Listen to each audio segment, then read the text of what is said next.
Welcome to the Nomad Network, your first stop for complete and comprehensive Chicago Bears football coverage. Dive deep into analyses, updates, and all things Bears. Subscribe to our YouTube channel today and never miss a beat. Thank you in advance for your support. We promise to bring you the best because together we're unstoppable. Go Bears!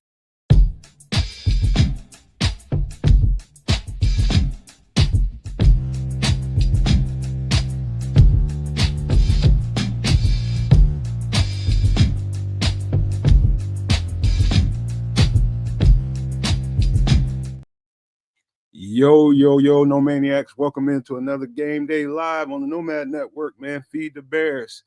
Today, man, is a nice, crisp, breezy day out here. Not breezy, but nice, got that fall temperature in the air.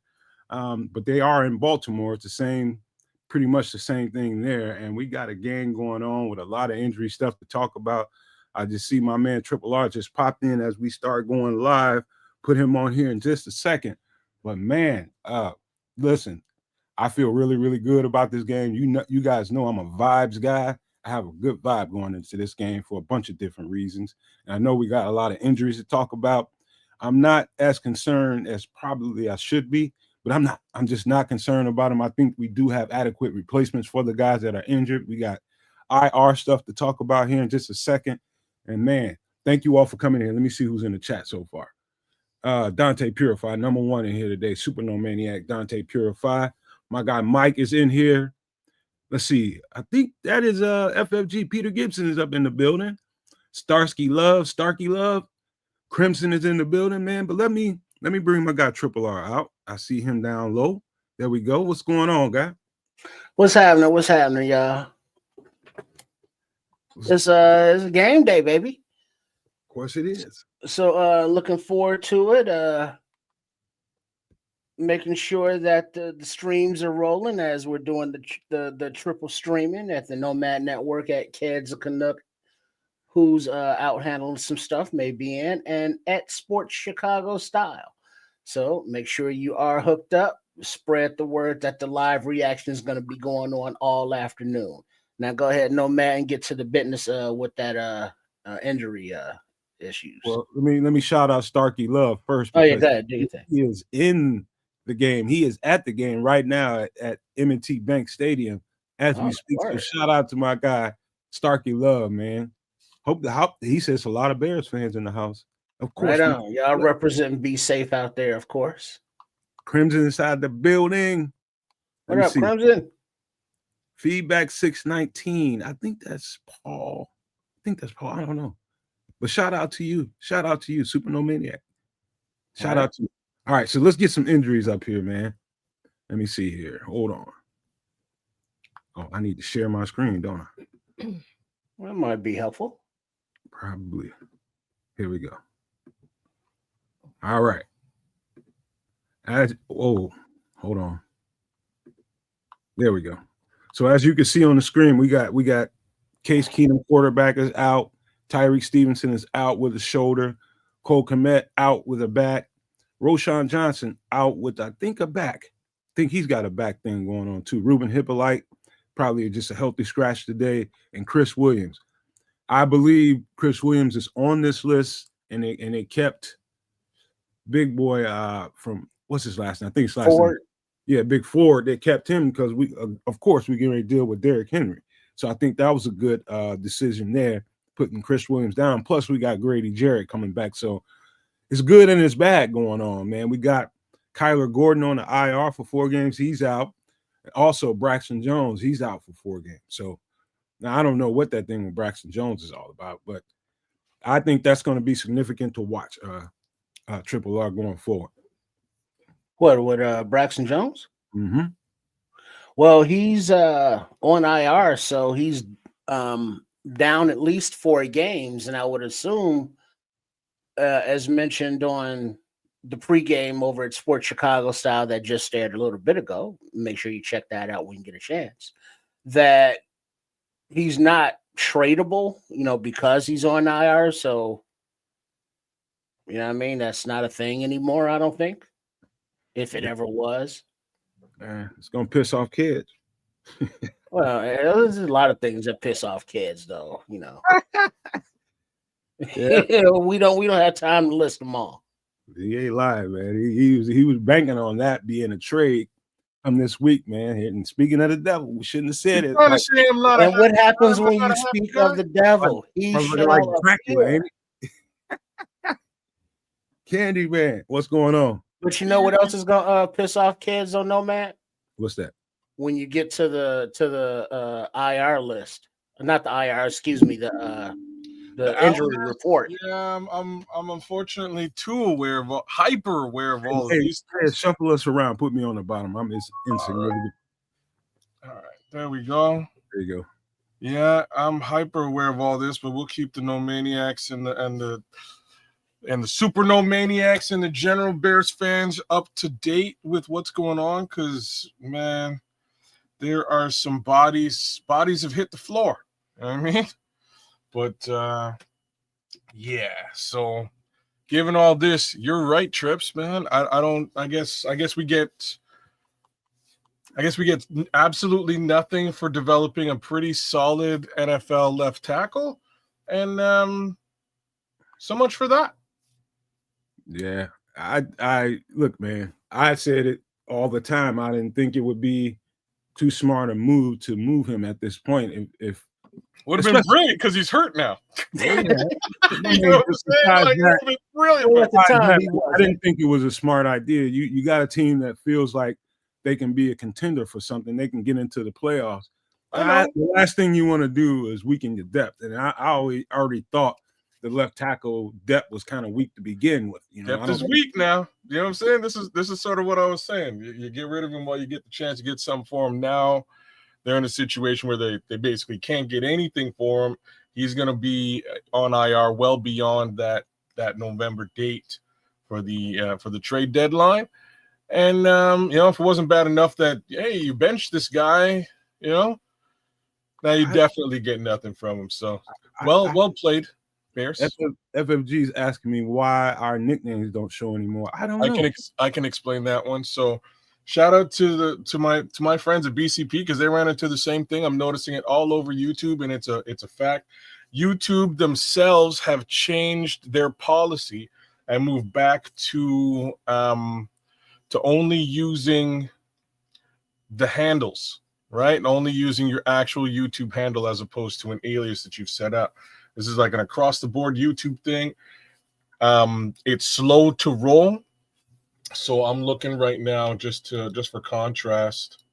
I bet. All three of our channels are affected by this. I saw this in some places, and other places it hasn't kicked into gear yet. So we'll have to get used to who's who in the zoo moving forward.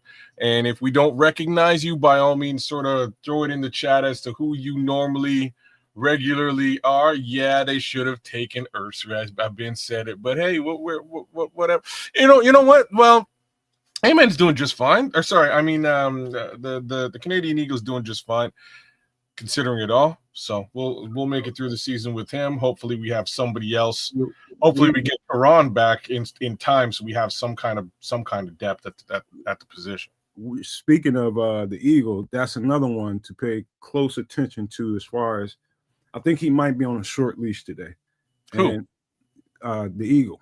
And I'll tell you why. The more and more I watch that game, it's not that he lost. I wouldn't say he lost his confidence. That's probably not the best way to describe what I saw. But probably from the second quarter and beyond, I would just say his technique and fundamentals broke down pretty bad, man. And Chase Young really started taking advantage of it. It might have been a slight confidence issue going on, but my guess is today, I don't think the leash will be as long as it probably should be. And I think don't be surprised if you see 75 out there left if it starts going bad. You're talking about Ozzy? Yes. Ozzy? Yep.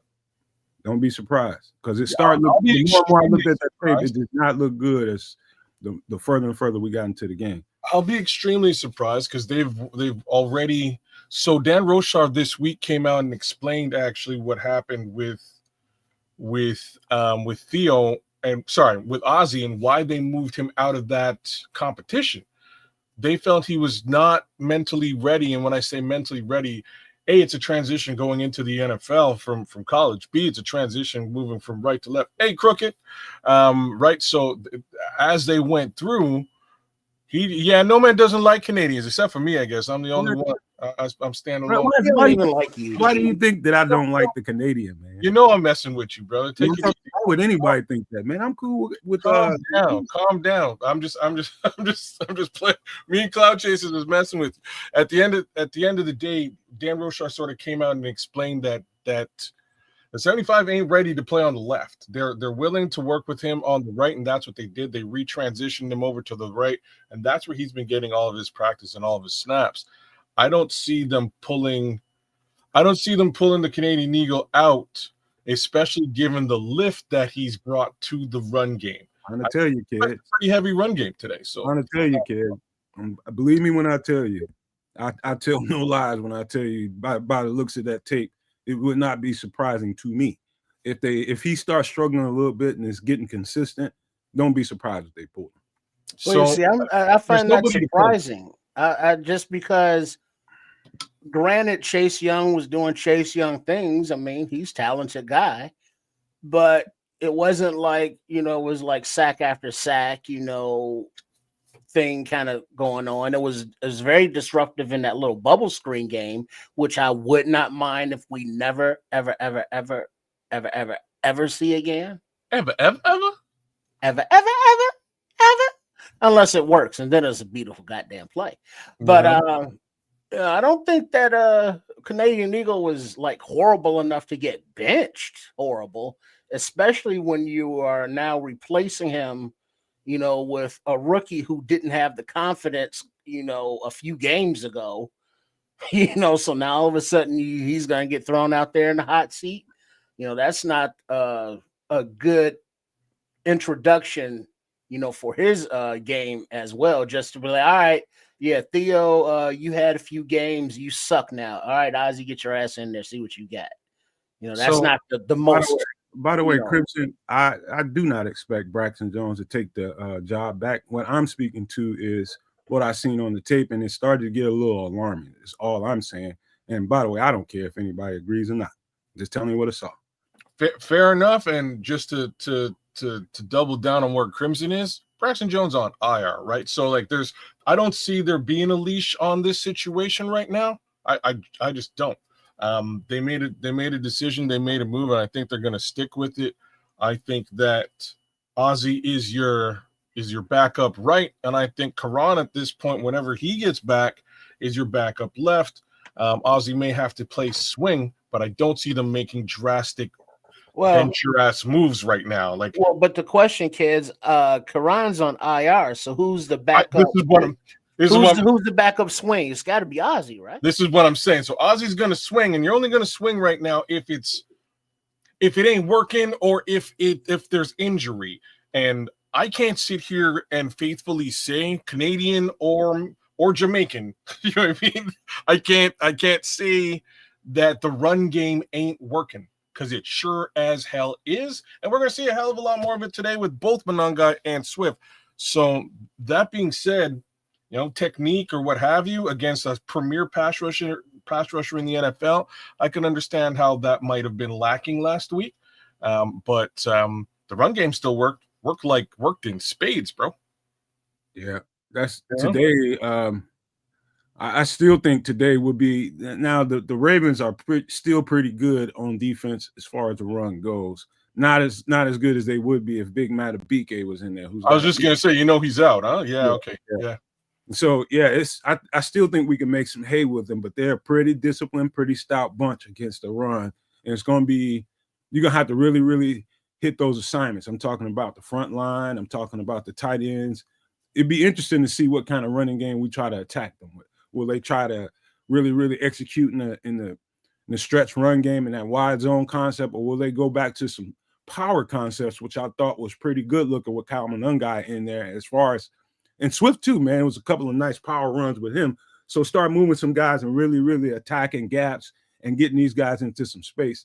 It's going to be interesting to see how they balance what kind of running game they try to use against Baltimore. I think they use a bit of both, just like you said, and just like we've seen. That outside game is working Like, and this is why I'm like, short leash. Mostly on the right side again. Last week we were worried about the disruption from Chase Young on the blind side. But man, the way that Darnell Wright been working, putting fools on the ground, man, I wouldn't stop that crack toss for anything. Like that's identity football right there to me. Yeah. So I got something for you guys, man. I'm gonna call this right now. Let me get this off the screen real quick. Let me stop sharing. Right. Imagine Cole Kmet misses his first game, man. That's terrible, Cole. Shout out to Cole Kmet. He's brought a lot this season. All right. So let me break this down. This is what I see happening. I think we'll get 4 coverage sacks today. 4 coverage sacks. I'm not calling who. I just know we're going to get 4 coverage sacks. I think we get 2 picks and 1 fumble recovery. And so when you see this, just know I'm counting. And he is too. Happy Halloween. That counts. Just know we just got another one. So when you see that, we just got another one. So, happy Halloween, y'all, man. But yeah, I do think 7 wins. I think 4 coverage sacks is on the lighter side of what I think we can do today. Well, you get 4 coverage sacks, and then Tripp over at Sports Chicago Style made a prediction. Well, actually, he made 2 predictions. LB3 would have a TD. Ooh. And Manangai over 100 yards. Okay.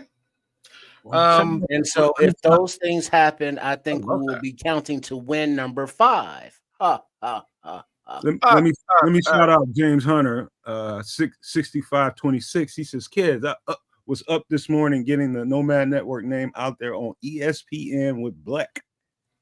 As a matter of fact, I was. Those guys were doing their early stuff, so I was getting it in, checking it out, and I thought I'd give us a little bit of love, a little bit of shout out for Sports Chicago Style at Keswick Canuck, as well as the Nomad Network. I saw my boy had a quick chop it up with our boy Torian Whitfield out there, man. I had to give Torian a little bit of love. AC Adam was out there. I didn't see you, James. Or I would have shouted you out for sure. But yeah. Oh, Squeegee was out there too, man. I saw Squeegee this morning. I chopped it up with Squeegee too. But yeah, told the world more or less, if you hate them damn announcers, come kick it with us because we'll do it the right way, and you'll have a whole lot of fun, man. Just turn that volume down and turn our volume up, and we'll call this game right down the line the way it should be called. Well, maybe a little bit more bear-centric than the rest of the world, but hey, like, you know what I mean. Shout out to Paul Rodriguez. He says, need to bring those passes. They stop the run. Do not let Henry get going. Rather take my chances putting it on Snoop Hundley to beat us in the air. And I think as with all games, to me, the pads crackling more so on whatever side it is, whatever team gets those pads crackling the more, it's usually the team that wins the game. They set the tone. So I agree with that 110%, Paul. Yeah, sounds like a plan, man. I hate to say the most obvious thing to say, but I remember that one time Snoop came to Chicago and whooped our ass. So I'm not trying to hear any of that shit today. I just want to put that out today. I could give you a little. I remember that game, and I could tell you why they beat us. It's something you heard me say 1,000 times on this show, kids. What was it? Sitting in zone concepts too many times. Okay, all right. And he's a vet quarterback, and I don't care if he's a backup, but he's a vet quarterback, and they know how to pick apart zone concepts. He won't see a bunch of that. They had to have seen that on film this week when they had to prepare dual thoughts, and that was Lamar Jackson and possibly Snoop Huntley too. And so they had to see on tape that, like, we can't sit in zone coverages, too much, because this guy is a vet, man. He can pick us apart. So that's why I think we'll get a few coverage sacks, is because they'll tack up man to man and trust those guys, that being, Josh Blackwell as a backup slot corner, and also who I think is going to probably be outside is going to be Nick McLeod. So I think that's going to play out that way. But I think they'll trust those guys, and they should. Both of those guys are vets, and they know what they're doing. I feel really, really good about our backups. So let's talk about that a little bit, right? Because this secondary is pretty much kind of decimated. All 3 of the main starters are are out in some capacity. So where do you think Nick McLeod is playing? You think he's playing on the wings, on the outside? Boundary. They'll put him in the boundary, and they'll put Josh Blackwell on the slot. Josh Blackwell's going to be. That's what I would do. It's the smartest thing to do. Josh is probably, to me, he's one of the top slot corners, and I'll stand by that in the league. We just have Nick McLeod, Nashawn, and Josh Blackwell would likely be your moves. No Jalen Jones. Jalen Jones, he'll probably back up either one of those guys. Mm-hmm. He'll probably sort of okay. Flowers is up from the practice squad. That's right, man. This would have been one of them times when drafting that additional cornerback might have come into play, but unfortunately, Zay ain't around really. So there's that. Yeah, they got Zay Flowers today. No, I'm just saying, like, it would be good to put him, to give him an opportunity on a day like this, but unfortunately, Zay Frazier. Jay Frazier. Yeah. I thought you were talking about Zay Flowers for the No. No, this is Dallas Flowers. Yeah, I ain't talking about like the last thing. One of the least things of worry is actually the Ravens wide receiving core. Like, it's not like it's, we've got our secondary's hurt. They're down, but this Ravens wide receiving core, to make matters worse, given the fact their quarterback ain't with them, it's a little bit less for us to worry about. I think this is going to be a Derrick Henry show. And maybe even is it Justice Hill, their secondary backup, their backup running back? I think he may come into play as a check down, pass catching back screen situation. Like, you might see some of that. So, this might sound like the strangest thing to you, but I worry more about Justice Hill than I do about Derrick Henry. I kind of feel you on this one. I kind of do. I'm not a big Justice Hill fan. Like, I wouldn't, like, under normal pretenses, I wouldn't tout the guy. But I have a feeling the game plan for these guys is going to be rooted in his ability to move the ball in space, and he can do that. Is what the kid can do, man. So I do have to give him respect for what he does well. Get him the ball in space and let him have at it. Let Derrick Henry run you down. I'm under the impression that's more or less the scheme today, with a little bit of Mark Henry, wrong sport. A little bit of Mark Andrews, draped in. I worry about two guys offensively, and it is, of course, Justice Hill in that screen game you just got through talking about. If they don't get tackles in the open field, he can do some damage. And the second one is somebody that nobody really talks about, and that's a healthy number 80, Isaiah Likely at tight end. Man, he's very destructive. I mean, he's really a giant receiver, is what he is. So he's a very unique tight end. I would just say that. They both are, both of them. You know what I mean? Like, that's why I brought up Mark Andrews. You're bringing up Likely. Both of those, that tight end game. Like I say, I'm not the actual wide receiver core. I don't really have. Yeah, power wrestler or wrestler. Yeah, you know what I mean. I have no fear of those guys, but Likely and Andrews, I have a little bit more respect for. The thing about Andrews, though, he's more of he's like a true backyard football threat with Lamar. The two of them have played basketball. The two of them have played football together so frequently that it's like two guys who played together on a basketball court for the longest time. You just know where your homie's at, and you're going to hit that guy wherever he is, or he's going to move into where you need him to be. And that connection those two have is special. Half that connection is gone today. So I strangely don't expect him to be anywhere near as effective today as normal. And in that respect, I do think Likely might be the more likely to get the passes. All right. Leo Factor says, is Noah Sewell healthy? Yes, he is. That's one of the best things that happened today, because I think they're going to use a lot of base formation. and that's playing 3 linebackers.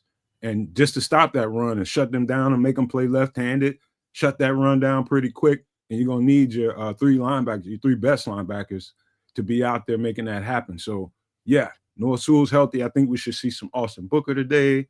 Yeah. Grady Jarrett as well. I don't know if I mentioned that earlier. I think I did, Trips, didn't I? I was just going to say Grady's out there for sure, but no Austin Booker. Yeah. So I think we as bad as the injury situation sounds, I think we're better in other areas, man. And I think that's going to be huge against this team in particular. Me too. But all in all, I love that number there, Tim Basemore. Love that number. That number looks about right to this guy. And this is a weird week for me. I'm not doing any parlays, no bets today.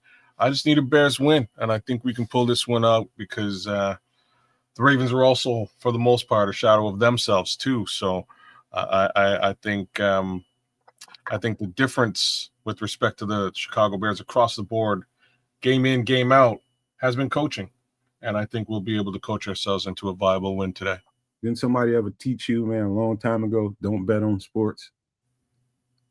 Must have missed that lesson because I bet on sports every effing week. I only bet on basketball. I think that's the rule. Only bet on black. Don't bet on basketball. Didn't you hear about the allegations about people getting busted for gambling rings and shit like that, mobsters in it? Chauncey Billups. Yeah. Mm-hmm. Just saying. I think that's a bad idea, man, because you never know who's winning money in these odds, man. You just never know. I get it. Well, like I said, today I'm taking a hiatus from gambling, from 1 week hiatus, because I just don't. This should be a good football game, but it should also, in my opinion, if everything goes the way that I expect, these Chicago Bears should blow out the Ravens today, man. All right, let me get up the game so we can keep track. Everybody can see it for the people who need to be able to see it. Get that up. Get it ready for everybody. That's not. I don't know what it is with this service, but I could never find the game before it actually starts. What do you mean? Well, I have one of these free antenna digital things. And so the local channels, the local TV is all under this guide. And it's, categorized and everything, but it's like I could just never find the damn game. I can see the Fox channel, but the game's on CBS today. And I don't think it will pop up until it's actually on. I mean, it's not in the guide as far as being able to select it or that it's coming on. And I just don't understand it. But once the game actually kind of starts, then it shows up on the guide. Yeah, I don't know. Shit. Yeah, I don't know what that is. I don't understand it at all. So I just flip around channels because I don't know where is that? Hey, so we got a couple minutes left before kickoff. Do us a favor and go to every channel. Stop here right now before we kick off, and please hit the like button. Hit the like button on both the other channels, man. Sports Chicago Style and Kids of Canuck before we even get started, man. That would be greatly appreciated if you guys could just stop and do that. Please, baby, please. Triple streaming one more time. About to feed these Bears here. Enjoy the commentary as we go through, and you're damn right, FFG. You got your government out there and everything. Snap. 5 in a row cometh. You're damn straight. Let's get this thing going. We got about 30 seconds until this thing starts to roll out. Well, kids, you all handle until I get the actual signal, because I got nothing. All right. I'm usually 30 seconds behind you anyways. It's 1 p.m., so we should be getting real close to doing the darn thing.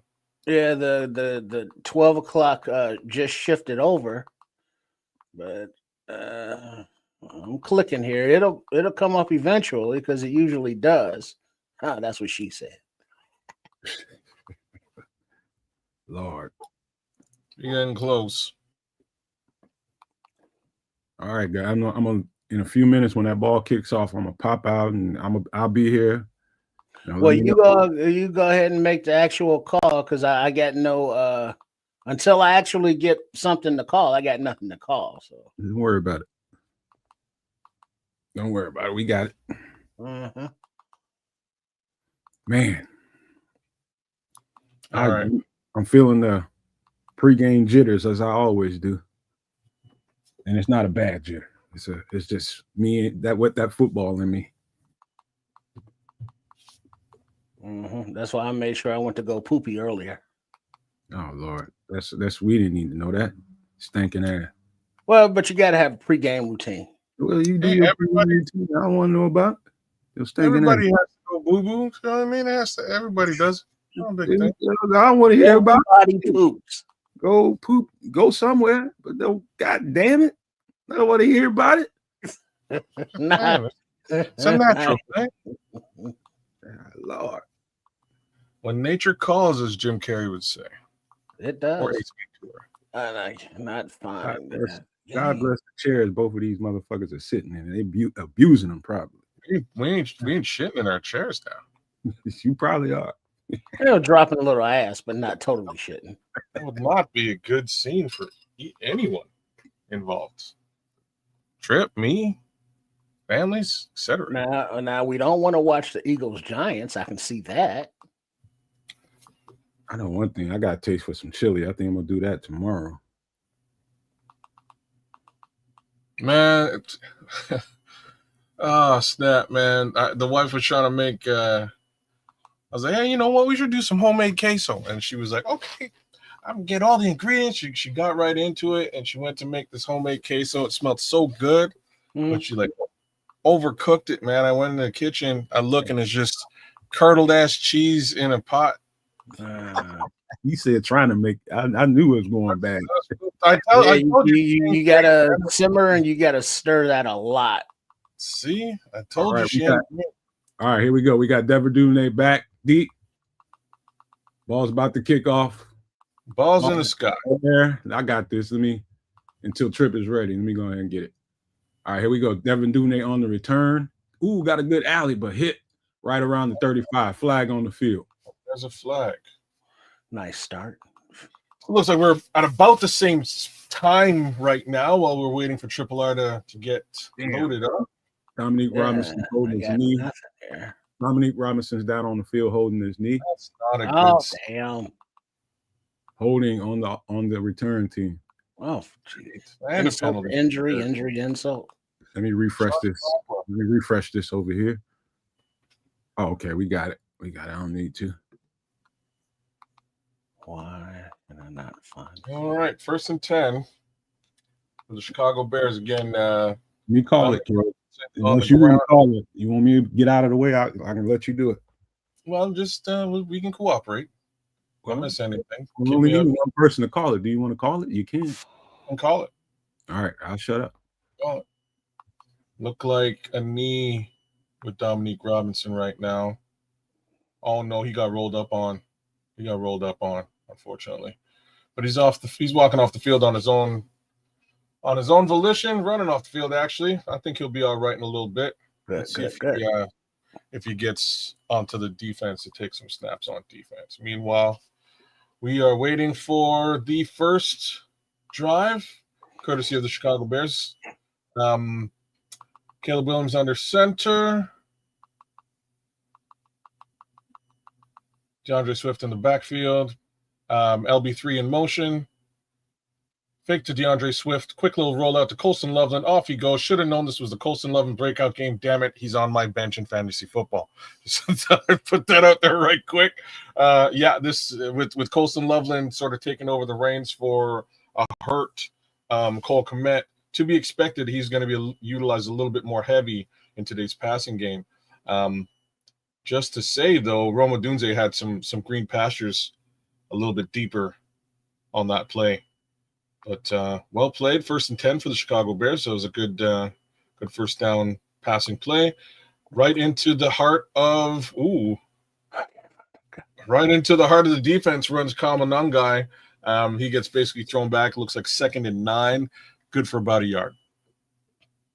Last week, 135 on the ground. Wow. Last week for the Ravens, 135 allowed. 7th worst in the NFL. So remember we were saying they were good against the run? We might be wrong. But hey, Roquan Smith is back. So there is also that. Oh, fake handoff. Nice little pass to Rome. Oh, Dunze for about 15, maybe 17 yards. First down. Love it. Let's keep this thing moving. Keep them chains moving. That was a nice little pass to Rome. Nice little crossing route. And away we go. Rome Dunze. 46 targets this year, 24 receptions, 359 yards, 5 TDs. Nice little handoff. Oh, that was slick. So it was a handoff to DeAndre Swift, and then a fake reverse to LB3. Threw the whole defense off, but it's only good for about 3 yards. And so that'll bring up 2nd and 7. Thank you, Cats. And then we have Williams under center. Looks like Swift in the backfield solo. And then snap, handoff. Swift runs to the left, cuts back up to the middle, and gains about 13 yards to move the sticks. First down, Bears. That's what we want to hear.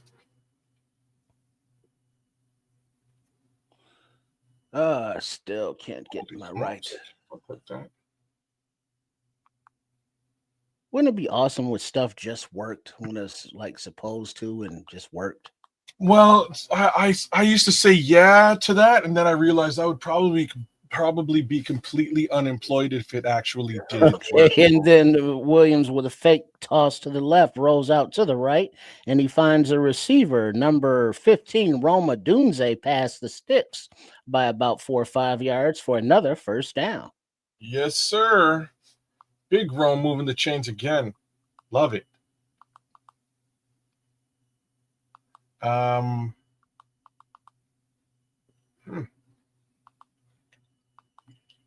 love the rhythm throws, man. They're getting them into an early rhythm. That's good. Rhythm throws. They're also using DJ Moore. Like that was a nice way to clear that route out. Like nice under center. Handoff to Swift to the right side, and he finds a little hole for about 7.5 yards.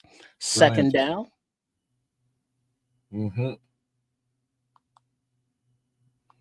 Yeah, they're moving fast, moving with purpose out there. Guaranteed 3 here. Guaranteed 3. Let's get 7, though. Let's get Rome Dunze into the end zone early. Or even Kyle Monungai. I'd like to see Monungai get another one under his belt. All right, so it's 2nd and 3, and it looks like the running back in the game is still DeAndre Swift. Looks like Carlson is in at fullback with Loveland in motion. Handoff to Swift. Williams comes to his left, fakes the throw, gets past the first down marker and goes down. Move the sticks. First down, Bears on a little Williams keeper. Way to go, Caleb. First and goal now. Yeah, so far, Tim, nothing, no major yellows except for on that return.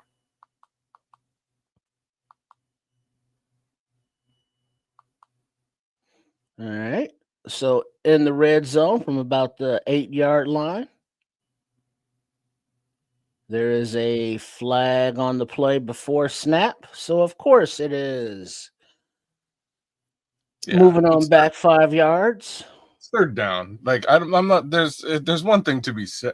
How was that third down? And it looks like it's a false start on Loveland. So Colston made a little jumpity early. Wow, they're saying Caleb didn't get the first down on that run. Oh, they're saying he did not? That's what they're saying. So now it's 3rd and 6. That's pretty crazy. All right, Williams in the shotgun. Dunze in motion to the left.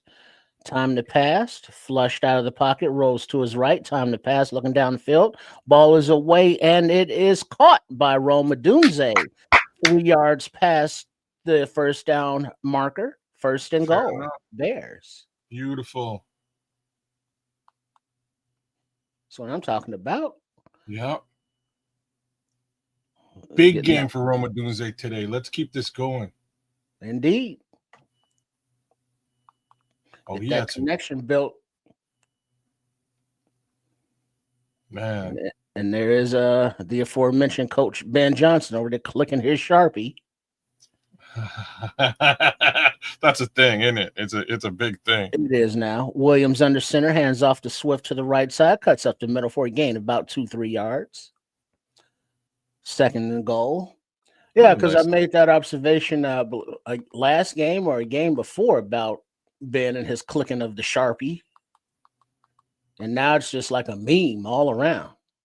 I'm crazy. If I was actually holding one, I'd be going crazy too, man. I have to admit. But like, who uses pens? I'm not even sure if he really actually uses a pen for anything. But do it, I guess. Yeah, those clickable Sharpies are nice. Yeah. All right, you got Williams in shotgun, hands off to Manungai in the backfield, makes a man miss, but there's a swarm of Ravens to clean it up. Third and goal. Little inside delay draw. That was just crap. Yeah, that was terrible. But at the same time, Manungai delayed a little bit longer than needed. Had to put that one on the back, unfortunately. Even if he didn't delay, or nowhere to go. Well, who broke the line? Who was that? Somebody came right in very early. Several. 98 All right, we got the Bears in shotgun. Looks like Swift is in the game. I don't see any orange. It's Manungai. No, that's Manungai. Okay. Mm-hmm. And Williams goes down. Looks like he is sacked, like a trip. Someone grabbed the ankle. So fourth and goal. Oh boy. Caleb was rolling out to his right and just went down abruptly. Because who is that? Canadian Eagle was beat around the edge by number 45 of the Ravens. 45. That was a nice move. That was very nice. And so, and for the 3-point attempt, 32-yarder is up and it is good. Welcome back, Cairo Santos. So Bears up 3-0. 6:50 remaining in the first quarter.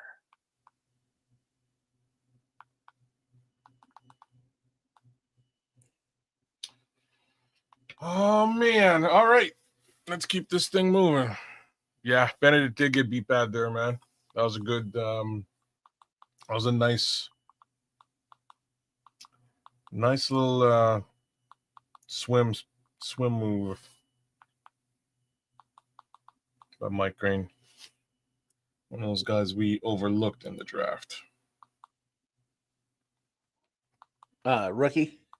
Yeah. Uh-huh. Well, you know, can't draft them all. No, you can't, but you can draft one. Just saying. Anyways, no biggie. No biggie. See how things fare for the rest of the day. I like what they're doing with Roma Dunze. We got to I don't mind those penalties today, man. That's about it. It's the only thing that I'm slightly worried about. It would have been nice to see a play or two into the end zone in that last red zone possession there, or that first red zone possession there. I agree. I thought that last catch by Odunze would have been in the end zone, but it was just good enough to get the first. Ain't complaining, but it would have been nice to see a shot or two in there. Yeah, but without the penalty, it would have been in the end zone. Yeah. Depth-wise. I think they were really just trying to get that run game to take care of it, but what can you do? What can you do? Still trying to figure out why I can't get my channel to work. Like all these other fucking just makes you want to curse, kids.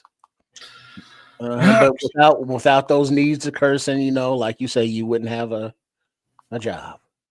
I'm serious. Tech support. I did tech support for many years, and I did the network support, and I worked for HP and Compaq. Worked for some of the higher, bigger name companies out there, as well as a few internet carriers. So if any of that stuff was rock solid working, like I say, I would be a poor.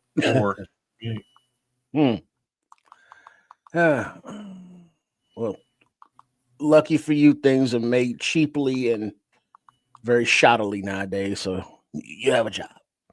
As Santos kicks off and the ball lands into the arms of the receiver at about the 8, and he returns it to about the 28-yard line, where he's met by looks like Owens and a host of other Bears special teamers. As Huntley takes the field. Tyler Huntley, Snoop, as they call him, record 5-9, passing yards 158.4, total touchdowns to interceptions in the career 12 versus 9. Last start week 18, 2024 with Miami. All right, and somebody's TV. Somebody need to turn their unit down. What unit are we talking about? Hey, settle down. Not the big one. Oh, no, just checking. And that was a short gain there on the first down. Is it? What does that say? Oh, tail of the turnovers. That's what they're saying. Okay. All right, second and 6. So best in the NFL, 11 plus turnover differential versus -7 for the Ravens. Fake handoff to the left. He's pressured by Sweat in the backfield. He makes a miss, but Sweat recovers and brings him down behind the line of scrimmage for the sack. There you go. So there's one of them sacks you were calling about, Nomad. That's sack number 1. Wouldn't even call that a covered sack. That's just a straight up sack.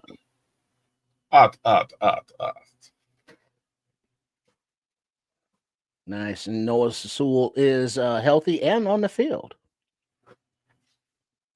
All right, 3rd down and 9. Ravens in the shotgun, running back to the left, receiver in motion to the left, and the snap passes away to the left. It's complete, about 3 yards short of the first down marker, where the receiver is pushed out of bounds by Nashawn Wright. 4th down, and the punting unit is coming onto the field. Well covered by Nashawn Wright and Tremaine Edmonds. Bend don't break. They got what they could, and that was enough to send the punting unit on. Let's keep this thing moving.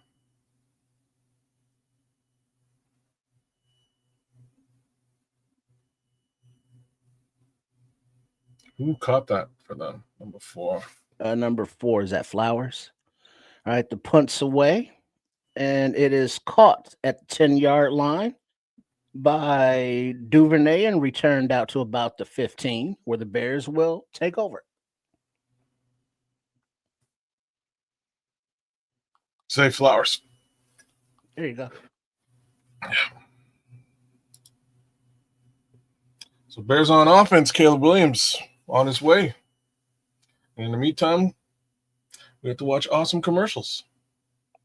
Speaking of awesome commercials, like, share, subscribe to the Nomad Network. Do the same thing to Sports Chicago Style, as well as me as well, right here at Kedza Canuck.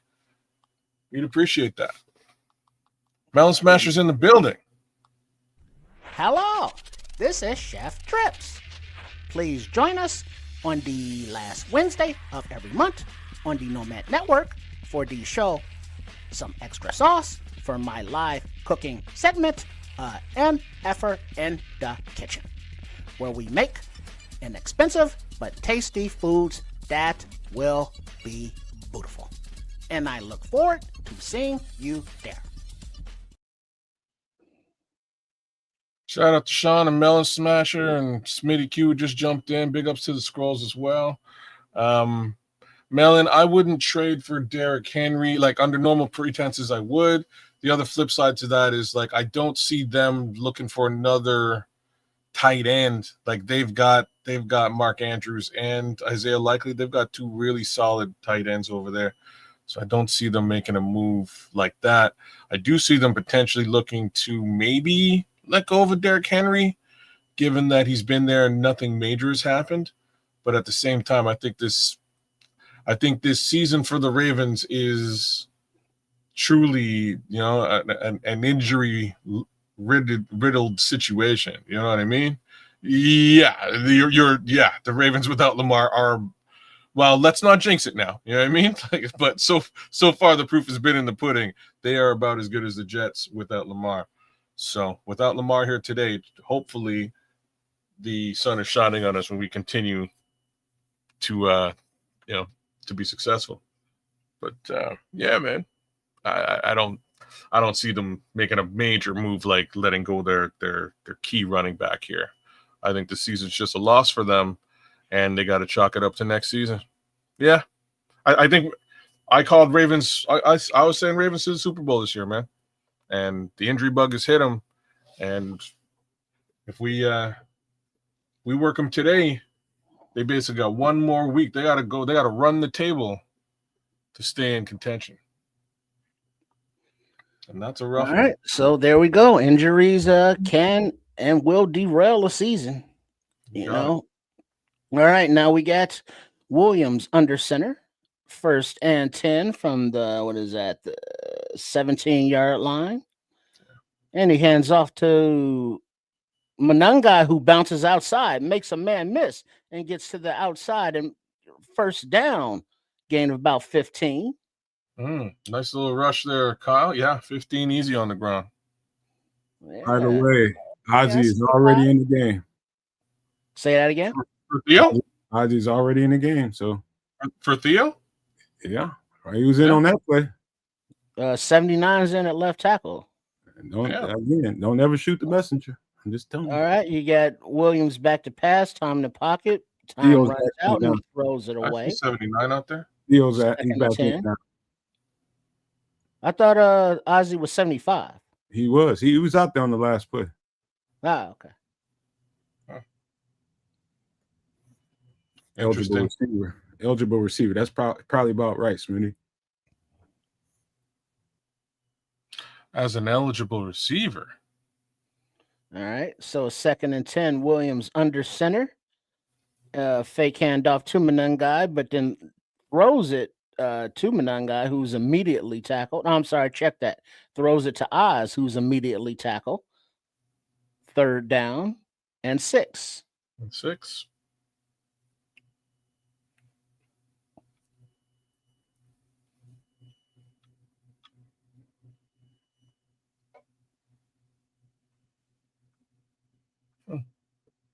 Wonder what the trickery was there with. All right, Williams in the shotgun. Time to pass in the pocket. Ball goes and it's high over the hands of Odunze, but there is a flag on the play in the secondary. Yeah, pushing the back. Illegal contact. Defense number 2, 5-yard penalty, automatic first down, Bears. Rome's got a little limp in his giddy up, something to keep an eye on. Yeah, he got pushed in the back here, but they didn't call all there. That's what they called on him. Oh, it's not a push in the back. All right, we'll take it. Illegal contact. He was riding him all the way down the field. I'll take it. All right, so you got Williams under center. You got Big Ozzy in at fullback, who shifts out into motion, and it looks like Manungai, I believe, in the backfield. Oh. Fake handoff to Manungai. Ball is away down the right side, and it is complete to Odunze. Another first down. Oh, he's just working. He's just 21-yard gain. Oh, boy.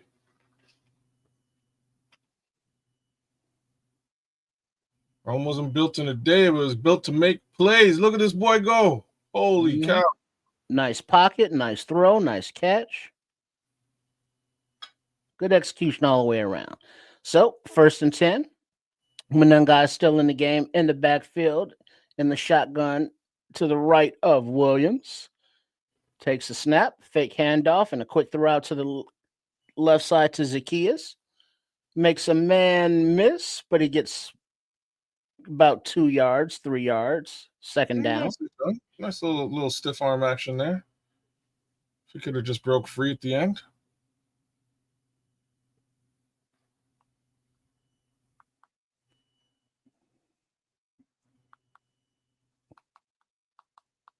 All right, so you got Williams back under center. Manungai lone back. Handoff to Manungai on the right side, and he is met about half yard behind the line of scrimmage by Buchanan. So loss there.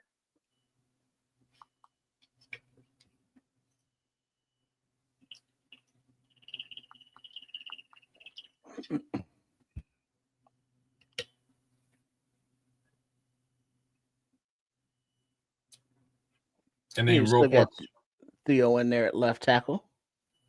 Any Roquan Smith sightings? I haven't seen him out there at all. Well, 3 tackles. All right. Quick throw out to the right from the shotgun to DJ, and he makes a man miss, ducking under him. And he gets past the sticks by about 5 yards. 1st down, Bears. Nice little bubble screen action there. Good blocking on the edges. Olamide Zacchaeus, run with Dunze. No block, no rock. That philosophy is real. Very real. Damn right Ben Johnson got the sauce. That's exactly what that's about. Go, DJ. Go, DJ. Go. All right, Williams back in shotgun, and looks like DJ in the backfield and takes the handoff and runs to the right, and he runs for about 3 yards. 2nd down. Damn. Well, that was like, all right, shut up. And DJ, he's kind of gimpy on the sidelines. Took his helmet off.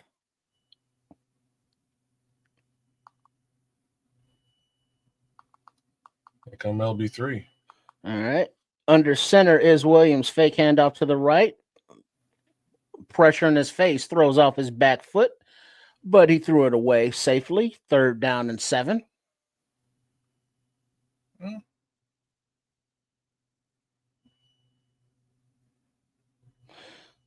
I like that throwaway by Caleb. He's starting to get it. Don't try to force nothing in those situations.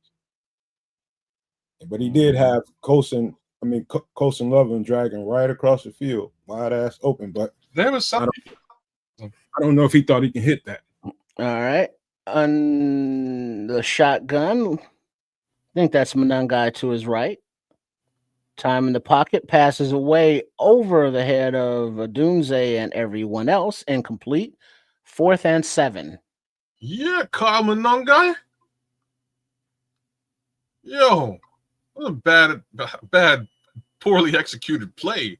But my boy Manungai, put his nose in that block, man. That was a bad throw, Caleb. Yeah. Come on now. That's a 1st down, dog. It's a poorly executed block. Poorly executed pass. But that block was insane.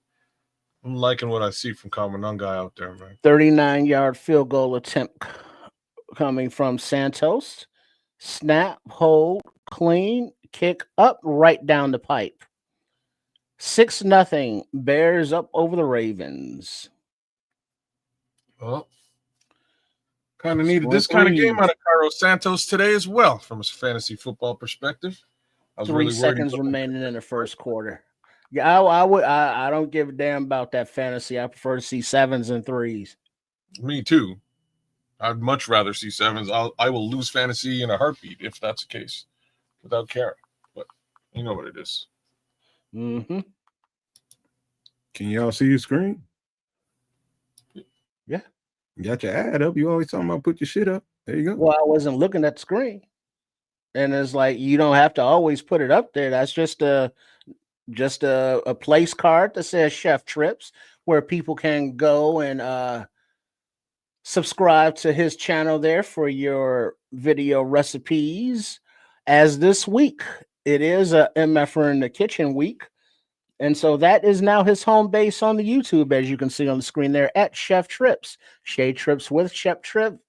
Healthier comfort food with beautiful flavors. Make sure you subscribe. All right, the kick is away. Caught it about the 5-yard line and returned up the right side to about the 37. And that's where the Ravens will take over at the beginning of the second quarter.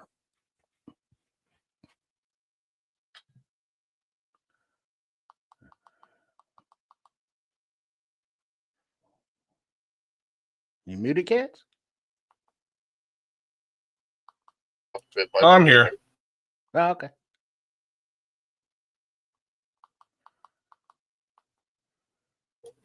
Yeah, no, family from Jamaica just calling in with that hurricane going on. Yeah, things are getting a little bit bad out there, man. Things are getting a little bit bad with that hurricane, but hurricane. Oh, damn. Okay. Yeah, Hurricane Melissa, which is my wife's name as well. So,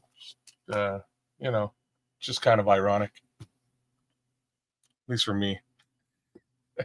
Anyhow, oh snap! Bears up, man. That's all that matters right now. You got to set your ass down. Didn't see that coming. Talking bad about the wifey on here gonna get you that. Really? You need to meet her because you'd be putting up all kinds of different stuff. I'm just saying. All right, Miss Canuck, man. We ain't gonna tolerate it. We ain't gonna let them do that to you. We're making friends, babe. Look at that. Making friends. But yeah, man. All we got is a couple of kicks. Let's get in this damn end zone. Let's get Roma Dunze in the end zone. I think he deserves it. He's putting on a bit of a show today. 57 yards already, 4 receptions. Man, probably should have bet on this game, damn it. It's like all I gotta say, man. I'm kind of laughing because DJ Moore had 2.5 yards on the ground. That's all they were asking for DJ Moore, as with respect to a good old parlay. And I was kind of looking at that one going, man, you know what? Like, he rushes, but he doesn't get nothing, so I'm not so sure. But 2.5 yards is pretty low, you know what I mean? But there he goes with 3 yards on the ground, so that's all you need. What's Manungai's average? Manungai has 4 carries for 13 yards, 3.3 per go. Swift has 4, same amount of carries, 23 yards, 5.8. So right now in the battle between Kyle Manungai and DeAndre Swift, they are tied, except Swift is getting the better of the battle. 23 yards on the ground, 5.8 yards. The battle of running backs competing with each other to get to 100 yards and or more. On the same team? Yeah, let's go. Yeah, all man. Right. So it's 1st and 10. The Ravens are taking the ball at the 37-yard line. Derrick Henry in the backfield. Under center is Huntley. Hands off to Henry, who tries to pick his way along the left side, but Dio wraps him up around the ankles and brings him down. It's about maybe 3 yards. Maybe. Nashawn Wright, good tackle there. Oh, was that Nashawn Wright? I thought that was Dio. Okay. Dio's in the vicinity. And 2nd down and 8. All right, and the shotgun is Huntley. A little handoff inside. Oh, gets right to the 1st down marker. Does looks like Henry. Boy. Oh man, just watching him run is a special thing, man. Poor Kevin Byard being on the end of that little flurry.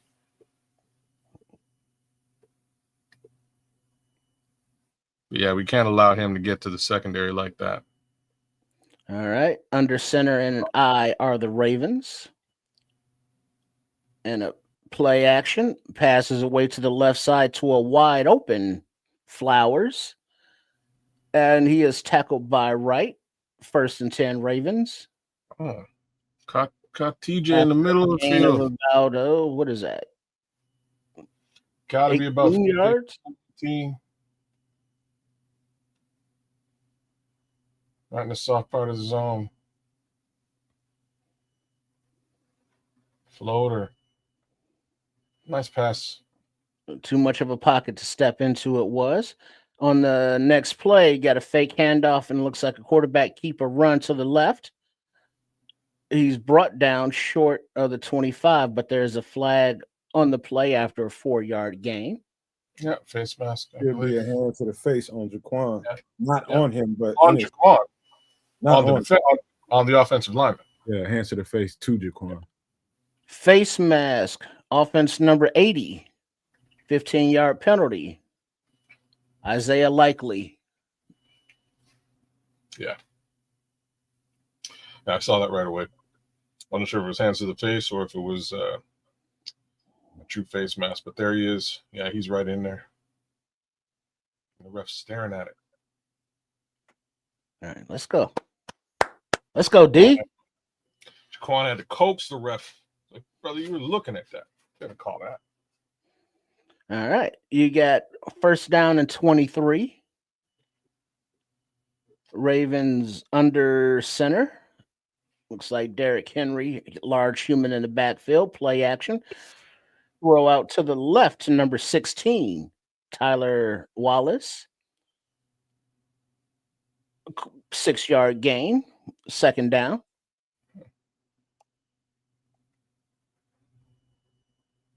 So what do we got for second? A 2nd and 16 here? Something like that. Oh. Things are heating up in New York. 7 TDs. Nice. Cam Scatterboo in the end zone again. Wow. Yeah, this time on a pass from the dart fella. All right, you got the Ravens 2nd and 17 in shotgun. I think that's Henry to his right, but you got movements on the left side of the offensive line, and they moving on back 5 yards. Beautiful. 2nd and 17. I mean, 2nd and 23. No, okay. I was just reading the graphic. I know. I'm looking at it too. I'm waiting for it to change myself. No, I'm looking at it, but they're going back an extra 2nd 5 and yards. 22. 22. Fun. Somehow they gained a yard in the mix because I can count. Well, 17 to 22 is 5. Is it? Okay, maybe I can't count. Maybe that's the answer to that. Back to pass and a low throw to the left side. They're calling complete. Still short of the 1st down. 15-yard gain. Yeah, that hit the ground. No, his hands are under it. Yeah, you can see on the replay. Nice coverage by Wright. All right. Well, nothing he can do there. 3rd and 7 from the 29-yard line. Back to pass. Ball's away to the right side. Zay Flowers makes 2 fellas miss, spins, and looks like he gets the 1st down. Damn. Knees are short. Depends what they decide to give him.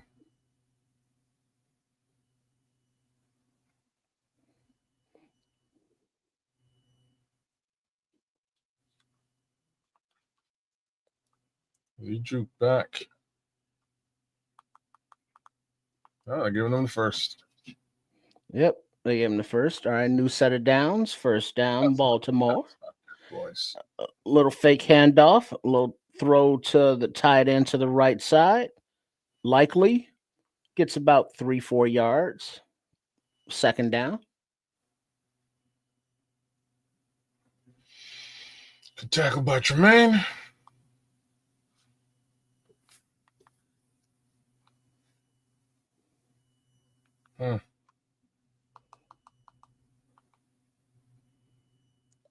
Let's go, D.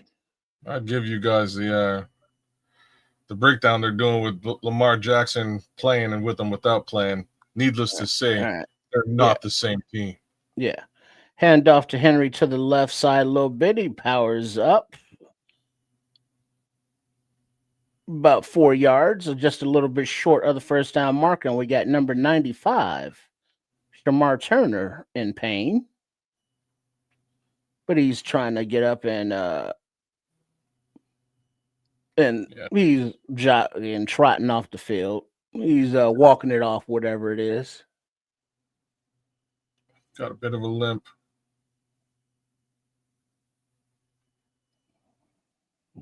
All right, 3rd down and 2. Yeah, he's limping.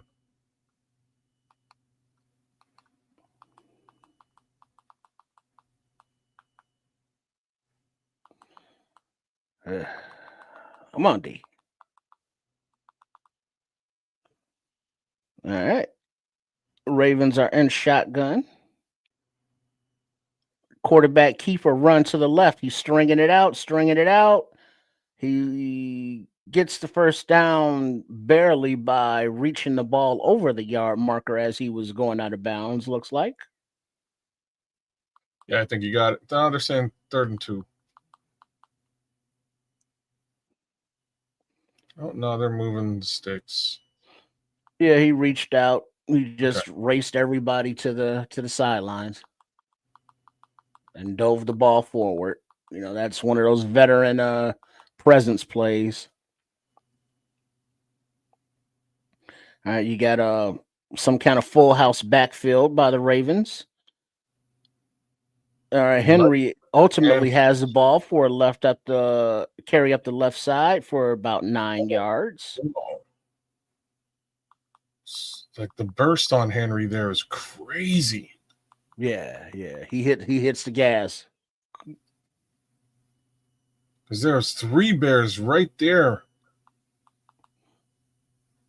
Montez Sweat had him dead to rights, and all of a sudden he's gone. 1st and goal from the 1 yard line, and the handoff to Henry, and he trots in on the left side for an easy touchdown. Touchdown Ravens. Now the score 6-6 with the point after attempt upcoming.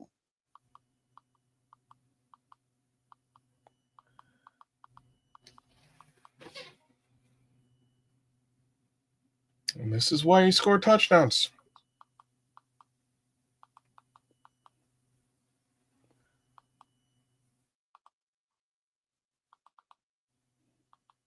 Yeah, that's why it's irritating to put up 3s and not 7s. Because one score now, you know, they're looking like they got the lead because the PAT attempt is up and it is good. They got the lead. So, Minister Charles, good to have you back with us. Shout out to your daughter and all that. Hopefully she's doing well. We continue to leave points on the table, and that's the story of the Chicago Bears these last few games. We gotta get them in the end zone, man. We gotta get in the end zone and get those real points, because we should be up 14-7 right now. We just don't happen to be. Make matters worse when you've got 1st and 23. You shouldn't allow these guys to get a first down. But yeah, it's gonna be difficult when you cannot stop the run and giving up 9 yards a chunk. Brother, let's look at that, man. That's he's insane.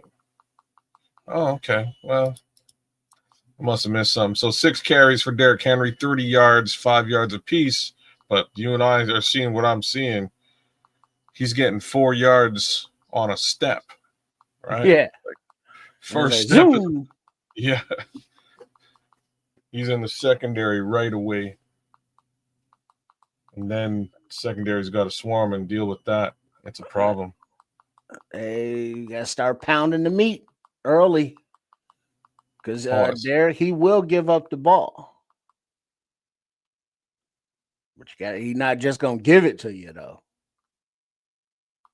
Got to take it. Yeah.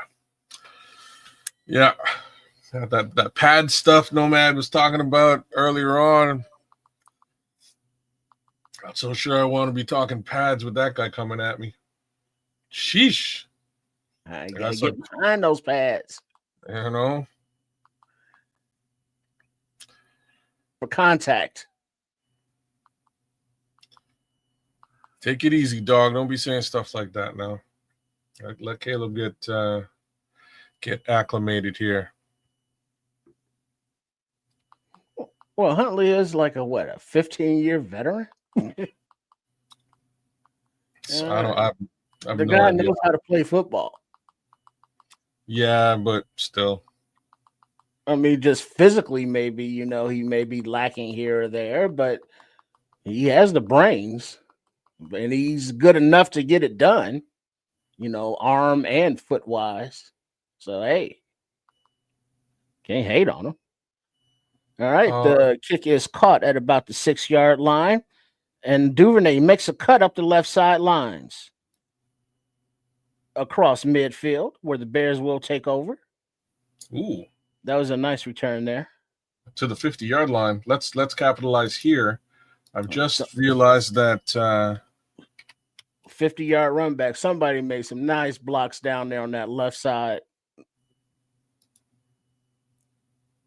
It's like one cut and gone, and Duvernay actually hit it.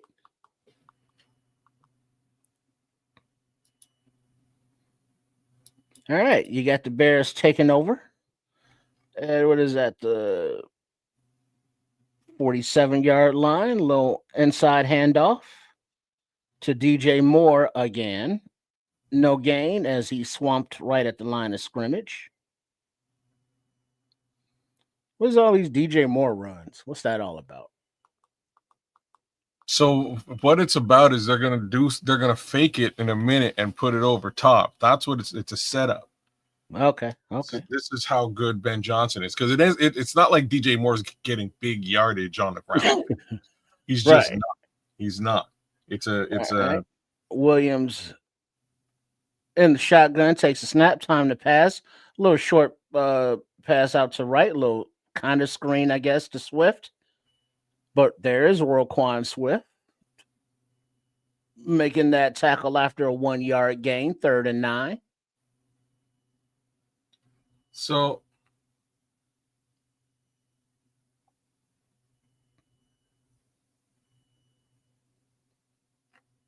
all right. Did you think you said something there or something? No. I came across something that I'll talk about later on. All right, shotgun, back to pass. Ooh, blitz is coming clean. He throws the ball away, but they're gonna throw a flag for grounding as Hamilton, it looks like, came in on the blitz untouched. Yeah, right up the center.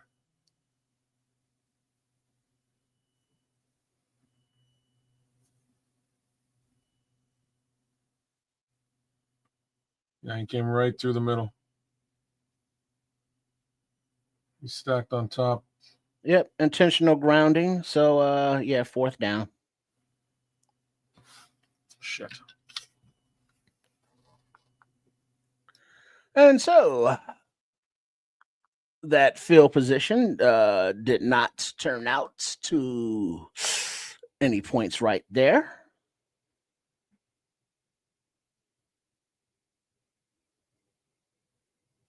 No, it did not. All right, and the punt is away. And the ball rolls and is downed at the 1-yard line by, don't call him Mr. Biles Owens, but there is a flag on the play. By the way, after a 61-yard punt. On that last play, on that 3rd down where they got clean. But number 48 of the kicking team was not on the line of scrimmage. 5-yard penalty, re-kick. Right, re-kick. Let me explain what just happened on the last play. That was a design play to let the pressure come up the middle.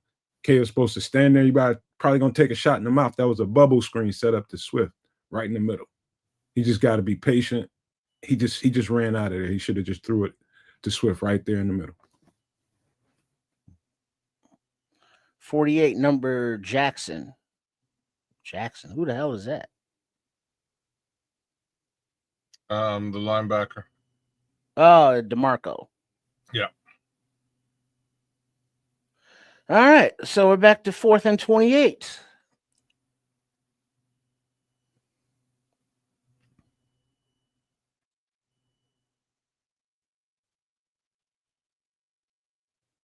And there we go. There is a snap. There is the kick. He And wasn't it supposed goes to block out of on, bounds at about the 20. he's not supposed to block on that one, Scrolls. It's a bubble screen to the middle.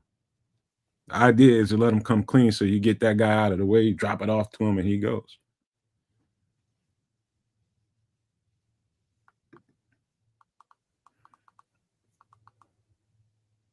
Yeah, Leo, I haven't seen Austin. I've been looking for him. I haven't seen him. He's ruled out, brother. He's ruled out. Yeah, he's out today. Oh, God.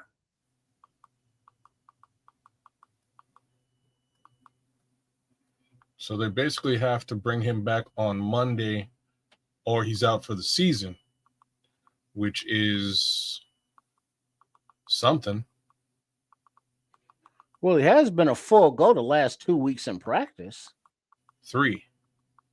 Yeah.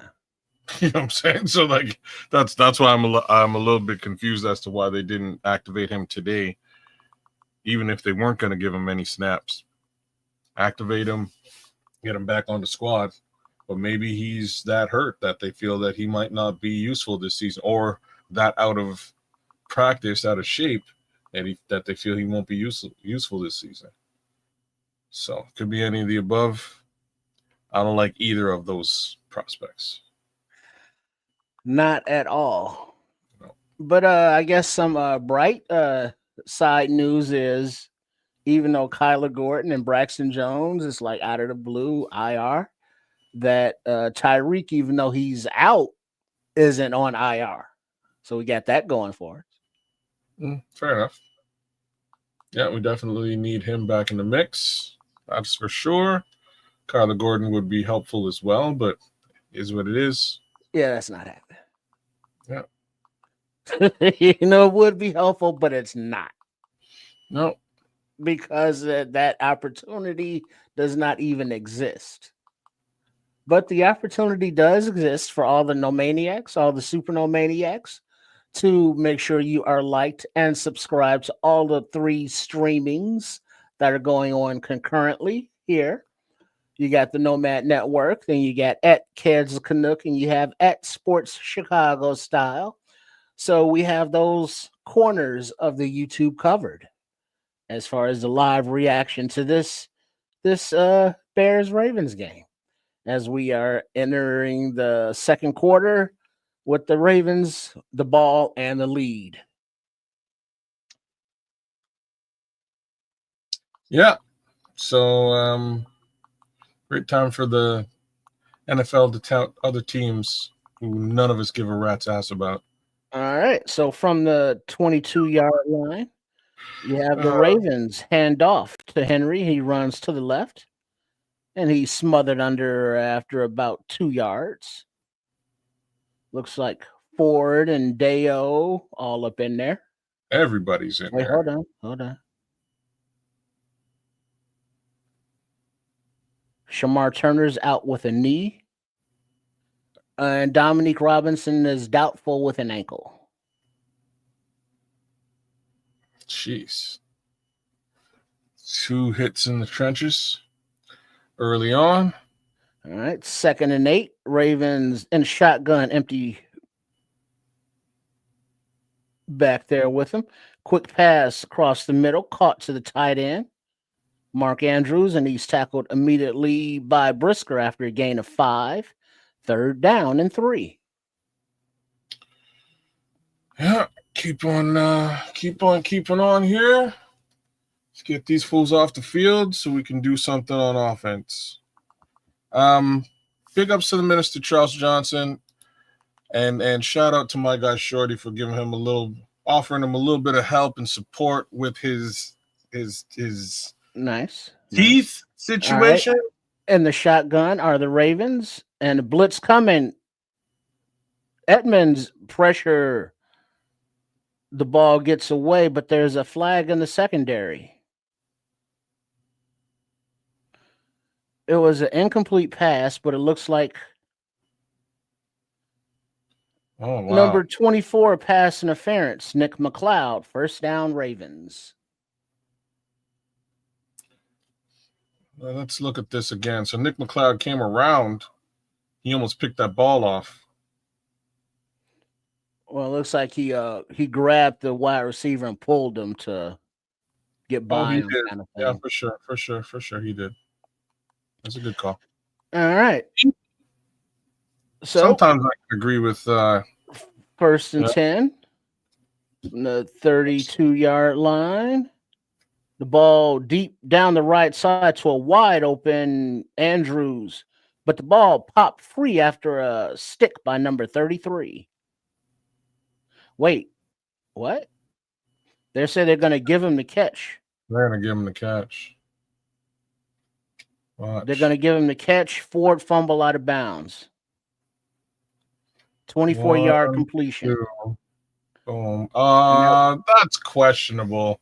And as Jalen Jones on the tackle number 33 to knock it out, Ravens come to the line quickly, snap the ball, and the pass is out to the right and complete. Complete. That was just to secure that actual catch. Is it complete? Oh, they're calling it complete. Yeah, they're calling it complete. So 2nd down and 4. That probably Ben Johnson probably should have challenged that. He had 2 feet down in a football move and he popped it out. If it had been in play, it would have been a fumble. All right, so Ravens have the ball, 2nd down and 4. Handoff to Henry to the right side. And he is short of the yard to gain. So 3rd down and about 2 for the Ravens. Melon Smasher, I wish you were wrong. Good job in there by Daniel Hardy, man. He's in there playing in relief of Dominic Robinson. He's doing well.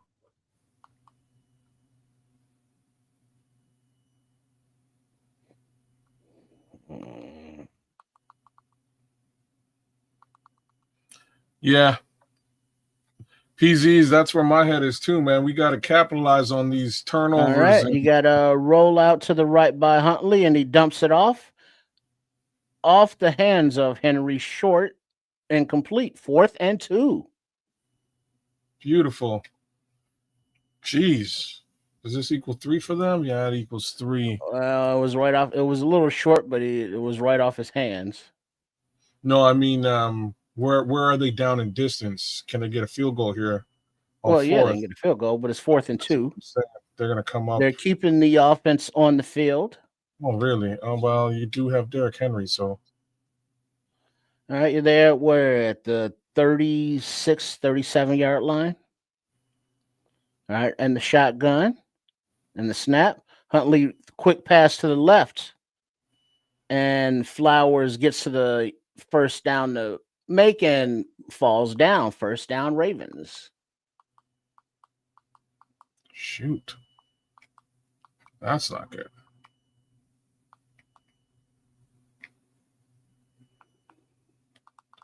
And the Snoop Huntley show continues, folks.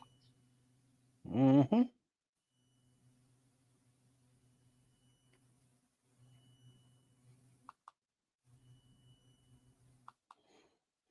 All right. So 1st and 10. 8th play of the drive. Ravens play action, back to pass. Ball is away and complete. About 4 yards past the 1st down marker. Complete to Flowers. Tackled by Brisker. 1st down. 17-yard gain. Man. Well, our secondary is completely decimated. What can you do? They're making Snoop Huntley look like friggin' Lamar Jackson out there. All right, you got the Ravens It looked like a direct snap to Derrick Henry, and he runs to the right for a gain of about 3 yards. Second down. Took the direct snap on the Wildcat. And we have reached the 2-minute warning of the first half.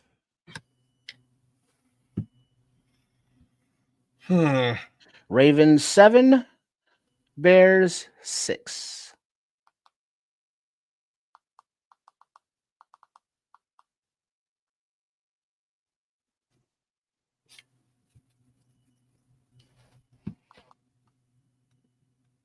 Oh, y'all muted? No, I'm actually looking at the chat, and the chat's feeling it, man, because this is just bad football, man. Just bad football. Things are going well. You need to capitalize on these things. If it is the Cairo Santos return game for the Chicago Bears, I'm not sure if that formula leads us to a win here today, this afternoon. I'm getting a damn end. It's just not flowing on offense.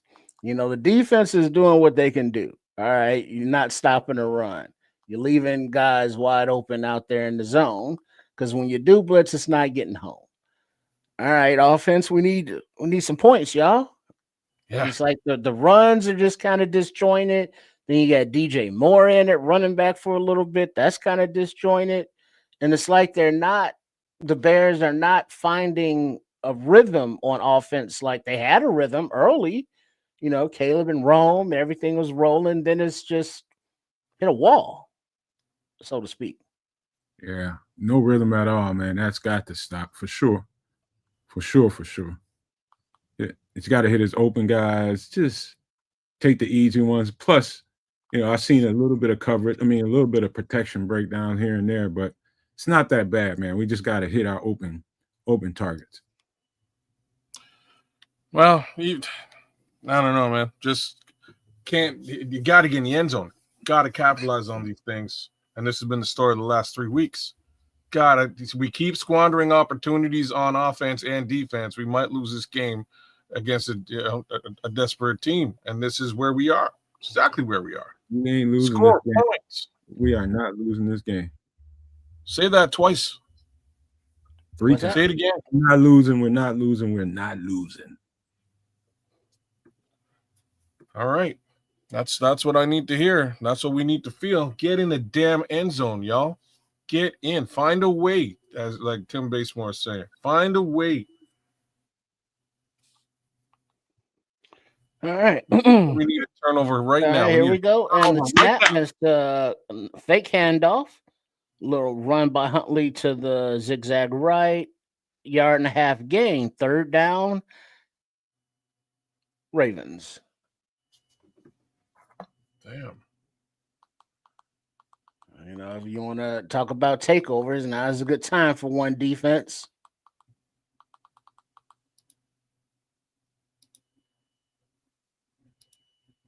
All right. As we can try to stop this Ravens field matriculation, 3rd and 5, and the snap. Ball's away to the right side, short of the first down marker. It is complete as the tight end falls and is touchdown, but there is a flag on the play. There's a flag in the secondary. And it looks like it's against the Baltimore. Illegal motion. Offense Perfect. number 89. He never got set. 5-yard penalty. Replay. 3rd down.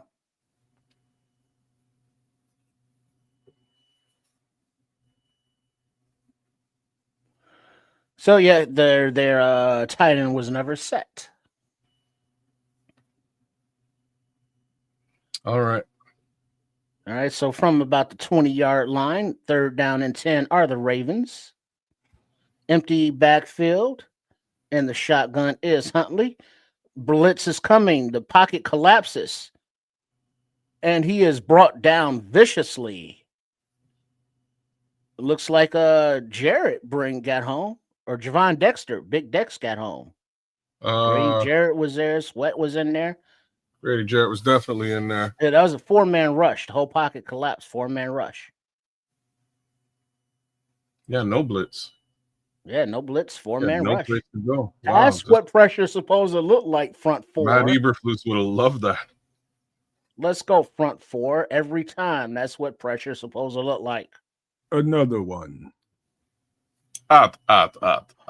Sack number 2. Sack number 2. As 4th and 15, a 42-yard field goal attempt. Snap, hold up. And the kick is over the right upright for good. So it's 10 Ravens, 6 Bears. I don't know about that As we have 1 minute and 6 seconds remaining in the half.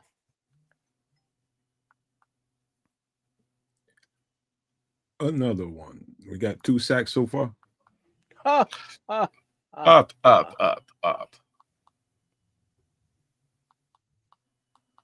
Yeah. Need 2 more to meet quota, but I need turnovers. That's what I need. There's plenty of time right now for this offense to score. Put up 7. That's what we need. Going into the half. We 7 right here, and it's a conversation. We're right back in the game. Things are tied up, and away we go. But good Lord, we need to get in the damn end zone, y'all. Come on now. Gonna be a bit of a drought out here.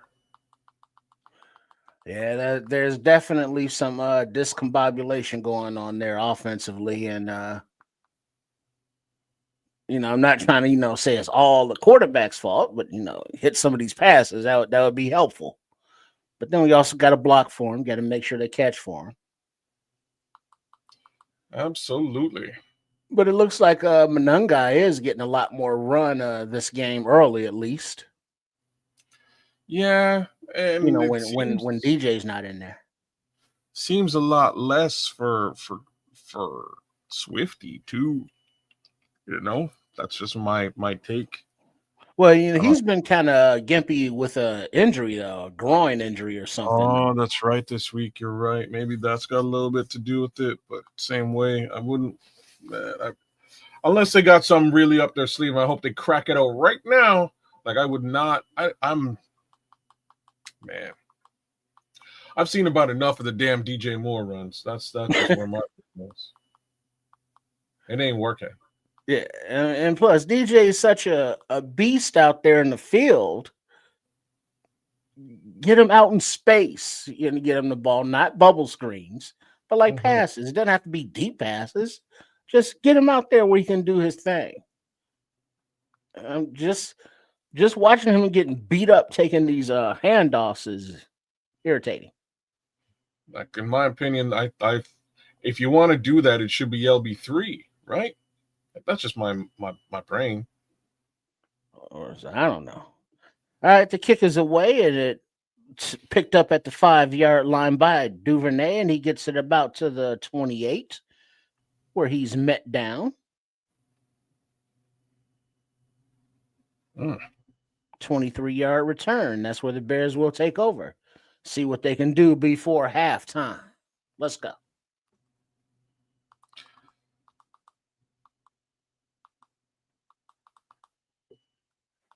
Damn, Leo Factory, you for real?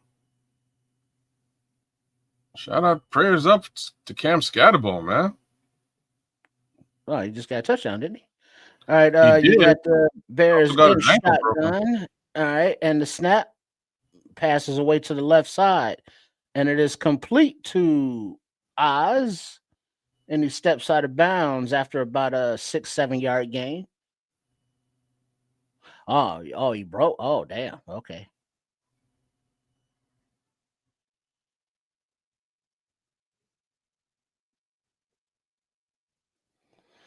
All right. Wow. Timeouts. The Bears have 2 remaining. Ravens have 3. 2nd and 4. Williams in the shotgun. Swift in the game to his left. And it looks like a quarterback run. And he's running. He's on his horse. He's to the 40-yard line, first down, after a gain of about 22 yards on the quarterback run. Uh-huh. At that man-to-man coverage, nobody looking at the quarterback. He just took off. Man, a lot of green field over there. All right, timeout. Somebody, I guess it's Bears. All right, here we go. Let's get that ball down there. What the?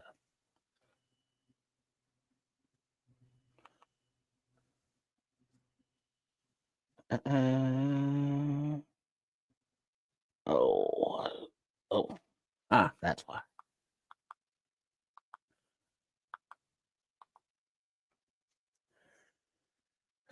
This is not working. Don't like you? What's that? You don't like? What's not working?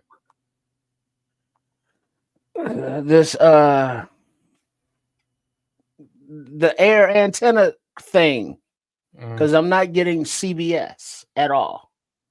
Why am I not getting that entire network? And it's irritating because it's not like you can just change the television channel to the channel, and it's all digital. And so you got these user interfaces with the grids and stuff. And if it's not on the grid, you can't go to it. So it's like, damn it. Sucks. Okay. Yeah, it does. But you make do. You make do. And I don't know what. I mean, I got all these other superfluous networks that I don't watch ever. All those craps work. It's like just TV, just the local over the air. No. It's like, yeah. So yeah, that's yeah. We all have our thing. Speaking of, I'm kind of getting hungry. I was But gonna say, I have no about that time for you to get something to eat, Trip. I'm about to go on break. You know what I mean? I know you are. That's what I'm saying. It's about that time for you, man. I made sure to grab a little something before the show, so I'm okay as it stands. But I might just end up with a couple of peanut butter and jelly sandwiches, strawberry jelly, of course. There you go. All right, you got the Bears, 1st and 10 from about the 45-yard line. Williams, quick pass to the right, complete to Zacchaeus for about a maybe 5-yard gain. 2nd down. And now we move quickly to the line. Let's see, from the 39-yard line, going the other way. In the shotgun, snap, pass quick out to the left. Much pressure in his face. There was nobody in the area. 3rd and 5.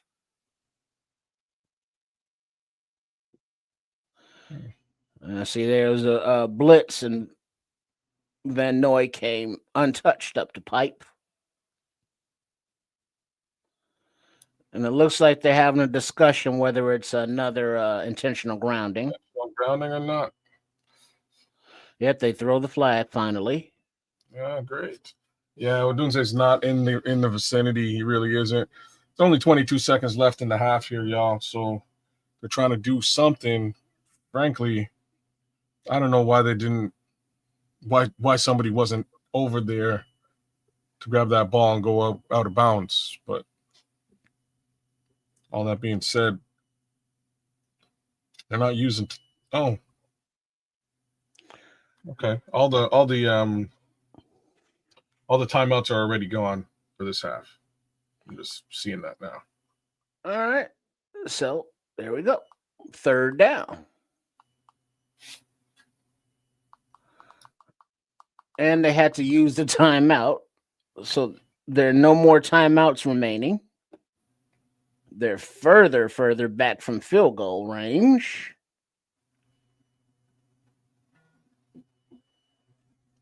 So they lost 10 yards, the down, and the timeout. Great. Trifecta. All right, so from about the 50-yard line, Williams in shotgun. Looks like Swift, I think, to his right. Timeout, Ravens. Smart move, Ravens.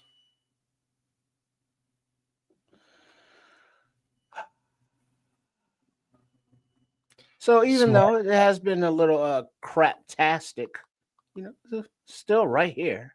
So this is a halftime teaching moment. I think less of a yelling moment. Make your adjustments and then keep it moving.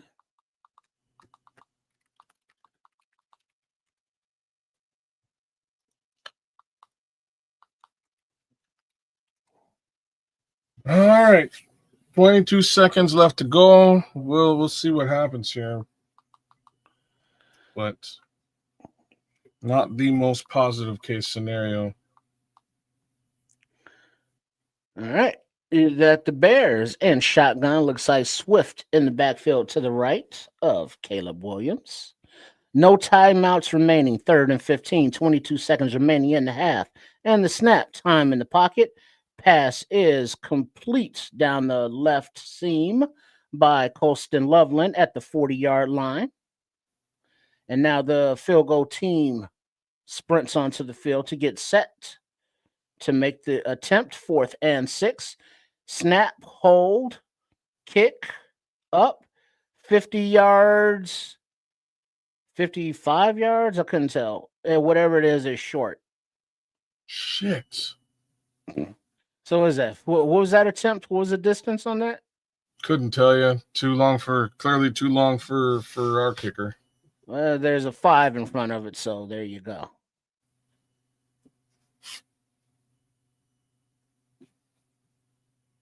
And Ben Johnson is talking about executing the red zone, and it's going to take 30 minutes, to win this game. So that's the message going into halftime from Ben Johnson. As I hand it over to Kids and Nomad for your halftime entertainment, because a ninja on break. He ain't playing. He's gonna get something to eat. Man. So we're gonna start here. Caleb Williams, 12 for 17, 114 yards. Snoop Huntley, 11 for 12. So he's almost at almost 100% on the day for 110 yards. Now, I'm going to chalk that up to Bears secondary being decimated.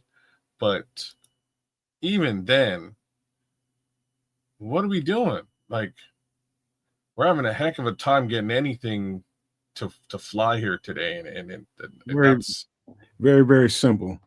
We haven't found the rhythm again on offense and trying to lean too much on the running game when we gotta be honest with you. Caleb just they got him into a nice little rhythm early, getting him some rollout throws and getting him into a space where he can. Now they probably have to start that all over again, get right back to that, get him to some nice rollouts, get some easy completions and get him going again and try to get him back into the rhythm that he needs to be in. That's the only problem right now. And now probably putting the defense out there a little too much again with the injuries decimating the defense. Well, yeah, sounds about right to me. I don't know what we do to correct this, though. Something needs to happen. They need to do something, and how and fast.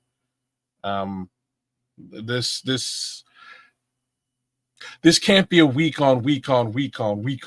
situation, right? So right now we have to now look at the obvious, and that's those turnovers are what drove us towards a win in those previous games. We need a whole bunch of that to pop off, and unfortunately we haven't got any turnovers thus far in this game in the first half. That's what's missing, because the thing that ain't working, it hasn't been working, is, the offense with respect to Caleb Williams. Hate to say the obvious things, but there they are. The flip side to this is we can get back down to a little bit more smash mouth.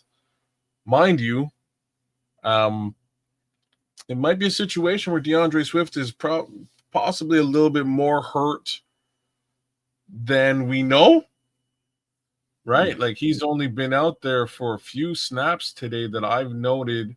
Him and Kyle Monangai are in lockstep for the exact same amount of carries today, 4 each. DJ Moore's creeping up behind them real close with 2. I don't like that. I want to see whoever our back is going to be. I want to see that guy play football today. Cornelius, Roshan ain't out there. Roshan, are you sure? Is he is he out today? Yeah, Roshan's on the he's on the list. Huh. Yeah, it's again, you know me, I'm not one for panicking. We had a bad first half as far as rhythm goes. We didn't move the ball pretty good in the first quarter, but it just started to tail off, missing open guys, and you got to keep the chains moving, man. You got to get some rhythm on offense, and that's when they do, it tends to be the Bears play better once the quarterback has a rhythm, man. Just keep the defense off the field as much as possible. Extend some, you got to extend some damn drives sometimes. I have to agree with that. I'm definitely not in panic mode, but at the same time, there's things that need to happen. This, sheesh. Yeah. PlayStation, he hates the team. What's that? PlayStation says he hates the team. I hear you, man. Like I know what he means by that. He doesn't hate the team, but like, watching this team sometimes can get a little bit frustrating. You want them to get over themselves, and they can't. You know what I mean? Like, I get what you're saying now, Dom. Filling in for Roshan. I got you, Cornelius. Oh, on specials. What's funny is they could have just used Homer. Homer's out there. They didn't really need Dom Rob out there. Yeah, they probably did. Homer was out there on specials too, man, but they decided to utilize him as well. Without Roshan, somebody's got to replace him. Yeah. I don't know. Or maybe they call up Ogbongbemiga, which would have made sense too. But yeah, it's interesting, man. What, Trip need a snack or something? Oh, it's lunchtime for Triple R, man. He's gonna go get something to eat. He says he's gonna get some peanut butter, banana, and strawberry jelly. So that's fucking Trip Elvis. I guess, yeah. That's what. Yeah, maybe he is Elvis. All right, man. Look, don't forget, man. You guys do us a favor. Hit it. Give us a like, share, subscribe out there. We would appreciate it. Coming at you live and direct every Sunday when there's a Bears game to be watched. We'll be there and giving you the commentary that you need and deserve. Oh, there's Ryan Poles' best friend right now, chopping it up on this particular football game, Mr. Matt Ryan. By the way, we are very, very close to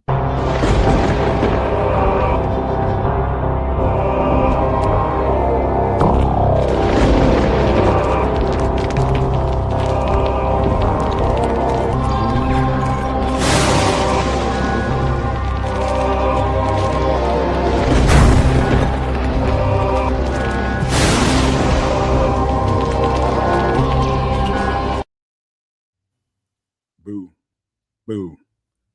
Let me read some of the comments. He's like, Scrolls has said, give Caleb some time. Stop allowing the dudes to leak through, and Caleb has to stop giving up penalty yards. Look at Scrolls, man, getting some good, accurate criticism in there, man. I you know what?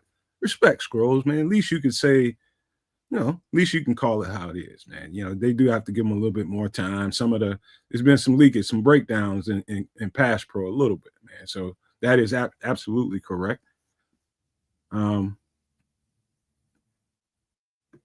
How the Bears didn't replace Roshan is beyond me, Cornelius Squall says. Miguel says, Caleb Williams throwing another shit. Take it easy. Take it easy. One more. What can I say about it? I don't know what they got to do, man. They got to get this situation into rhythm. They need to start to feel this thing because, as stated, they're even on the first drive, which was pretty positive. There were some open receivers in the back that he could have targeted and nailed, but not getting in the end zone, that's a problem. Like, that's not really acceptable, man. We need to get that. They need to capitalize on the opportunities that are in front of them. They're just not doing it. And it's been for weeks now. ATF, you're right, man. This is the truth, man. When we start not flowing on offense and the offense is breaking down, it has to start at the top, and that's the quarterback, the guy with the ball in his hand, man. You got to get your team, keep your team into a better rhythm, man. Get your, it's just too many missed. I seen 2 or 3 of them. That's like, damn, Caleb, we gotta move these chains, man. So he knows that. I know Ben Johnson is in there telling them that, like, dog, you have to lead this thing, man. If we're gonna get on a rhythm on offense in any kind of rhythm, it's got to be you. And so he knows that. Nothing new there.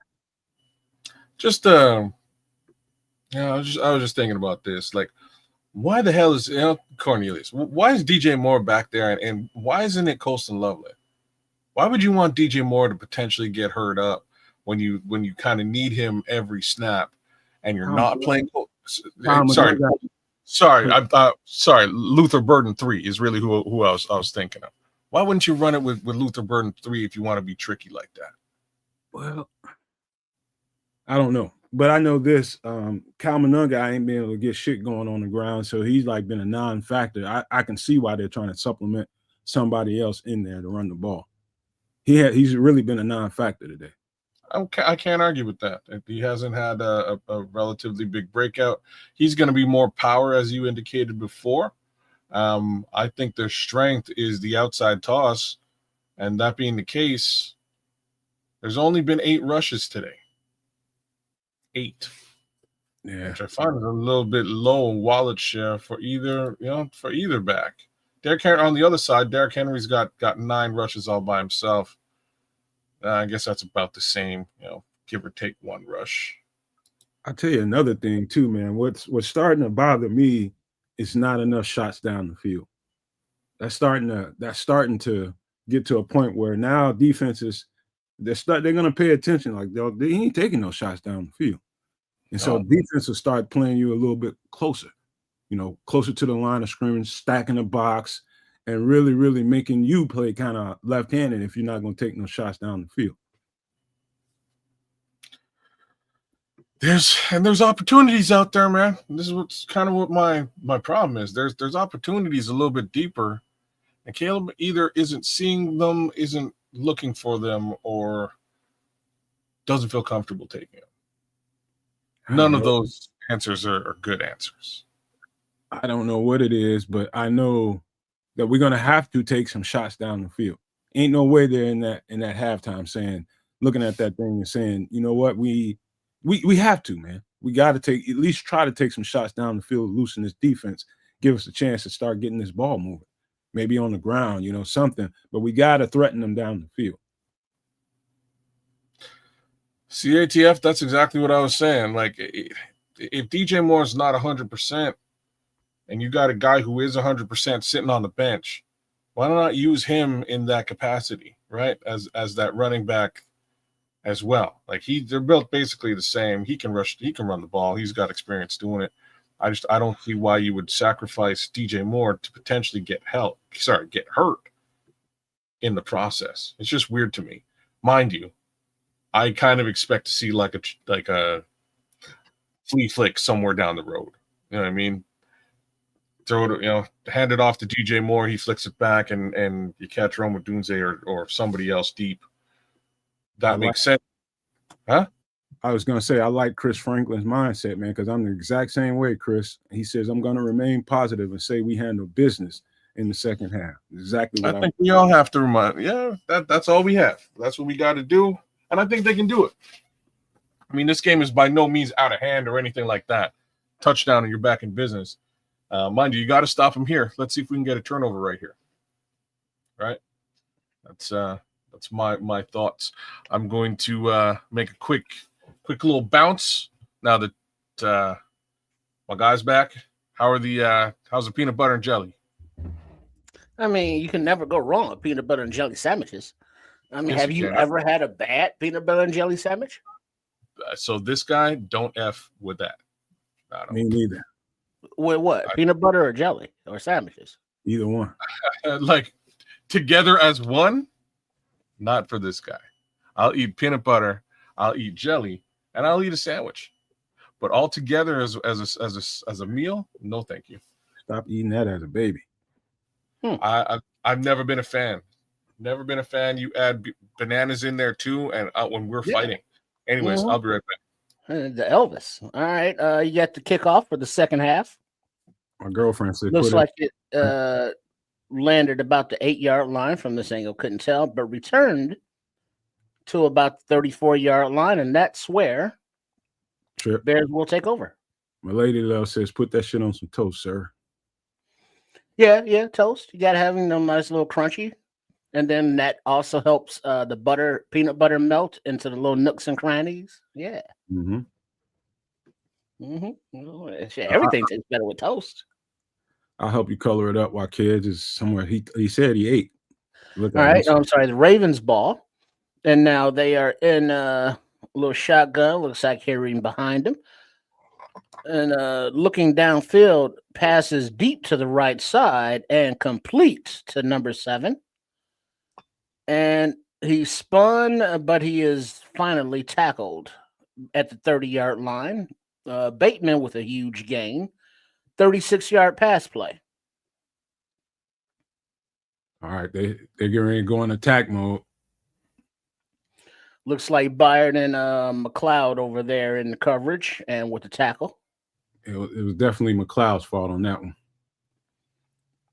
All right, so from the 30-yard line, 1st and 10 Ravens in the shotgun, inside handoff as Henry rumbles for about 8 yards. 2nd down and 8. Big Dex on the tackle. All right, now tighten up. Call it 7-yard gain, 2nd and 3. Got to tighten up here. Got to limit them to it at the worst field goal here. Come on. Well, man. but just the change of the field, just with that big play, now they're in scoring range right now, so the defense really needs that step up as the handoff goes to the right side, and Henry gets about right at the 1st down marker, so about 2.5, 3 yards. Ooh, man, TJ got smoked in the hole by that fullback. That's physical smash mouth football right there. He just took TJ the F out. TJ would have been there for that tackle, but he got smoked. But shout out to TJ for staying in the hole with that big dude coming at him like that. It's 300-pounder. All right, so just short of the 1st down. So 3rd and 1, handoff to Henry, and he skips for it easily as he gets about 4 yards to move the sticks. 1st down, Ravens. All right. They trying to take the air out of us. Let's go. Tighten up. This is where men separate themselves from the boys right here. Mm-hmm.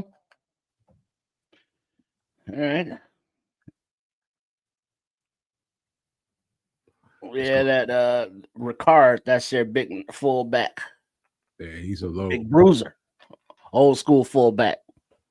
Straight up. All right, low. you got the Ravens 1st and 10 in the shotgun. Time in the pocket to pass, and he pump fakes, pulls it back down. Time runs out. Then he throws to the right side, and it looks like it is complete to their tight end, Andrews, for a 5-yard gain, 2nd down.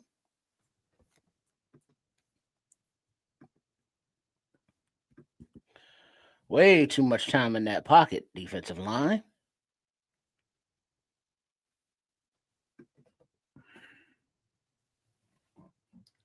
Not really, Smitty. I definitely don't. I've given that up. All I had to do was get off Twitter, and that stopped that pretty much cold. All right, 2nd and 5. Little fake handoff, and the quarterback keeping it running to the left.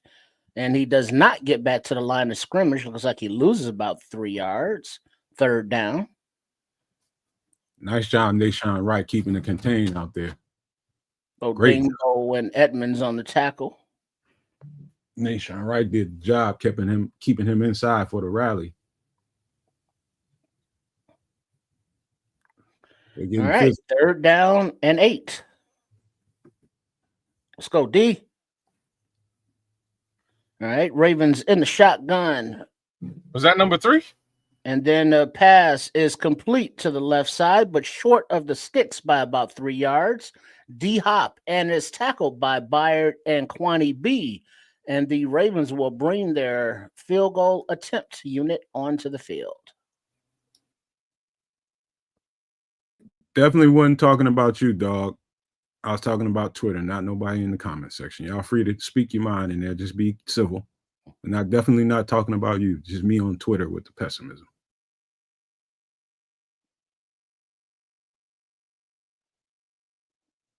All right, so this is a 28-yard field goal attempt for the Ravens. The snap is clean. Hold.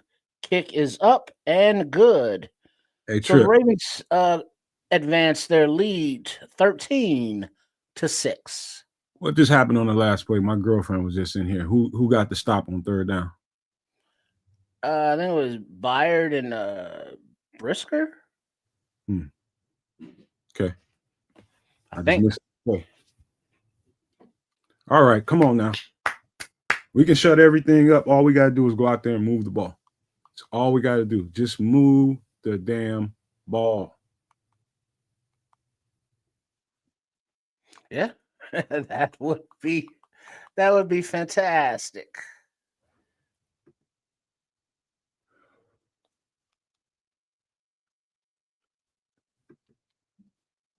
Kid, you want me to take over while you eat?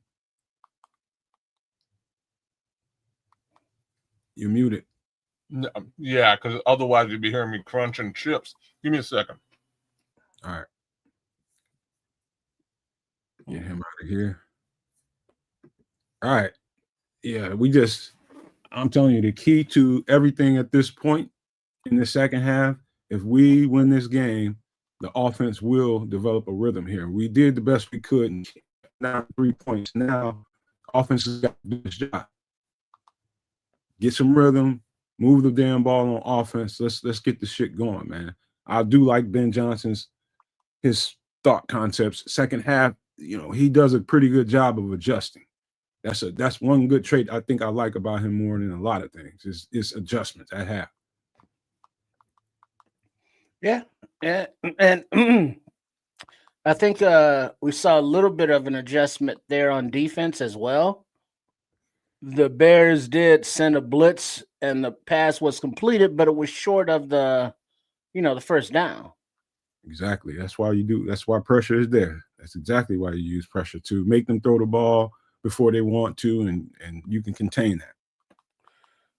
And it's like you can see the stats, and it's like, well, Huntley's like 14-15, but it's like, all right, cool. If those are just 2 or 3 yard passes that are not moving the sticks, that ball is getting out. Okay, cool. Just wrap up and make the tackle. But they've been able to, the Ravens, that is, hit those bigger plays. When they catch the Bears in the zone and. Those guys are just wide open out there. Hey, Scrolls, you're right, man. Like I said, second half, go back to ground zero when you started the game. Get him some early rhythm throws. All right. Get him going. All right. You got to return out to about the 27-yard line, but the ball is coming out. And there is a pile that they are unpeeling. Lord. And it looks like official Bears retain the ball as it Gotcha. was stripped out. Who was returning that? Blackwell was returning it, and it got punched out.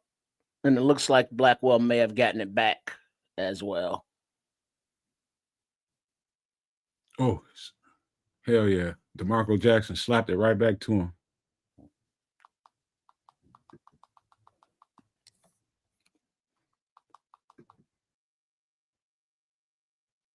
All right, so 1st and 10 from the 28-yard line.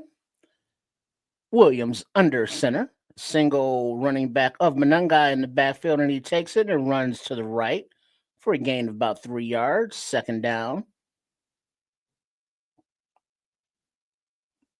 Okay. We take 3 every single Yeah, I time. mean, just keep grinding it out. It's working. They're just going away from it with weird calls and personnel decisions. Like just this whole DJ running back thing. I'm with kids there. That's very perplexing to me, but whatevs. You got Monangai in the backfield with Williams as 75 went in motion to the right, but a quick toss to the left to LB3, and he lost maybe a yard. 3rd down. All right. I don't think you want to be throwing the screen game right now. They're jamming the box too much, and you haven't threatened them downfield. So the screen game ain't gonna be all that effective, Ben Johnson. Got to throw the damn ball down the field. 3rd and 8.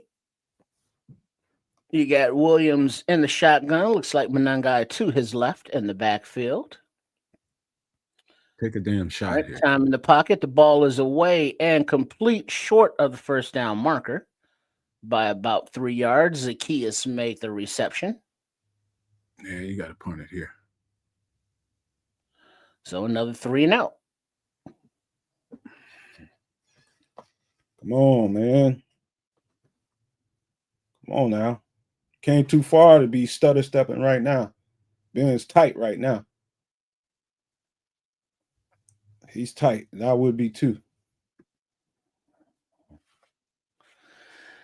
All right. What did he take him? The over? They had a layered concept right there where Rome was open, crossing right past Oz. You take that one because he's at the 1st down marker. So Ben's probably tight about that.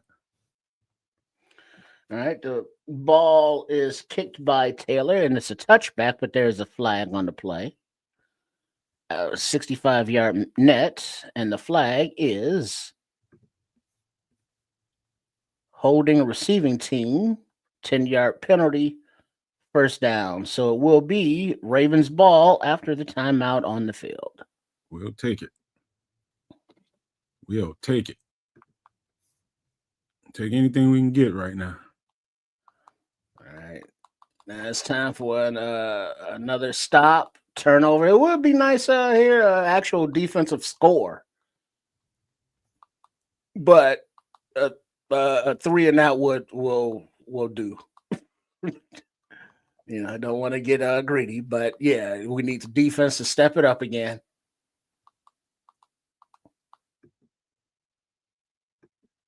Okay, I just figured out something.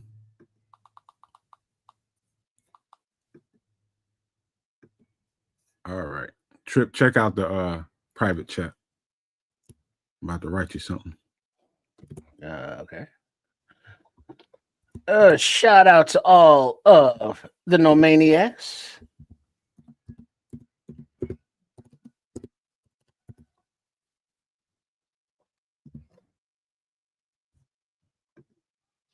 I just don't ask me nothing right now. I'll tell you after the show. Yeah, I don't even have that open. Something's going on. It's with your feed though. With my feed? Mm-hmm. What's happening with it? Well, I'll tell you in the private chat. There's nothing on. Don't worry about it. Yeah.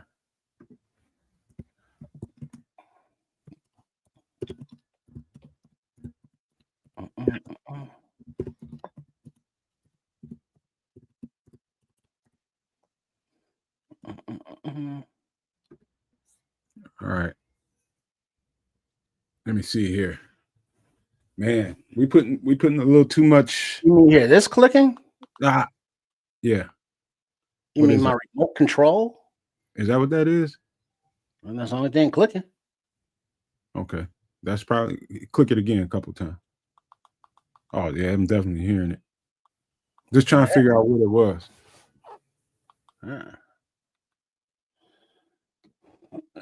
Let's see, that was ding dong. That. If you get your comment muted, that's just because you probably just used the wrong word or two in there. It ain't because you did nothing wrong.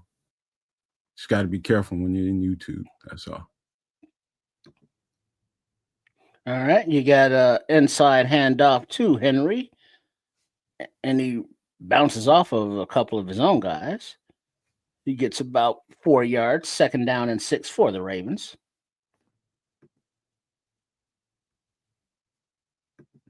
Yeah, Swift might be something might be going on with him.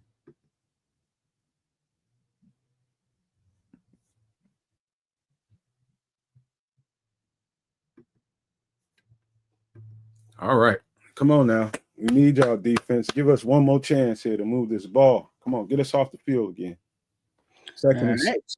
And then you got a little toss to the left to number Mitchell, and he gets to the edge and turns it up the field. And he gets well past the 1st down marker. Ooh, so Keaton. It looks like that's about a 30-yard run. Keaton Mitchell got some juice, boy. 25-yard run.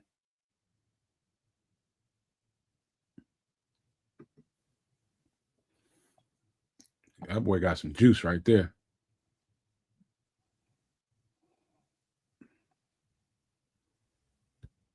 Yeah, they're going to keep attacking us on the ground, man. We got to prove to them that we can stop them. Got to prove it. All right. So play action. Plenty of time back to pass. Deep pass down the middle. And it's out of the reach of Zay Flowers, who had a step on the defense. Looks like Nashawn Wright in coverage. Oh, good. Just missed one.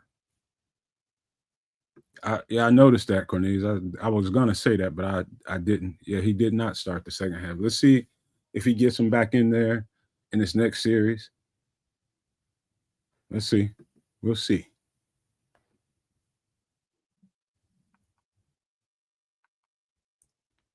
All right. You got in the shotgun of the Ravens and the snap, and it looks like Huntley pulls it down to run. He gets about 8 yards, but there is a flag on the play. Holding. I see it on the right side. I can't remember. I can't see who, but there was a holding over there. Illegal use of hands to the face. Defense number 26. 5-yard penalty at the end of the run. 1st down, Ravens. Come on. Come on, man. We got to take this momentum back. Yeah, because it's definitely out of whack right now. You know, you hate to say it's all on defense because it's not all on the defense, but we need the defense a little bit right now, as the ball is on the 46-yard line of the Bears.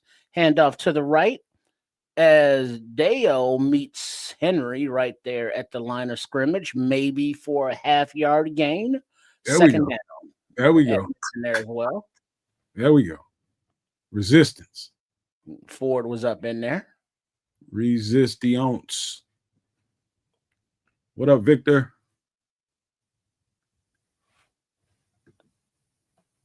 Man, Cairo is he's been good today. He must be okay, or else he wouldn't be out there. All right. 2nd and 9. Ravens in the shotgun. Running back to the left of the quarterback. And the snap, blitz coming, and Huntley steps right up through the center of the pocket and up the field. And he gets down to the 15-yard line. 1st and 10. Oh, just let him slip out. Let him slip out. Good call. They just, oh, man. Did he drop the ball? Yeah, it came out after he was down. It's Ravens ball. Let him slip right through the gap. Let me see who missed their assignment. Oh, they knocked TJ off. They knocked TJ off. All right, looks like an I formation from the 16-yard line.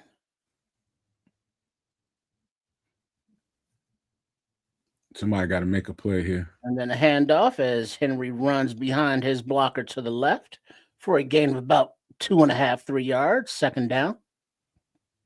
There we go. Tighten up. Tighten up. Good shit, Javon. There, I see that. Good shit, Javon. He's struggling a little bit too. Come on. We need a couple more now. Couple more. Get these punks off the field, man. All right, 2nd and 8.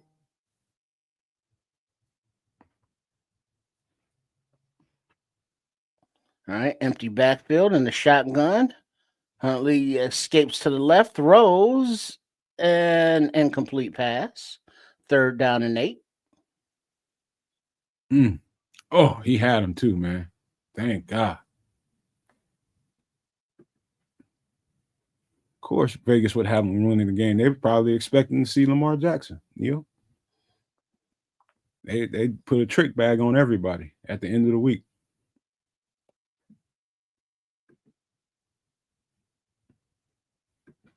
Victor says the weight is on poles. Poles. Is he out there in uniform? I didn't see that.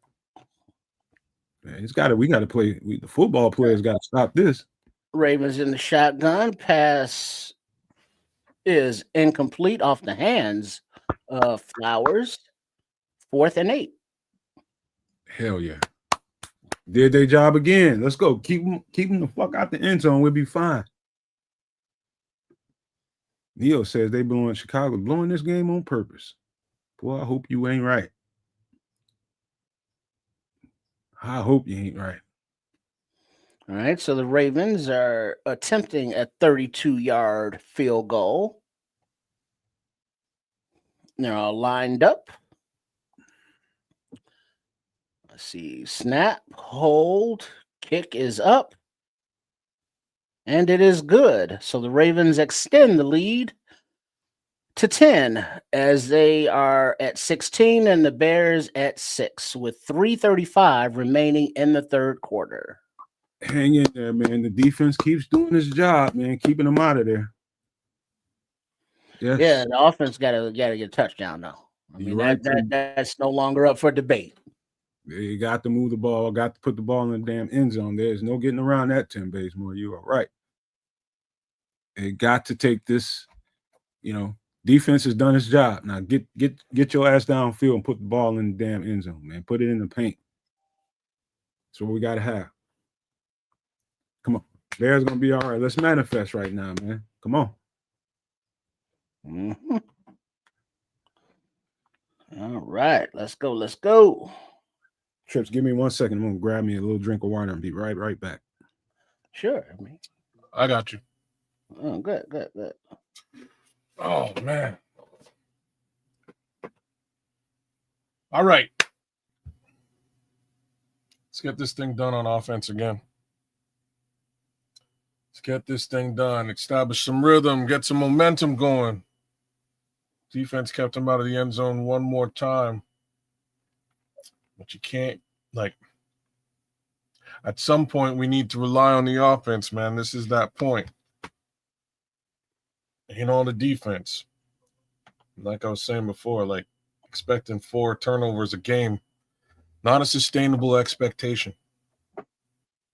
It's a lot of turnovers from this defense. That's sooner or later that well may run dry. So if we can get 1 or 2 still between now and the end of the game, fantastic. It might help us turn things around. But real talk, we need this offense now. Indeed. Need this offense. Because we all know how the secondary is faring with the Bears with everybody out. So that leaves D-line to pick up that weight and get more pressure, which they're not doing. And so when you go blitz and it doesn't get home, you have all these open receivers. But then when you go zone, there's just way too much time, for Huntley to find receivers out there. So yeah, it's just bad and bad. And then the offense not doing shit is bad on top of bad. So the offense needs to get it in gear and let's get this ball in the end zone. As the Ravens kick off, and the ball is caught at about the 15-yard line and returned to about the 34 by Josh Blackwell. And of course, there's a flag on the play. I mean, it's just the Bears haven't been. It's like you say, well, you can't run. It's like, but they don't commit to it. And then there's so many razzle dazzle formation window dressing plays that end up not working because it's just too long, and it's just very sloppily called and executed game. Victor Dragon, you're bang on. They haven't played a great game, but at the same time, it's not like, it's not like they're making any specific mistakes. And then that will be a low block on Noah Sewell. So we're going to back that return on up. But yeah, we gotta stretch the defense back because they're just rolling up closer and closer to the line. And all you see is purple jerseys within the first, 10 yards. As they should be. Caleb's got to torch him. He's got to torch him. You got to take some time on the field. If you want to win this motherfucker, you're going down the field and you got to torch him. At some point, it becomes, All right, you got Williams in shotgun. You got a running back to his right. Can't make out who it is. Got Odunze motion over to the right. I'm assuming it's Swift. All right, yep, Swift, and he takes the little toss. And he runs to the right side, and he gets about 5 yards. Second down. Okay, we'll take that. They can still run the ball. There's time left in the game, but just get a rhythm going, getting some kind of synchronization, and give the defense a chance to catch the damn breath. All right, so Swift is in the game in the backfield all alone, as Williams is under center.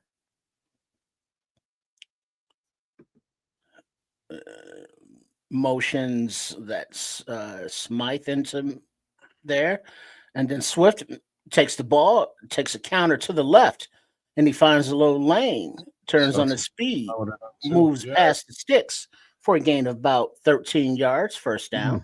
Nice. Beautiful run. Nice. Yeah, Swift feeling that. He's feeling like, hey, I gotta do this shit. They're committing to that ground game. Good block, good kick out block by Theo. All right, now you got DJ back in the backfield as the running back solo. Williams under center. And fake handoff to DJ, who takes the pass for about a 3-4 yard gain. Okay. 3 yards. We'll take that one too. So they did look deep, but it wasn't there, so he checked it down. At least that's the word on the streets. All right, you got Williams under center, handoff to the running back, which was Swift, for about 1 yard. Third down and 6.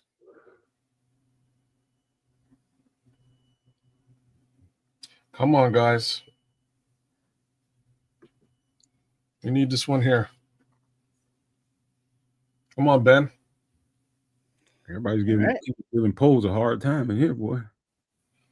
So from the 39-yard line, 3rd and 6, Williams in the shotgun takes, ball is away. Wide open, Roma Dunze, and he gets down to about the 47-yard line.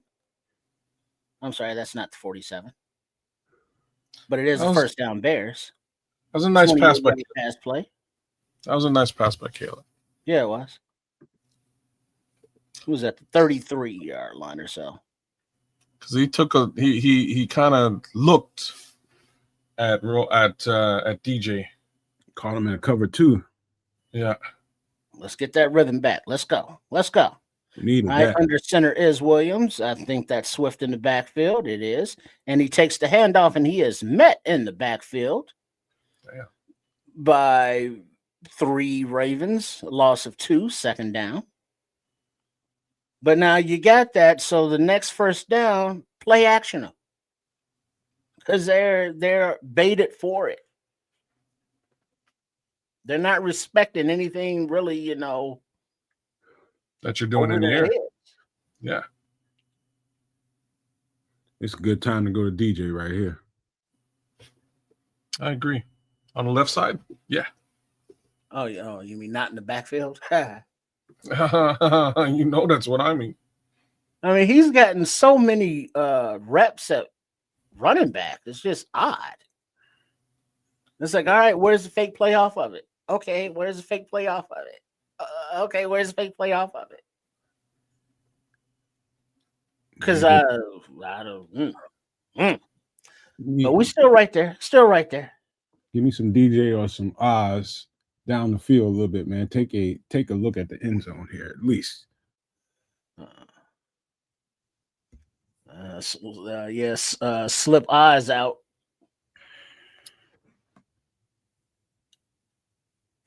Somebody get this thing popping, man. Yeah, get it popping. Shit, LB3 in the end zone. What have we seen him like 2 reps today? Dial him up, man. Still on the field?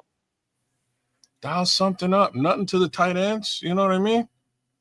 Like, he don't trust Colston at all. Man. Because I know Oz has gotten more looks than LB3 has. Might be me do a little chewing somebody out on the sideline and tell them to take over this game, man. Get in Caleb's ear, tell him, hey, man, look, win this game, man. Take a shot down there, man. Have some belief in your guys and throw them the ball, man. Give them something to catch. O-line looks good, Scrolls. O-line ain't looking that bad. Not to me. No, there's time, Scrolls. There's time to throw, man. Good and bad. Caleb just got to make them pay. Just make them pay. They tightening up in the box. They got 8 and 9 guys in the box. Make them dudes pay. Yeah, he's choosing the check down, and with eight, 9 guys in the box, not a lot of room down there.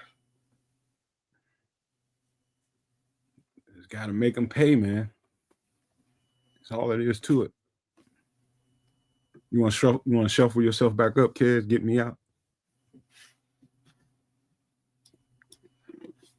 All right, as we start the fourth quarter, Bears down by 10. All right, as it looks like Monangai takes the inside handoff, makes a man miss and cuts up, gets to the 30-yard line, third down. Not a bad rush.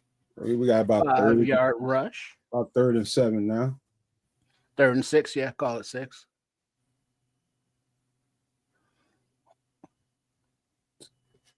Loveland's in the game. So Zacchaeus, I see him in the huddle. Make him pay, Caleb. All right, here we go. 3rd and 6. Williams in the shotgun. Looks like Monangai shifts. Monangai shifts to his right? Nope, that's Swift in the game. Excuse me. And then it looks like a screen to the left of Swift as he directs traffic. He has blockers. He makes it down to the 5-yard line. First down and goal, Bears.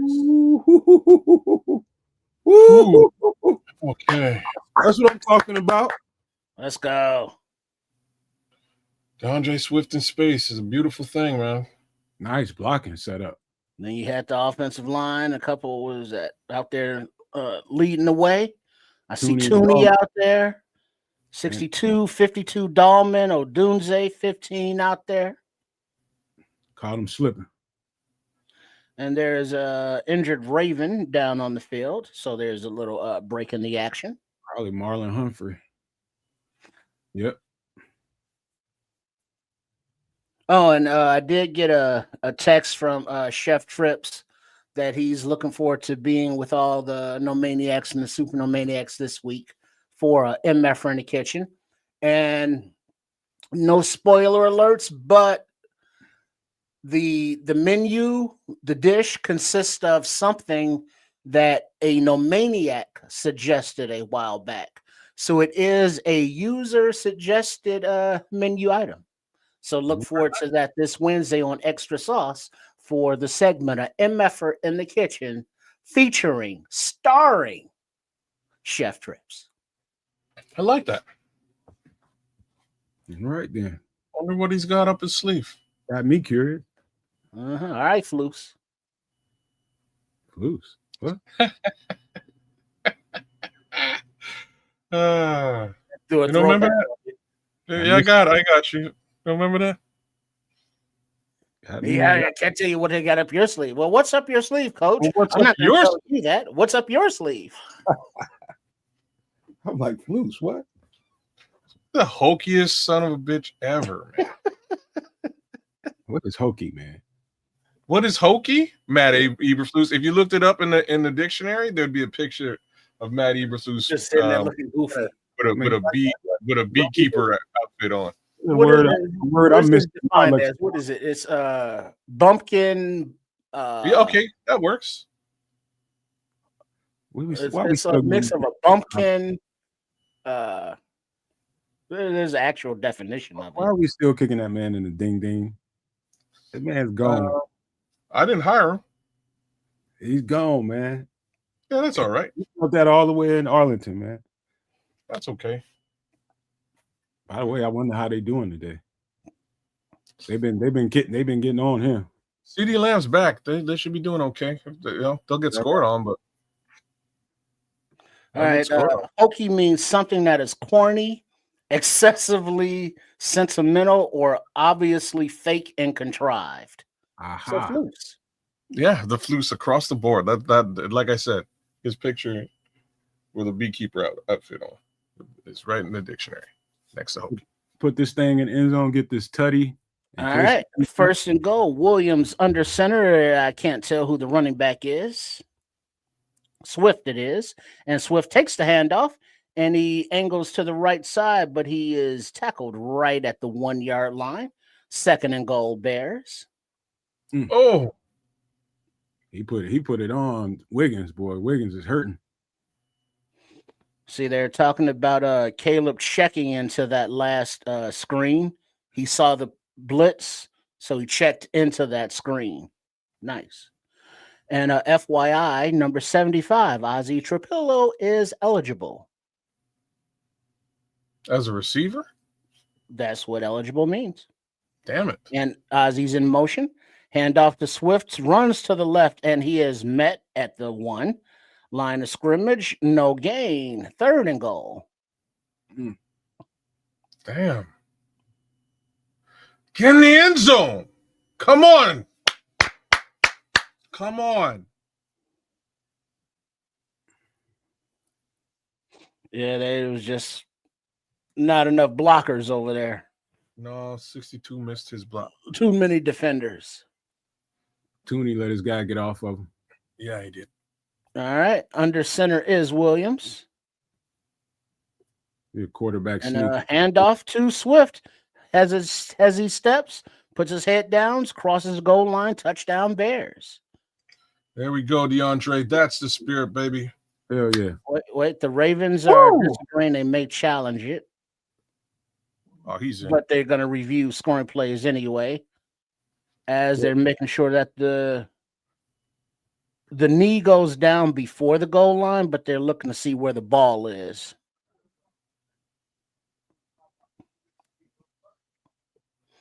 Because it's a very close play. But everybody is in agreement that he is in the booth.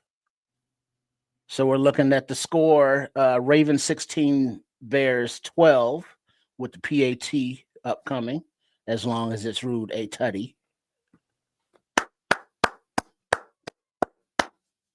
It's been confirmed. Touchdown Bears. All right. The PAT, Santos is on for.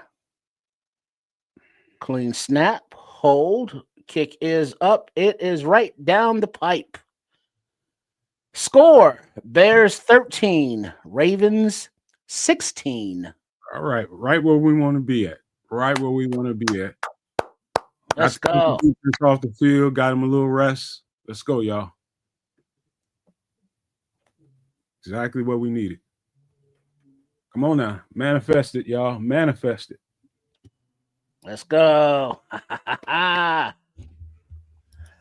Hey, did you say something about food earlier? Question, kids, Nomad. While I stretch and the nomads are feeling a little sigh here. How can they become super nomaniacs if they want to be, if they are nomaniacs? Here you go, man. Let me do that. Tell them. Go again, man. I got this. Don't worry about that. Worry about that. I got it. Just make sure you hit the like button. Share, subscribe. All three of them. LSS. You say something about food? Hello, this is Chef Trips.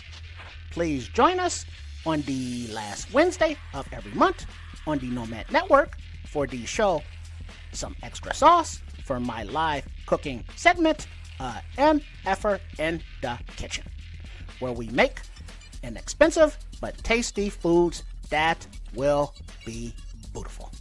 And I look forward to seeing you there. There you go. Yeah, that's Wednesday. Extra sauce. That's the 30th. Okay. So the next night is like your Christmas, but it's Halloween. That's right. I love it. I'm gonna enjoy it. As a matter of fact, you're talking about some horror, man. Maybe we need to talk about some movies, man. Some movies on Wednesday on some extra sauce, man. Some horror movies on that show. We got a pretty full show, man. We're gonna get to some of the stuff that we didn't get to last week. And it'll be much more for this show, man. We're gonna have a good time. It'll be a special show. Nice. Nail biter. I'm feeling that, Tim Bazemore.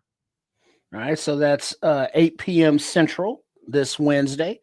Extra sauce. Hey, Scroll says no EBT for a lot of folks. We need Chef Trip shutdown edition. He cooks nothing and looks at the camera. It's time for that grit and poke menu. You know what grit and poke is, right, kids? Y'all got that in Canada? No, I don't. What is grit and poke? Well, you grit your teeth and poke out your lips because ain't no food, and that's dinner. And so the Bears kick it away as the Ravens get a nice special teams return into Bears territory. Oh, yeah, that's a good run. 40-yard return for the Ravens. Damn, Keaton Mitchell.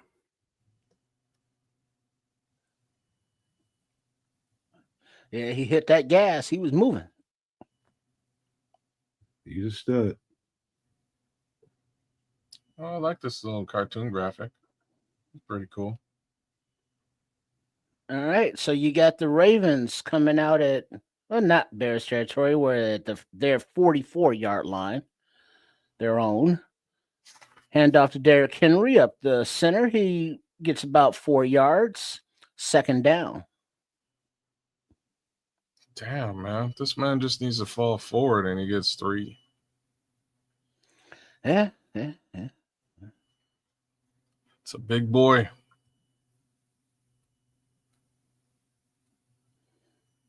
All right. You got the Ravens, 2nd and 6 in shotgun. Looks like Henry to the left of the quarterback. Little handoff on a jet of the wide receiver coming around to the left is Zay Flowers. And he gets it about a yard past the first down marker for a first down, Ravens. Damn.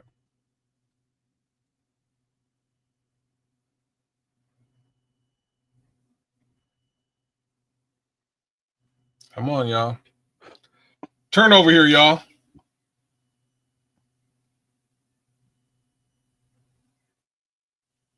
And so 1st and 10, the Ravens come out at the Bears' 44-yard line, and a little pitch to the running back who goes to the left. The running back is Mitchell, not Henry. He gets about a 3-yard gain. 2nd down and 7. Yeah, Derrick Henry went off to the sidelines there after that last And it run. looks like we got a Bear down on the field. Big Dex Sr. is writhing in pain.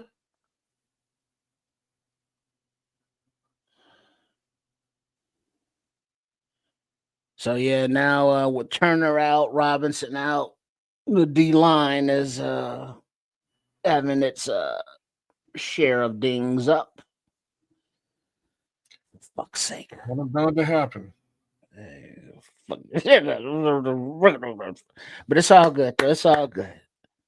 Because you got a 3-point game. No matter how discombobulated we may think the play calling has been, the execution with the quarterback, with the running backs, with the offensive line, with the receivers, with not being able to stop the run on defense or getting to the quarterback or being very tight in coverage and giving up big plays in the special teams.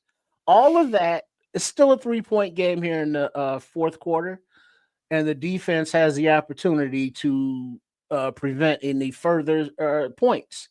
So only giving up 16 points thus far. The defense has been balling out, and they've been carrying the team thus far for the most part. So a few more reps, a few more plays, and then offense to get that shit going. So let's manifest. So you want to manifest? That's what that. Yeah, we manifest. So let's go. My guy, Super No Maniac Mike Palkovich says, hey, he's suggesting a canned food casserole, spam deluxe. While you bullshitting some beans, maybe some canned meats. You got the canned potatoes, and all the veggies, of course. Hash special, huh? Corned beef hash special. Shit, corned beef hashes is some yummy eating.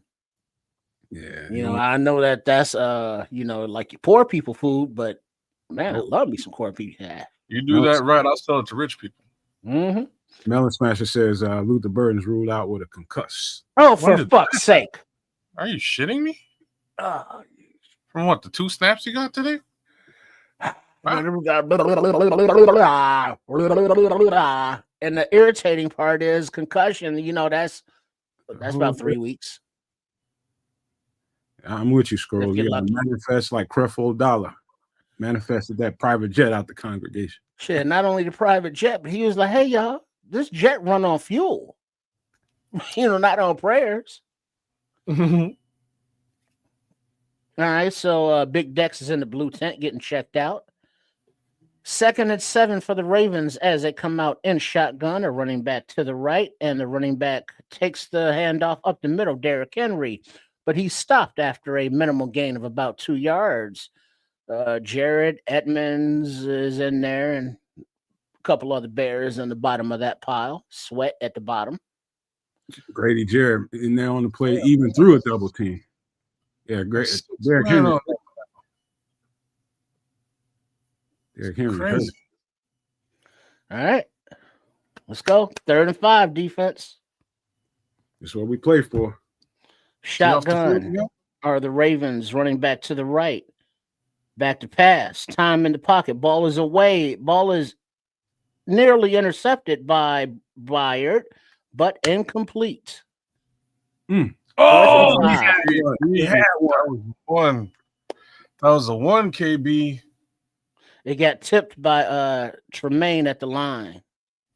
That was him. Byron just going to take that. He's about to walk in with that one. He would have been gone. He would have been gone. You're right. And now we got a Raven down on the field in pain, number 79, offensive lineman. Big Ronnie Stanley. Ronnie Stanley, age 31, Notre Dame, 6'6", 310 pounds. And he is not feeling it, but he is. Somebody probably chop blocked his ass. Hey, next man up. All right, punter what? Because the Ravens got a punt, right? Or are they going for it? I don't know. They don't got that big time field goal kicker right now. They may have to. This might be 4-down territory for them. Uh-oh. Wait, so you think they go down 4-on-4 or attempt a 3? Because this is this would be like a 60-yard field goal attempt. Kind of coffin kick punt. Hmm. If it's me, I'm gonna give my offense an opportunity to try to keep this drive going. I'm gonna probably put my how many yards is it? 4th and what? 2.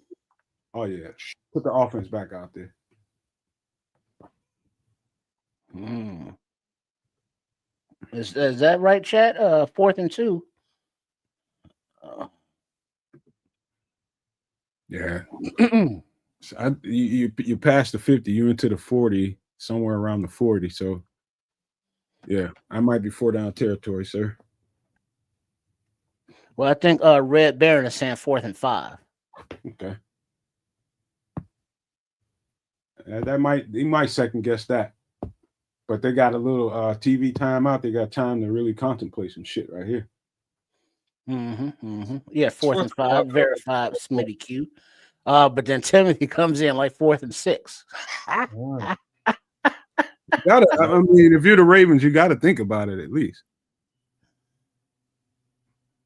Yeah, because especially knowing that the last offensive drive by the Bears, they got into a little rhythm there. Stole the so momentum. It's like, we don't want to give them that momentum right back, so they could possibly be going for it right there. I could see that logic as well. Hold to the minimum. Nervous. Don't be. We'll be all right. The running man. See, that's what I was going to bring up earlier on. That makes me mad. Nothing is sacred. Another remake? Yeah, man. Nothing is sacred. Nothing is sacred. You're talking about Schwarzenegger and Dawson. Neither one of those two were sacred. That is a fair comment.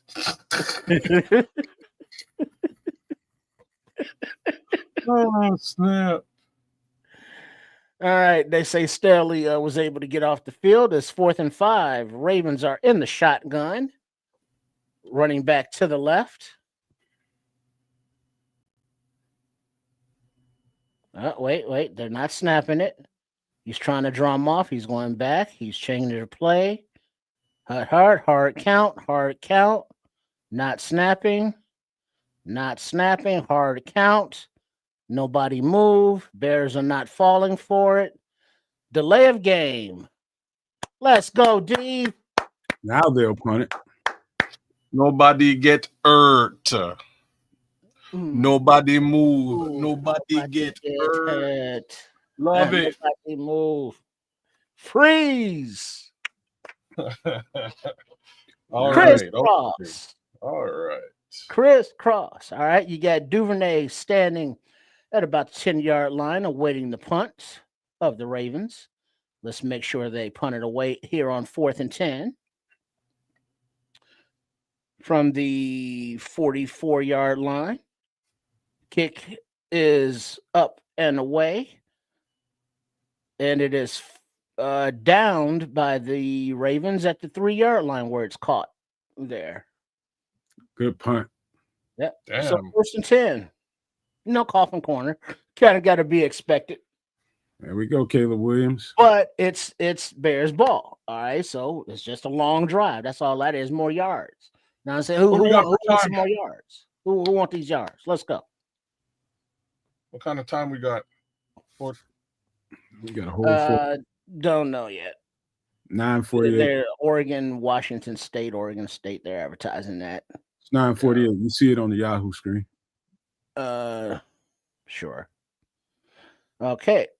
All right. Manunga is in the backfield as the running back with 81 Smythe in front of him as the fullback in the I formation. Williams under center. And flags fly. Man, they are crowding that box.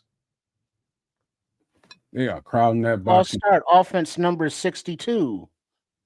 Joe Tooney with the false start. Half the distance, not even 5 yards because they're inside the 5. Fuck. Y'all kissing the end zone and you can't be doing shit like that. So it's 1st and 12. I didn't see Joe Tooney move at all. Yeah, didn't see any movement. But, whatever. All right, it looks like Monangai back there in the end zone as Williams is under center from the 2-yard line. Handoff to Monangai, and he runs right into a crowd at the line of scrimmage, pushes forward by about 3 yards. It was like Roquan Smith there on the tackle. So 2nd and 9. 9 minutes, 30 seconds remaining. This is a good time to call a slant to Zacchaeus or DJ Moore and just rip them right across the middle of the defense. Just rip them. Let him take off. He had a couple holes there that Monangai missed. But he's still in the game as Williams is under center. Play action. Time in the pocket. The ball is away, and it is intercepted by the Ravens. Oh, Lord. And it is returned to about the 9-yard line. Ravens ball. Why are you staring down this cat, man? Go somewhere else. Go somewhere else. Quit staring that dude down, man. Everybody knows you want to go to Rome. Everybody and their mama. Stop. Damn, that's why I called out. That's why I called out the other dudes, man. He's just gonna jump it. Come on, man. Yeah, that was double coverage. That was going nowhere because the safety was standing there waiting on Rome. And Rome had to pull up, and then, it was stared him down. They've been running Rome all day. Ravens were looking for it, stepped in front of it. So now they have the ball at the 9-yard line, 1st and 10. Too much pressure on Henry takes the ball, runs to the right, but is met a little bit behind the line of scrimmage. Loss of 1. There we go, Noah. 2nd and goal. There we go. Still holding to a 3-point attempt, D. Let's go. It's still a 1-score game. Let's go.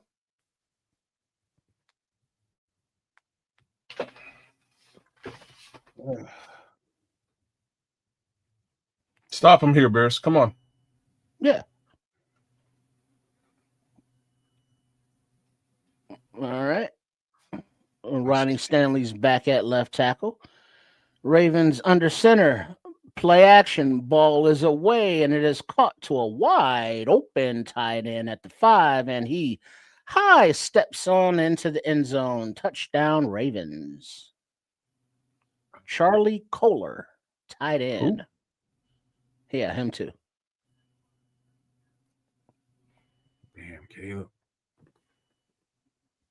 Making us play left-handed like this, man. Let's see. It might be on Daquan. Let's see what he does. I don't know if this is a man concept. Oh, it was. He got washed in.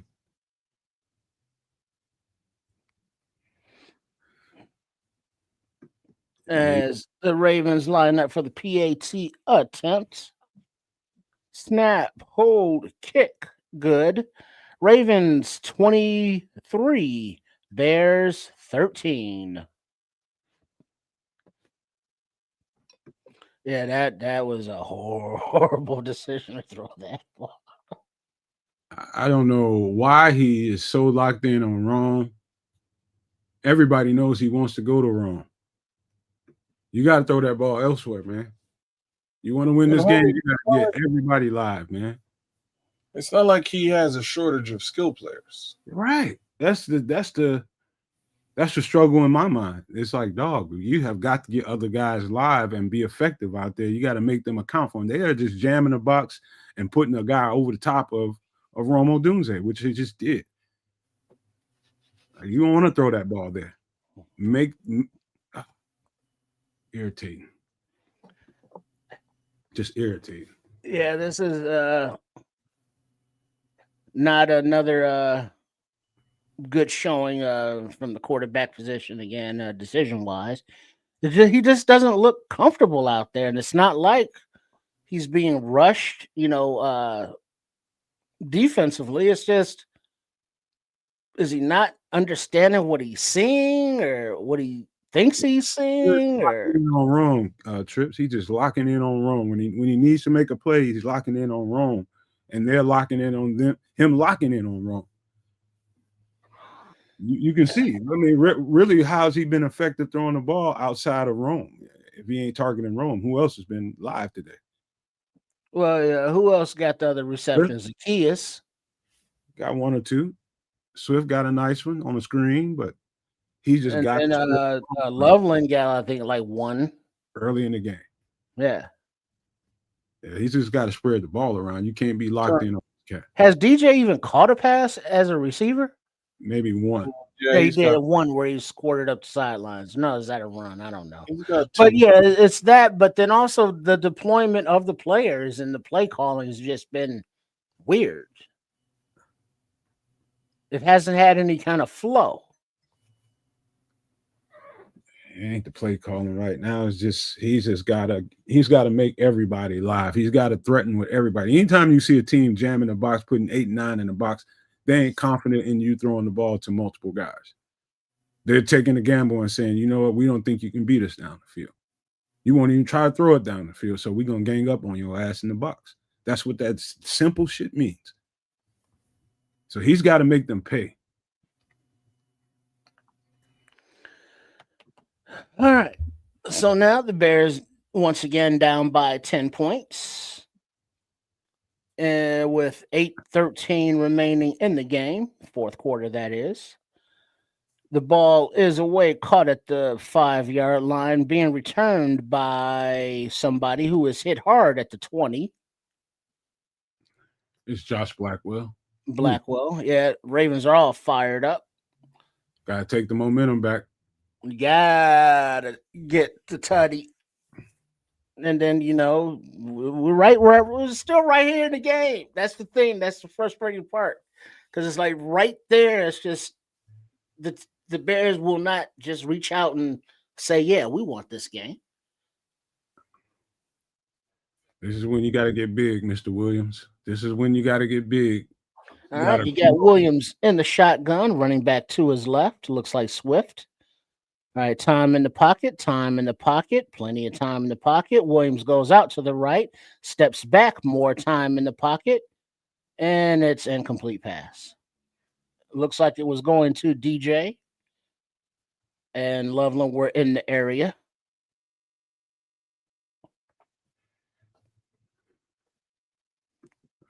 They got that much time you couldn't find anything.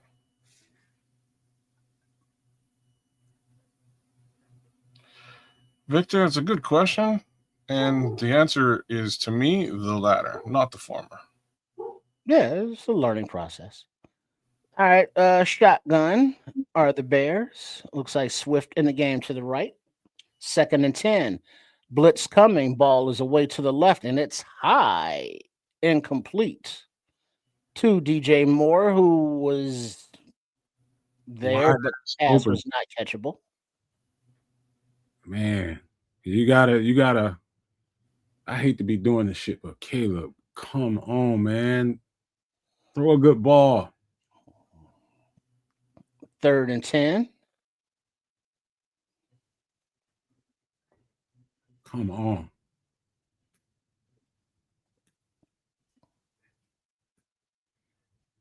Swift in the game to the right of Williams, who's in the shotgun. Come on. Eyes and feet. Snap pass. Ball is away. Complete to Odunze, just short of the first down marker by about half yard. So 4th and 1. Unfortunately, from the 33-yard line. Well, Rome, they should actually look at that because he looks like he dove and he's still in bounds. Oh yeah, that might be ruling on the field. First down, player assist. First down, Bears. That would have been a great challenge because they'd have got it. Good shit.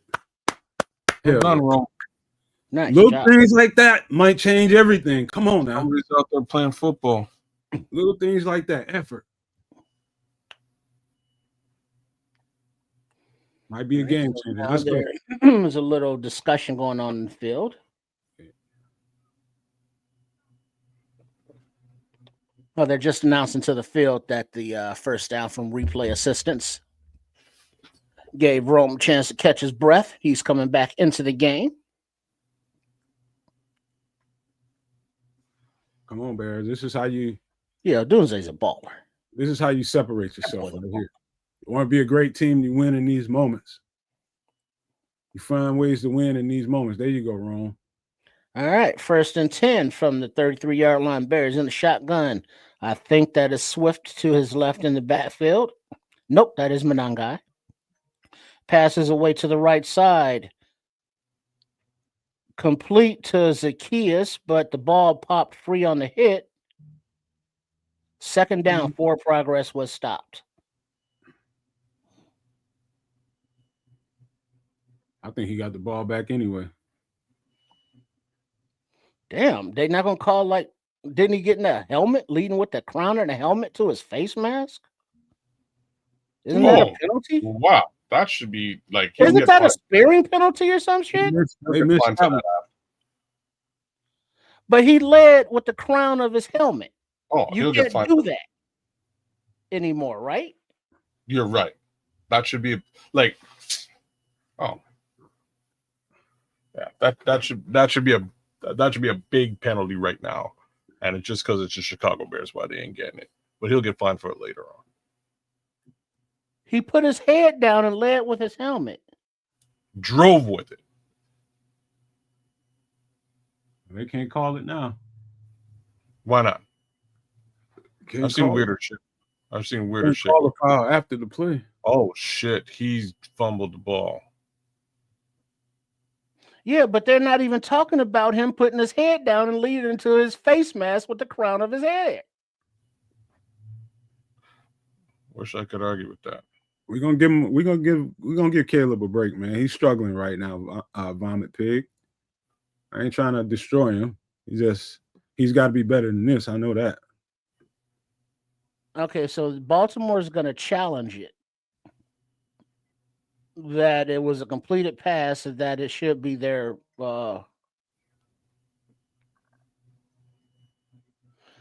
they don't know whether it's a catch or not, so I have no idea what the hell's going on. Oh, they're trying to call it now. They're calling it not a catch.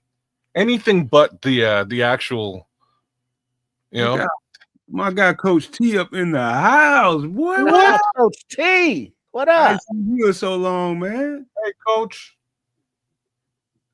Shout out, boy. Oh yeah, how'd the season go there, Coach? Because I know Coach was back into coaching. I hope everything's good with you and the fam, bro. Good to see you. I don't know how that's not a. How they threw no flag on that.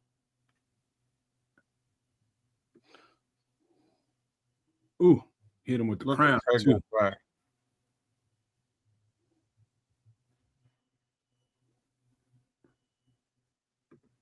Hit him with the crown of the helmet too. Any other team. But I want to know about this.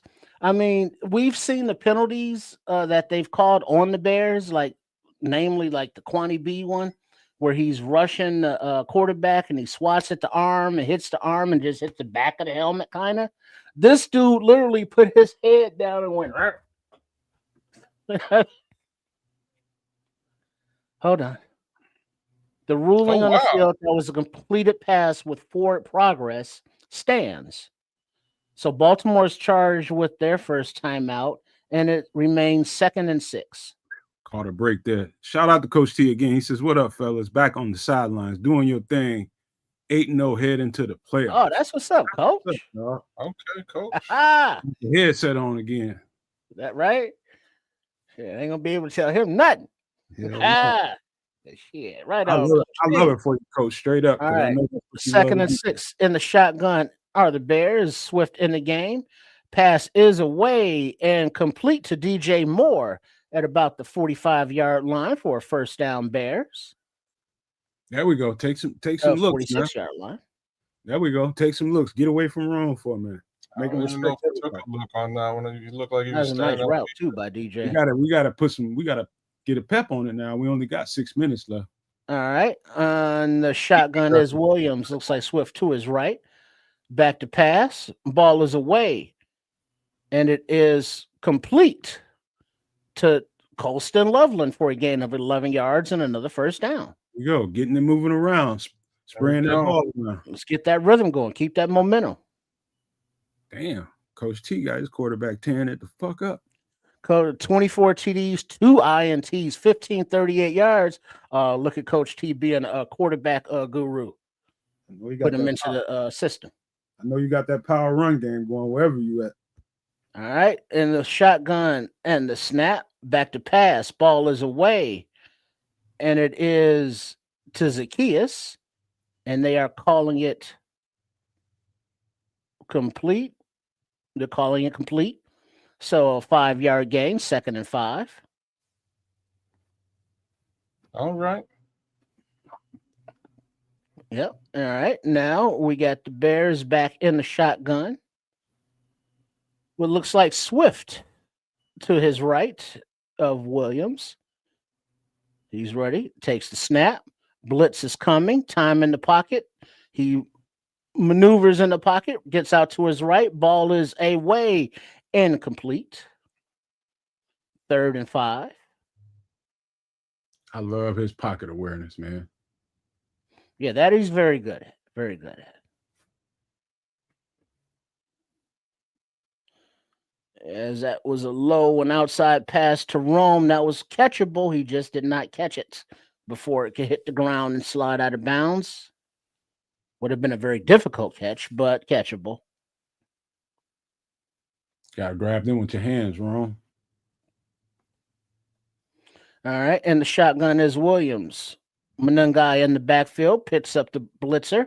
Ball deep into the end zone, overthrows everyone, incomplete. 4th and 5. It was pass going to Duvernay. Oh, Lord. Come on, you gotta have a little more touch on that. He had a step or 2 on it. Yeah, you drop that in the bucket. That's a tutty. You got throw that. So Santos is in to attempt the 3-pointer to bring the score within tutty. So Santos from the right hash for a 47-yard field goal attempt. Snap away from Daly to Taylor is clean and clean. Ball is up and good. Ravens 23, Bears 16 with 5:06 remaining in the game. Or the 4th quarter. Check that. Still right there, man. Get him the fuck off the field. Big play. We look for TJ, not TJ, but Tremaine, or look for Kevin Byard on this next series. If they go to the air, somebody got to get a takeaway. Somebody's got to get a takeaway. No, I don't know about onside on this one, Larry. I think you just play defense here. And if they pull it, I'll be surprised. I'll just say that, Larry. If they pull it, cool. But I personally wouldn't make that gamble right now. I think we got too much time left. He's asking about onside, y'all. No, okay. Who? Larry. Onside kick? Yeah. Yeah, I don't think so. I was just saying, I think we got too much time left on the clock. But you never know. You never know. It's always that outside chance.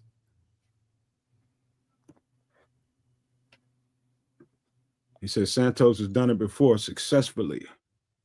All right. The kick is away, and it's a deep kick that lands into the arms of the receiver at the goal line. And he returns it. Stutter finds a lane and accelerates and brought down at the 35. So Owens makes the stop on special teams tackle. 1st and 10, Ravens is where they will come out with 5:06 still on the clock. If we get a takeaway, can we score a touchdown? That's the question, though, man. Guess what? If they get a takeaway, we're going to damn have to. I like Caleb with his back against the wall and in clutch moments. I like that, but he had a chance there with Duvernay in that corner. That should have been a tutty. All right, you got handoff. Nope, fake handoff, and a little pass out to the right to the outside. Flowers with the catch and completion and tackled after by the gain of 5, 6 yards. 6 yards. Second Ooh, and 4. ooh, I know his ass hurt, and TJ came down on him. Come on, still 1-score game. Still right there. Be right back, fellas. I gotta run to the door right quick. All right. Let's go. Okay. Come on, defense. All right, you got the Ravens in shotgun, running back to the left, man in motion. Handoff is to Henry running to the right, and he bangs forward for about 5 yards.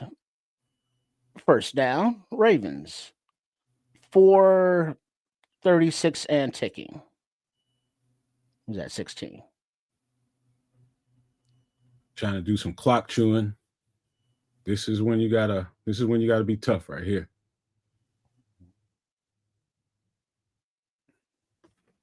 You said it.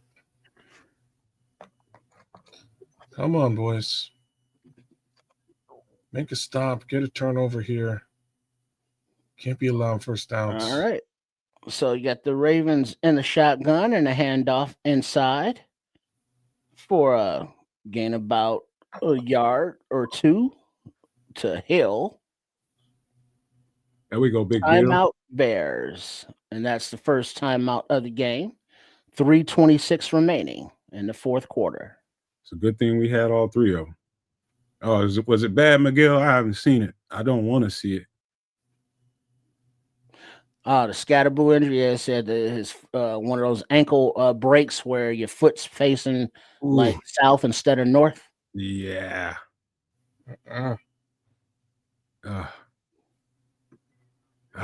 That's bad. Yeah, you gotta have surgery on those. Screws and everything going in there. Yeah, friends do not come back to play sports sometimes after stuff like that. So we'll see. All right, second down and 8. Huntley in a shotgun, hands off to the running back. Henry, who is met at the line of scrimmage, maybe gets a yard. Third down, and the Bears take their second timeout. Good shit. Let's just not let them get this third down and make Ben Johnson look smart for this. Please. Now, if you are the Ravens, what do you call it? Are you handing it off? Are you play action? Are you going a little quarterback option? Nah, you're gonna keep it safe and play some running on the ground because this is a time thing at this point. I don't know if they throw it. I'd be surprised. All right, so it's 3rd and 7. Think they're getting 7 on the ground here? They're gonna try to get it. I think they're on the ground or something. I think they're passing. Huntley's played as well. they are at their what is this? The 43-yard line. 3rd and 7, and the shotgun are the Ravens, running back to the left of the quarterback. We need you, Kevin Byard, right now. Bears showing blitz. Bears bringing blitz. Pocket collapsing. Ball is away. And it is caught by DeAndre Hopkins along the left sidelines for a first down, Ravens. Oh, push off. That was a push off. Big time. Oh, man. That got to be a flag. No. And in the face mask push off. Look at that. And a face mask to make it a. Come on, dog. You can't. Oh my God. That's kind of. All right, so from the 38-yard line, the Ravens are in shotgun, running back to the left. That hurt. Running back takes the handoff and runs off to the right and finds a huge lane to the outside for about a 14-yard gain before he's pushed out of bounds. 1st and 10, Ravens. Took the air right out of the seals. Took the air right out. That freaking.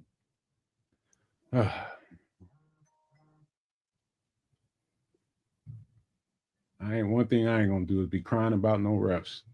You either get the calls or you don't. We didn't get it.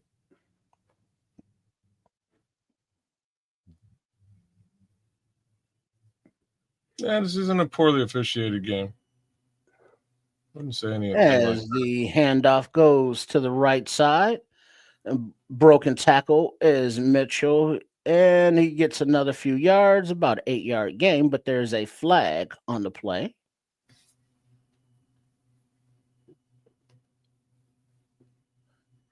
Offside defense, number 96, lined up in the neutral zone. Oh, fuck. Jeez.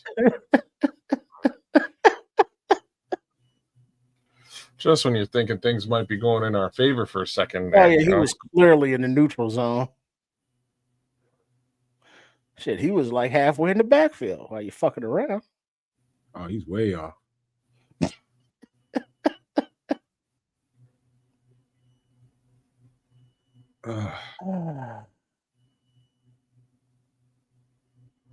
So from the 20-yard line, 1st and 5 for the Ravens in the shotgun, and a handoff to the running back as he runs out to the left side, cuts up the field, where he gains about 2 yards, tackled by Edwards and Deo. And the Bears take their final timeout.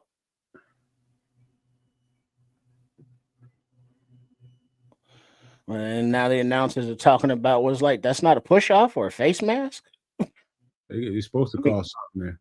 That is literally the definition of the flag. I mean, okay. But I'm still irritated about that. He was right in the face mask. That was some bullshit. I mean, he led. Okay, whatever. Yeah. Like I said, literally what the flag is for, and he took it right to the grill. Oh, whatever. Wouldn't want that. Okay, now they come out to play. It looks like there is movement before the snap, and there's a flag. Boy, they tired out there. Look at them. Yeah, even Gene is saying that should have been OPI. Encroachment defense, number 97. Big dollar bill. So, yeah, Gene is saying it could have either been a push-off and or a face mask. OPI. So, yeah, there's that. Vomit pig, that makes a lot of sense. But it is what it is. All right, so you got the I formation of the Ravens, fake handoff. Huntley runs out to the left and has room, cuts up field, bowls over Nashawn Wright, over the first down marker, inside the 5, 1st and goal.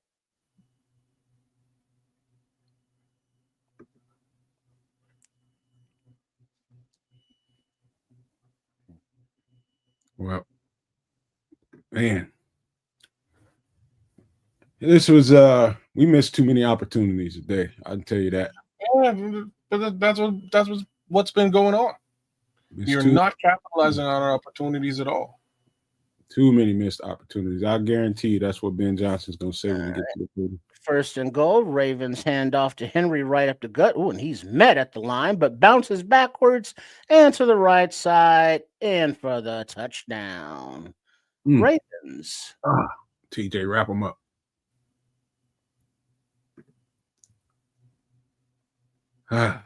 29-16, Ravens have the lead with the PAT attempts upcoming. Now it's over. Yeah.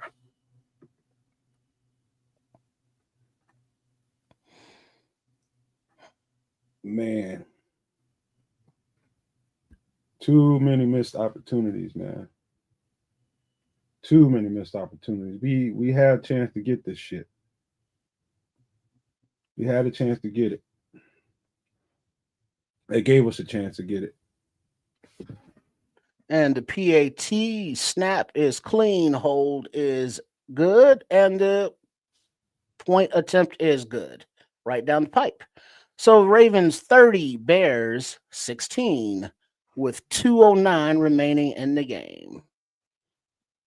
Got to give the Ravens a lot of credit, man. They toughed it out. They toughed it out.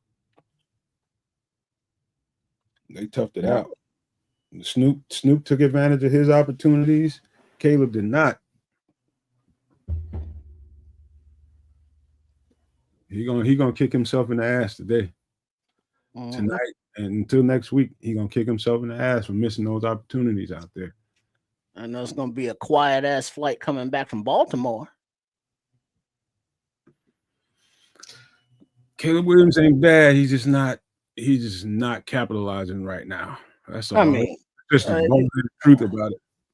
It's not bad, but it's like, come on, dude. I mean, you goddamn first pick. Gotta level up. It's not good. You ain't even got to level up. Just do basics quarterback stuff. You ain't got to be got beat up by a friggin' career backup. You gotta level up. Man, I'm kicking somebody's ass in fantasy. All right. Oh, what is that? Next week? The Bengals next week, huh? Bears take the show on the road again. That'd be fun. Then you got Giants, Minnesota, and Pittsburgh. All right, so 1st and 10 from the 30-yard line. Bears in a shotgun. Looks like, I think, Monangai to the right of Williams. Back to pass. Ball is way deep down the left hash. And it is complete to Rome Odunze, 1st and 10. 2-minute warning. How many yards Rome got today? He probably over 100. And not a damn thing in the end zone. Vomit Pig says, "No wonder I drink." You got me tempted right about now, but I ain't ate a damn thing. Yeah, I could use one myself. Romadunze 7 receptions for 114 yards. He's over 100 again. Olamide Zacchaeus 7 targets, 7 receptions, 33 yards. Yeah, I'm good on that dude. What do you mean by that? I mean, I see no juice. I see no wiggle. I mean, he catches a ball. He knows where to be. He blocks occasionally, but too many drops. Too many just he gets the ball and then nothing happen afterwards. You know, he's not there in the scramble drill. I mean, what? That's called a possession receiver trip. Yeah, I'm good. He ain't got much to offer after the catch, man. That's just wrong. That's wrong. No, I'm talking about Zacchaeus. Oh, Oz just needs to be targeted, man. He got 7 targets today. He ain't hitting them. Same amount of targets as Romadunze. Romadunze got 114 yards. Oz is you gotta the pitch and catch game, man. Give him the ball in space, let him run. Not getting a lot of that going on. Well, I mean, I'm seeing more from it than Rome than I am Oz. I get what you're saying. I'm just saying there's a reason. Like Oz can do damage. You just got to give him the ball in space. That's all. Oh shit! That happened. What? That would have been a goddamn touchdown. Little. I don't know if you heard, Chris. It was said. I think Melon Smasher said it. As a matter of fact, he said that. What's his name? Luther Burden might have went out with a concussion early. Yeah. I don't even remember him getting in the game, to be honest with you. I remember him I remember seeing number 10. He was blocking out there on a play to the left or something. It was like 1 or 2 plays and then no mas. I didn't see him go down. I didn't see him go out. I just didn't see him no more. He had a single target for -1 yards. Yeah, Smitty. He says the blame lies squarely at the feet of the quarterback. You cannot. That's one thing you can argue that, but I'll be null and void, man. I watch the game just like Argue with everybody. your mama. Missed too many All opportunities. right, Williams in the shotgun, running back of Manangai to his left, and the ball is incomplete to Duvernay to the left. Why is he out there though? Hey, what? Duvernay. Oh, I guess LB3 is hurt. Can we get some Walker? Where's Jade at? Shit. Need some energy.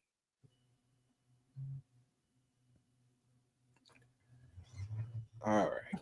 So, second and 10. Slapped up by the Ravens without Lamar Jackson again. All right. And the shotgun is Williams. Manangai to his right. And the Ravens bring a little blitz. Williams dances, gets the ball away, and caught by DJ Moore. One-handed grab, and he takes it down to the 1-2 yard line. Woo! Clock is running as Williams is scooped off the turf, and he's trying to run it off up to the huddle as the clock is ticking. DJ Moore's a superhero, man. Oh, All by himself. Did you see that shit? Yeah, I did. Yeah, I'm watching in space, not out of the backfield. God damn it. It was not a good pass. A minute 20 left in the game. And the ball is away through the hands of Loveland, who's covered right at the goal line, incomplete, stopping the clock, which is, I think, a little bit more important. And why isn't the Yahoo clock running? I don't know. Let me refresh it. A bad pass. DJ Moore made that thing into a friggin' workable situation. All right, second and goal. From about the 3 yard line, 4 yard line. And the shotgun is Williams. Back to pass. Throws, and it's complete to Duvernay, who was kneeling down at the 1 yard line. So third and goal. Oh. All right, and get in the end zone. And Caleb snaps it, and he tries to run it to the left. He's getting pushed in, and it's fourth and goal. Is it really? He's probably in there though. And the clock is rolling. Fourth and goal. You seriously didn't get in? So now you get Williams back in the shotgun, and nobody's doing it. And okay, and they finally snapped the ball. He's looking, ball's away, and he has a wide open DJ Moore in the back of the end zone, incomplete. Oh no. How the fuck you missed that? Oh. Dog, just throw the damn ball. What are you sidearming this shit for?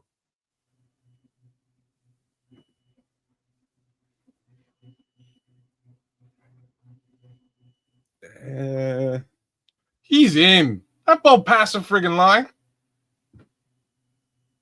Yeah, but they couldn't challenge it, and the clock is ticking because the game is running out. So, you know, there's just no time to take a good look at it from that perspective. Man, Ben is a little exasperated by this shit. You cannot miss that shot to DJ when he wide ass open back there. Yeah, I think there is a little bit of that going on, ATF, to be honest with you. A little regression going on. Might be some of that. And they got knocked back again. All right. So as the clock expires for the game, the final score, Ravens 30, Bears 16. All right, man. Let's get this post-game shit underway, man. Here we go.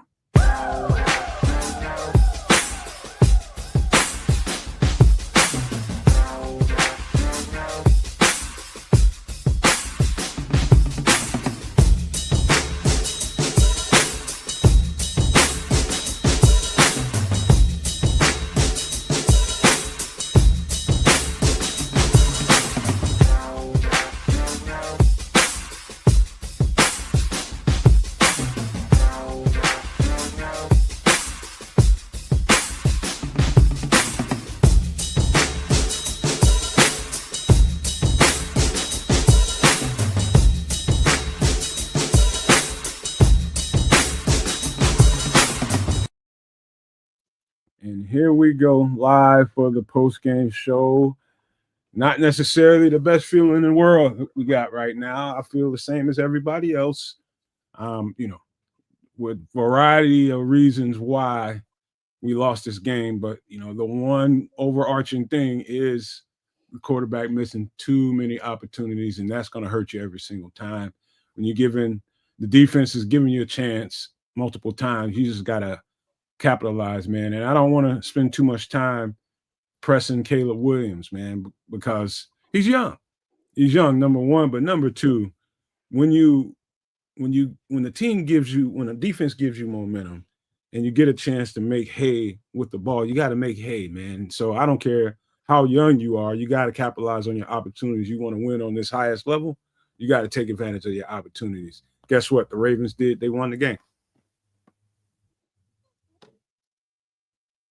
Yeah, all of those things. I'll just give you guys a little bit of tail of the tape because I don't really know what else to say other than opportunities lost and opportunities missed, right? So Huntley on the other side of the fence, I'm gonna give you what the Ravens brought to the table today in a winning effort at 30 points over the Bears at 16.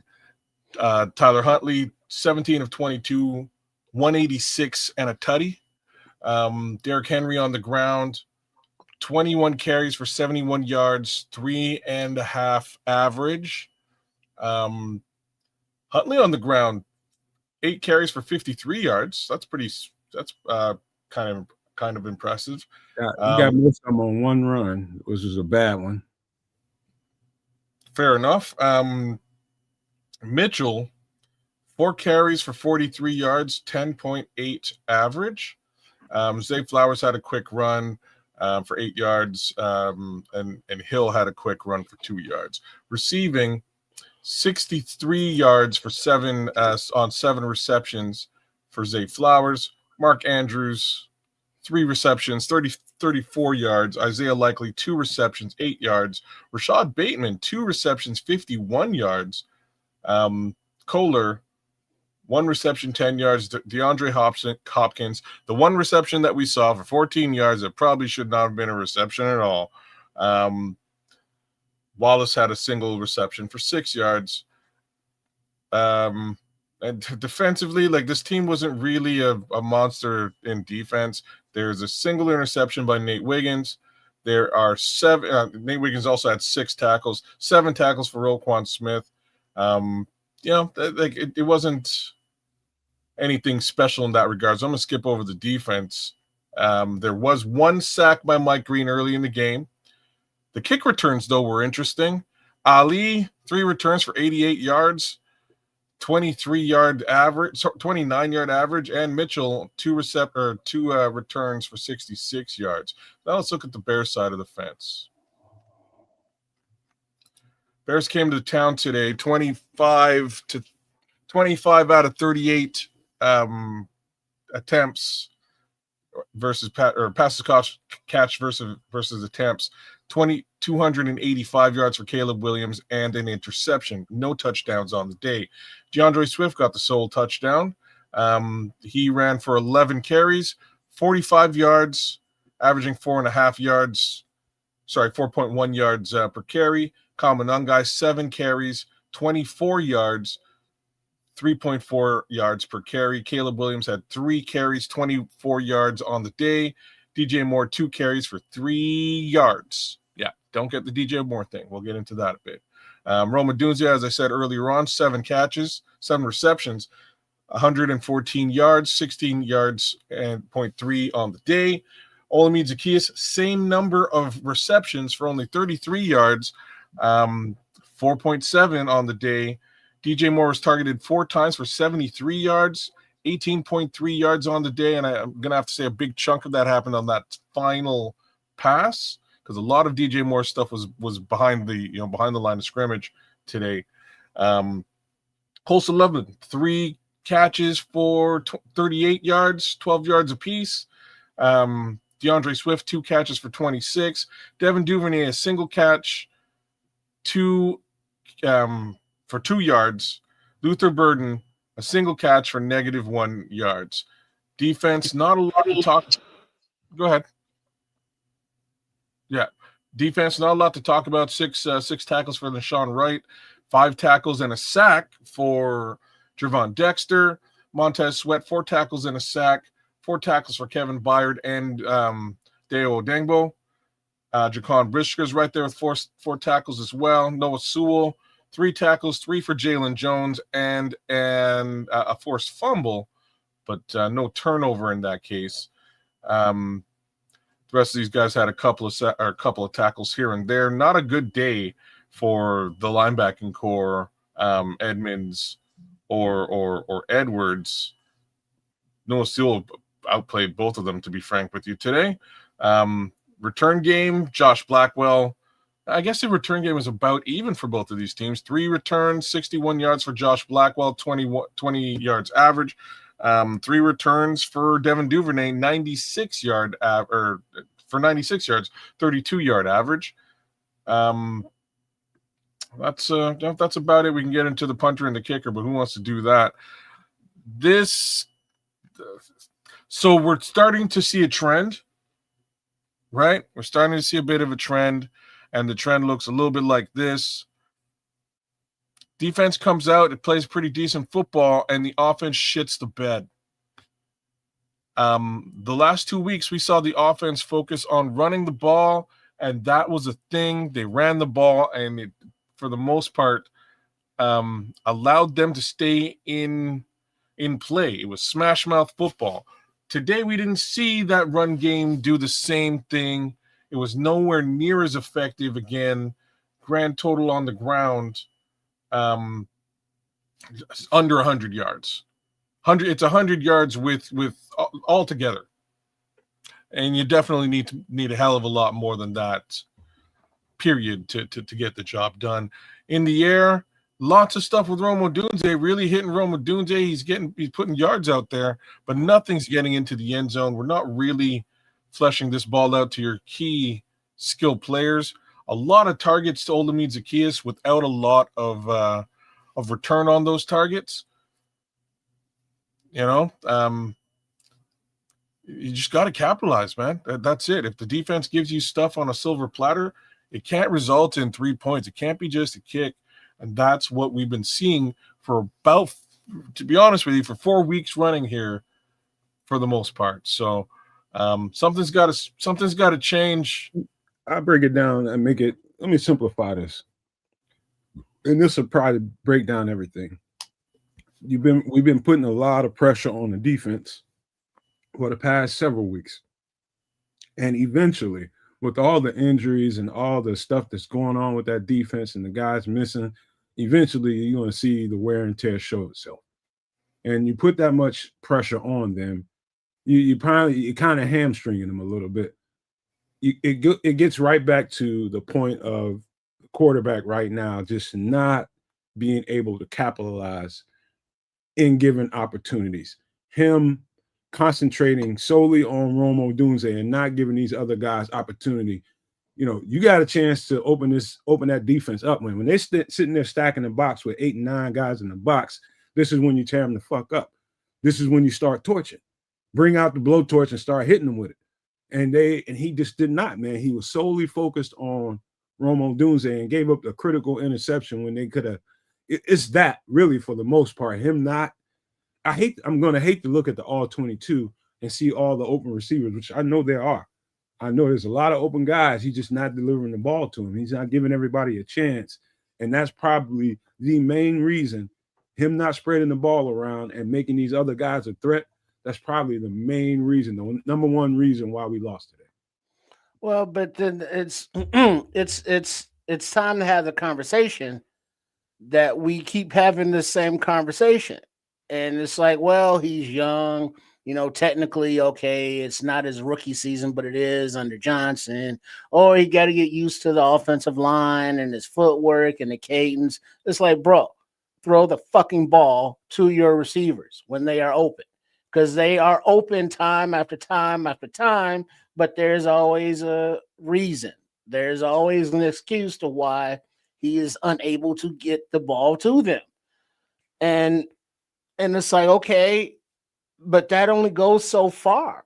I mean, when Caleb Williams is in rhythm, he can zip the ball out there. But you can just see it in his face with that glazed over look when he's not in rhythm. Yeah. And he's unable to, spread the ball around. Okay. He doesn't know the offense like that. So he's only taking one or two reads. Okay. Other guys on the backside are his fourth read instead of being the first read. So by the time he gets to him, it's too late. But it's like, okay, well, is he reading it backwards, or what is the issue that he doesn't have accuracy on that last pass to DJ? Nobody's in the end zone with DJ, just from the ball a little woo, and he zips it sidearm fastball style. And as a receiver on this team, it's kind of be like, all right, sometimes the ball gets here and we drop it, so we can't bitch. But other times we be open and the ball is like too high, too low, out of our reach, but it's a team sport. So you gotta, good with the bad, play in, play out. But it's just been so inconsistent at quarterback play, and we just expect more because of the pedigree and where he came from. So hitting the layups, drop it in the back of the end zone, drop it in the bucket to Duvernay, that's a touchdown. Just not overthrowing or underthrowing or fastballing guys. So it's frustrating because of a loss, but we've seen this now more than once, more than twice, more than 3 times, more than 4 times. And it's like, all right, we know that the maturation process is a process, but it's like, all right, you got to keep stacking, but you're definitely going backwards in that room there. So it's frustrating because it's after a loss and you don't want to nitpick or blame, but it's a fair conversation, I think. No question about it, man. And just to go a little bit further into it, I'll give you a hot take. This might sound a little bit wild to you all, but I don't think Caleb is comfortable throwing the ball deep. I don't think he's comfortable with his accuracy throwing the ball deep. That's it. To me, I've been waiting for game after game after game after game for him to open that part of that aspect of his game up. And it's clear to me at this point, I'm not even going to second guess myself. I think Caleb Williams is unsure about himself and just he doesn't have faith in his deep ball. That's why they're building and scripting the plays for about 25 yards and back. They're doing a lot of crossing patterns, layered route concepts, which are really good, and giving him a chance to really tear people up in that aspect. The mid game kind of, you can call it the mid game, and not that deep ball not being, I don't know if he threw a deep ball outside of the Devin Duvernay missing the end zone. Outside of that, I don't think he threw a deep ball. And so that aspect not being a part of your game plan, it's not like coaches scheming up for Caleb Williams don't see that. Of course they notice that. He doesn't throw the deep ball. Well, but the thing is, no, Matt, you've seen the all 22, and I'm sure you can attest. I'm just going to go out on a limb here. But I remember today there was a shorter dump-off pass that either kids or the announcer said, it was kids, of course it was, that, hey, there was a guy open like deep.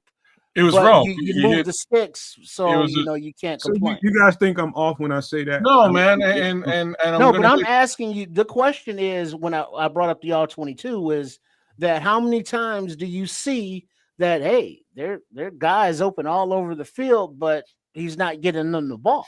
You ever notice that I don't come in the shows harping about that?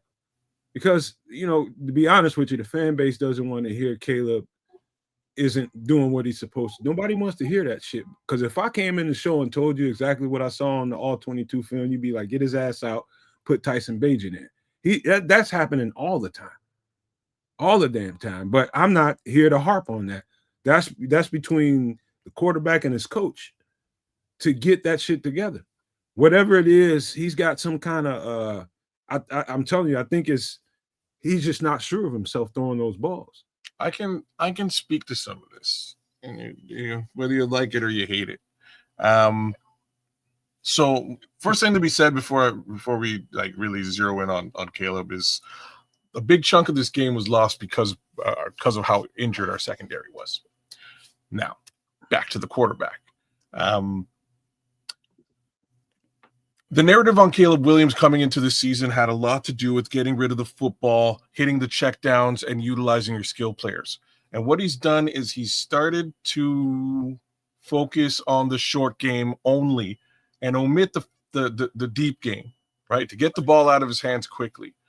He's not seeing those layered or high-low play calls, right? So in the example that Triple R was talking about today, it was a hit. He hit Colston Lovin for about 12 yards. Again, first down, great job. But in the same play, the way the play was structured, Colston is coming, he's running like a 9 here, and he caught him in the middle of the 9. Meanwhile, Roma Dunze is doing the deep 9 so if he waited a split second longer, he could have hit. He could have hit. He could have hit Rome Odunze, and off Rome goes for a much larger gain. I think he's kind of focused on that check down mentality and getting that into play. And I can't I can argue with it to a certain degree. The problem is he's not really getting the team involved in this check down situation. It's really just Olamide Zaccheaus and potentially a running back if they're involved. He's not involving DJ Moore really. DJ Moore is schemed in, as you guys can kind of feel, like you can feel it. He's schemed in on it's a screenplay. You got nowhere else to go. You're gonna hit DJ on the screen, and DJ's gonna try and make yak. Well, shit. Sometimes you don't make the yak on a screen if that's the only way that you're going to get the football. Yeah, guys, that deep ball is something that I have to agree with you, Nomad. I don't think he has confidence in it. I also have been saying it all season long to a point that I had to stop. But he doesn't get his feet set. Doesn't. And that's why these balls are flying. You know what I mean? They're soaring over heads. He needs to slow his stuff down and maybe not be on the run quite as frequently. Let me color it in a little bit more. On the all 22, sometimes what you're talking about is right. But here's a little bit more nuance to it. Sometimes he doesn't turn his feet towards where the ball is going. Sometimes he's just a little too flat-footed and square. And he's throwing the ball over his body. It's like if you're standing flat-footed pointing north-south, right? And the ball is going to the west over in the corner, you got to get that body and those feet to turn that. That's what I'm seeing a lot on film. And I guarantee you, Ben Johnson is on his ass about that, and the quarterback's coach, JT Barrett, they're on his ass about it, but consistently you don't see that. But I think so you're right about that, kids. The thing is, getting other guys involved. They're using a lot of guys for decoys to get Rome Odunze looks, a lot of guys for decoys to get some of the tight ends looks, and that's working pretty well. But the down the field stuff is just a head game with Caleb Williams at this point. It's just in his head. You got to have confidence and give your team a chance, man. Your team is giving you opportunities to take this shit and put another win in the win column. You got to fucking take it. You got to take it. And you got to shake that kind of shit off. If you do have things like that going on in your head, shake that shit off and let me go do what I need to do for my team. And I get back to the drawing board, get back in the lab and start working on my shit. But this is it's starting to become an epidemic. He's got to get these other guys more live. I'll tell you another thing I noticed on the All-22. You got to give credit to DJ Moore. You got to give credit to Colston Loveland at times, Cole Kmet, and Zaccheaus. Why?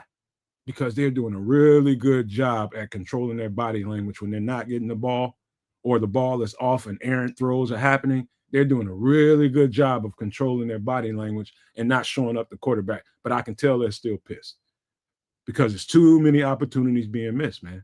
So they're doing a really good job at controlling their body language and not letting the world see how upset they are about it. Yeah. So, obviously it's not a I gotta read this insurmountable one. issue. So it's not an insurmountable issue, but it is an issue, and it is fair to discuss it, good and or bad. It's not a blame thing. It's just a how do you get better thing. But in order to understand how you get better, you got to understand what you need to get better at. So I mean, you got to be honest. Here's the problem, though. Like now, like, you know what I mean? Like, no maniacs, super no maniacs, Bears fans in general. Like, I feel you, bro. Like, I feel y'all, because when you go out in a draft and you make a draft selection at the tippy top of the draft, you expect that guy to come in here and help the team. Yeah. Now, we're holding on. You know what I mean? We're holding on here, hoping this kid eventually gets to where he needs to get to. And I really don't expect him to get there until potentially week 11 of this season, if he does. That's sort of my benchmark is week 11. When you get there, have you gone through the better part of a season with the new coach? Have you gained an understanding of what he wants from you and what your expectations actually are? And can you exact them on the field now? You got to give the kid time, and that's where we're all at. We're all like, Minister Charles out there, like, how much time do you give this kid? I don't know. You know what, kids? Mm-hmm. You know what, kids? I gotta give Ben Johnson a lot of credit, and the fan base too, man, because it's a lot of people. It's a lot of people seeing this stuff.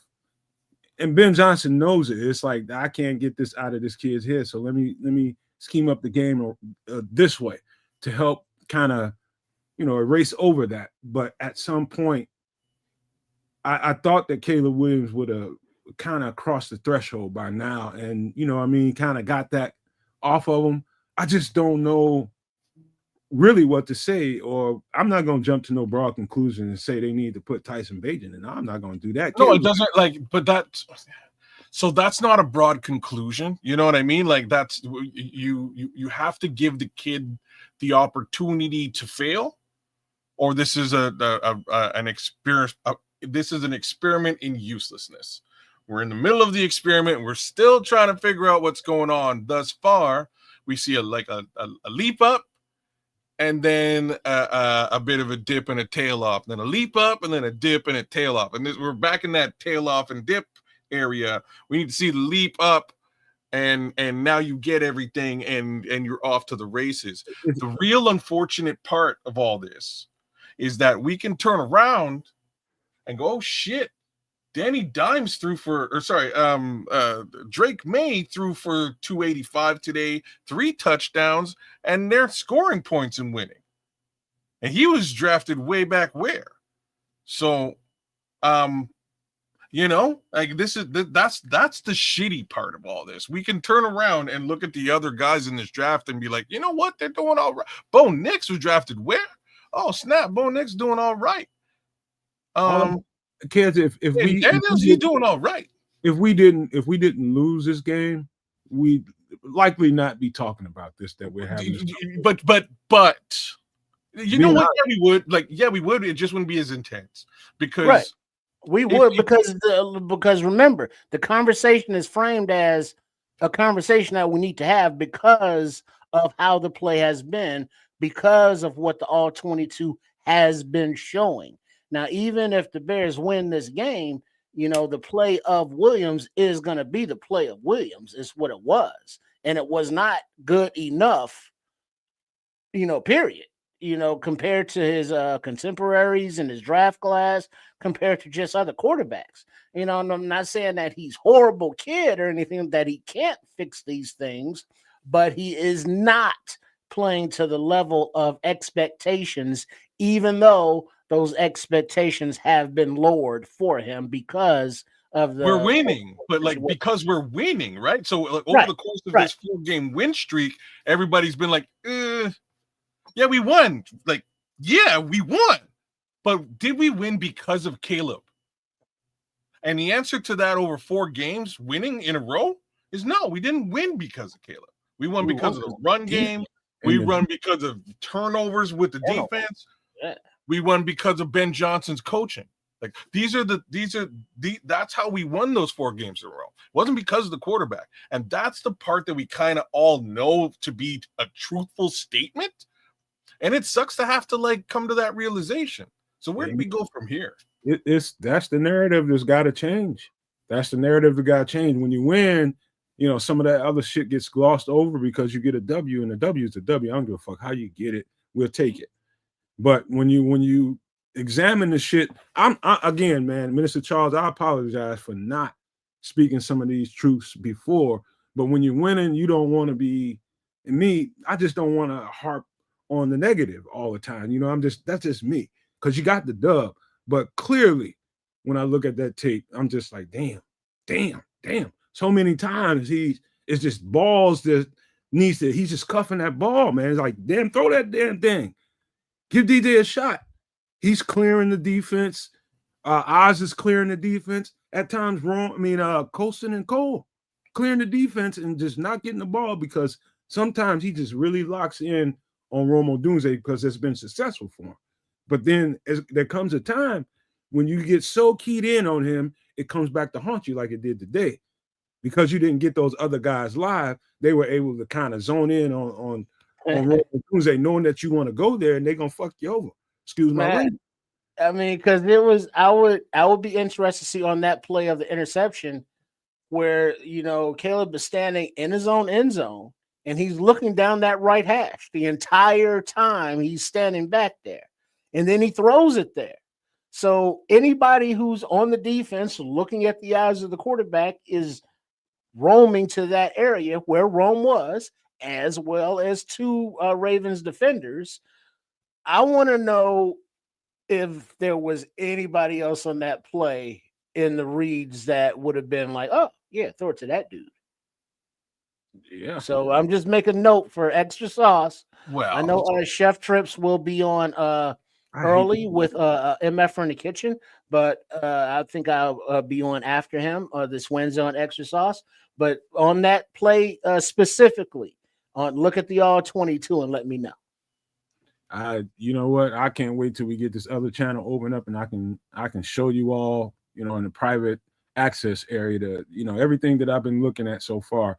I hate to do it live on YouTube, but maybe I need to do a couple of plays at least just to illustrate what I'm talking about, because it's kind of hard when I'm just telling you all something and not really giving you an illustration of what I'm talking about.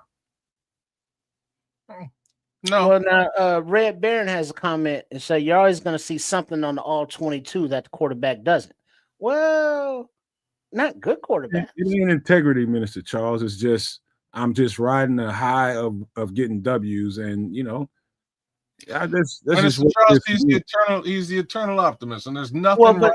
Hold on, there's nothing wrong with him being that, because I'm just not that. I'm much more of a realist. It keeps the 3 of us sort of all in some sort of real step. We kind of counter check each other. But you know, in him being that eternal optimist, it allows us to enjoy the W's that have been coming here. But we all know, you know, whether he's holding it to account or not, or whether I'm not, we all know what we're seeing. Like we all do. You know what I mean? Like we're not seeing the quarterback win these football games. That's what we're not seeing. And that's the unfortunate part. When you're getting dubs, it's hard to, you know, be trying to dice up an all 22 and be, all right, man, he needs to do this, he needs to do that. But you can't do it. It ain't got nothing to do with integrity. It's just I'm just enjoying the dubs because it's been a long time since we've been able to. But you can't have the integrity like he's talking about and say anything negative, because in this day and age, anything negative is considered a diss. You know, you can't say, hey, you get out of these 10 things, you get 8 positive and 2 bad. You say anything about those 2 bad, that negates everything. And it's like, well, why are you dissing him like that? It's like, what do you mean? Well, you're talking about bad stuff. And it's like, well, he's doing bad shit. You know, you don't want me to talk about bad shit. Don't do bad shit. And as long as, you know, you're doing bad shit, it should be a fair conversation, not to be like, well, you can't point out his bad shit because it's not his fault. And it's like, well, yeah, some of it is, though. I mean, because he is an individual player who has responsibilities at that position. And accuracy down the field is one of those. Being able to understand where your receivers are going to be and what the defense is doing is another thing. Now, you may not be as good at the latter because the defense is trying to confuse you, but when you're throwing the ball as a quarterback to a receiver who's down there, that's what the fuck you do. You chuck it up and you let him go get it, or you throw it to him. But as many times as you throw that damn ball, throwing it in the dirt or throwing it over the head, it's not saying you suck as a quarterback. It's that you sucked on those passes. And why is that? And now we're saying you're missing these open receivers. You know, it's been happening, but we just want to talk about it now. Mr. Charles, I'll let that go with the integrity thing. I ain't gonna let you question my integrity. They ain't gonna let you do that. But that's a whole. We'll put that to the side for now. But to Kez's point about the something he said earlier about the footwork really sticks out in my head right now because that is definitely something I keep seeing on film.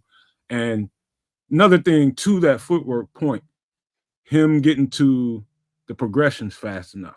Like, get your eyes off of this, get your feet reset to the next progression, get your feet reset to the third progression. And that's like herky-jerky right now. So Kez made a great point about that. And that's just definitely something to be said there, man. It's definitely something to be said. And that's just him really, really going to the lab and concentrating on it. And I don't think it's anything that can't be fixed. You expected it to be a whole lot better at this point in the season, but it's not. It's definitely something that shows up on film. I don't think he believes in it, and this is the to me, that's the problem. The only two quarterbacks I've ever seen jump and pass, like jumping, I guess there's three of them. Justin Fields ain't doing so great now, is he? Zach Wilson ain't doing so great now, is he? Caleb Williams. They're the only three quarterbacks I've ever seen pass in the air. Never seen that before. Every quarterback I've watched over the past 40 years finds a way to get his back foot set and guns the ball using the body. Not so much the arm alone. Caleb relies on the arm alone, and that's like today. Like we're getting a lot of, hey, Ben Johnson didn't really, dial it up today. I kind of beg to differ because like that final drive in the end zone, there's no mistaking the fact that DJ Moore is wide open at the back of the end zone. So who do we blame that on? I'm not, you know what I'm saying? Like who do you blame that final play on? It has to 1,000,000,000% be Caleb Williams. DJ Moore was there all by himself in the back of the end zone waiting for a pass. Hey, kids, in Caleb Williams' eyesight. Kids, to the point Scrolls is making, he says, you say I'm defending Caleb. I'm just saying we're all smarter than just talking about Caleb after every loss. We all know football in here. I'm going to say this to you, Scrolls, with respect. If Caleb let's just say we had too many fumbles today or too many drop passes today or anything like that, we'd be damn drilled in on those missed opportunities and blowing opportunities with fumbling the ball. We'd be focused on that. But today it's clear and obvious. Caleb stopped us from moving the chains when we needed to. Caleb got zoned in on one receiver and then give these other guys that were live out there on the field opportunities. Caleb didn't take the opportunities that were given to him to exploit this defense, which he should have. So all that is just being honest about how the game played out. Caleb plays a better game, hits the ball when he needs to hit the ball, doesn't get so focused on Rome Odunze and give other guys opportunities, probably win that game by 14 to 17 points, if you had to ask me. And so because we didn't, and this is such a glaring and obvious, screw up, we gonna talk about it. That's all. And there's nothing wrong with the truth being the truth, whether it hurts you or not. The truth is the truth. And that does not detract from the fact that, yes, the defense played like boo-boo.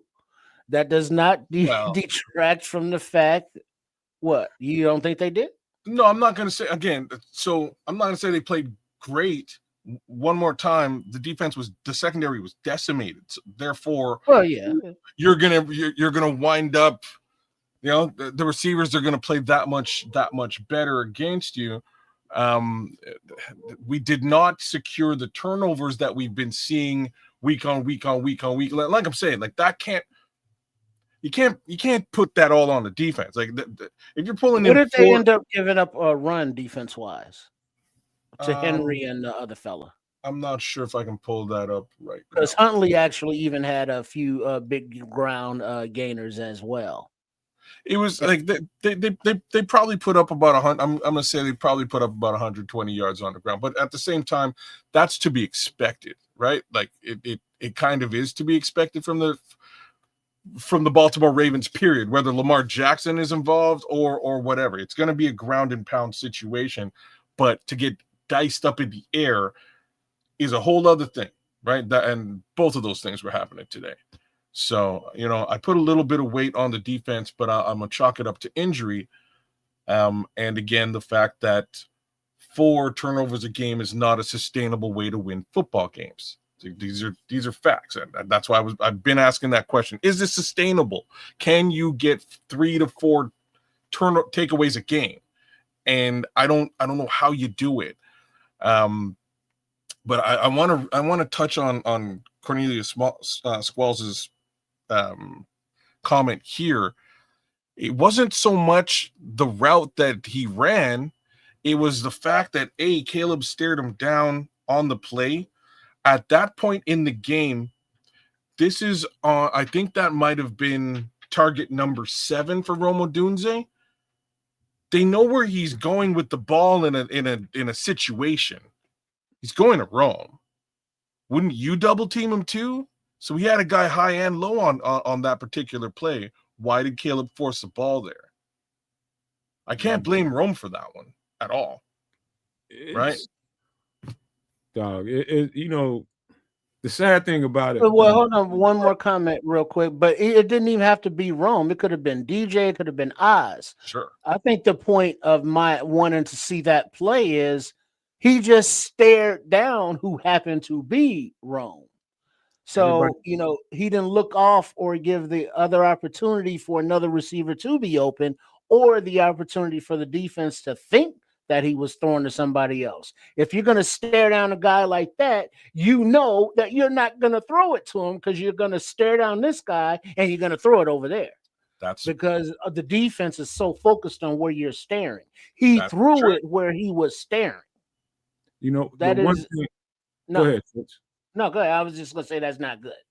Here's the part that I don't like about it all, and this has nothing to do with the game. This has something to do with us as observers of this game, and people seem to get too tribal about certain things, and the friendly fire pointing at each other, and it's just that part is unfortunate to me. I don't like that part, man, because I don't like when you're trying to give objective criticism to something, and then everybody people get too defensive about the truth. If you didn't think we knew football, you wouldn't be here.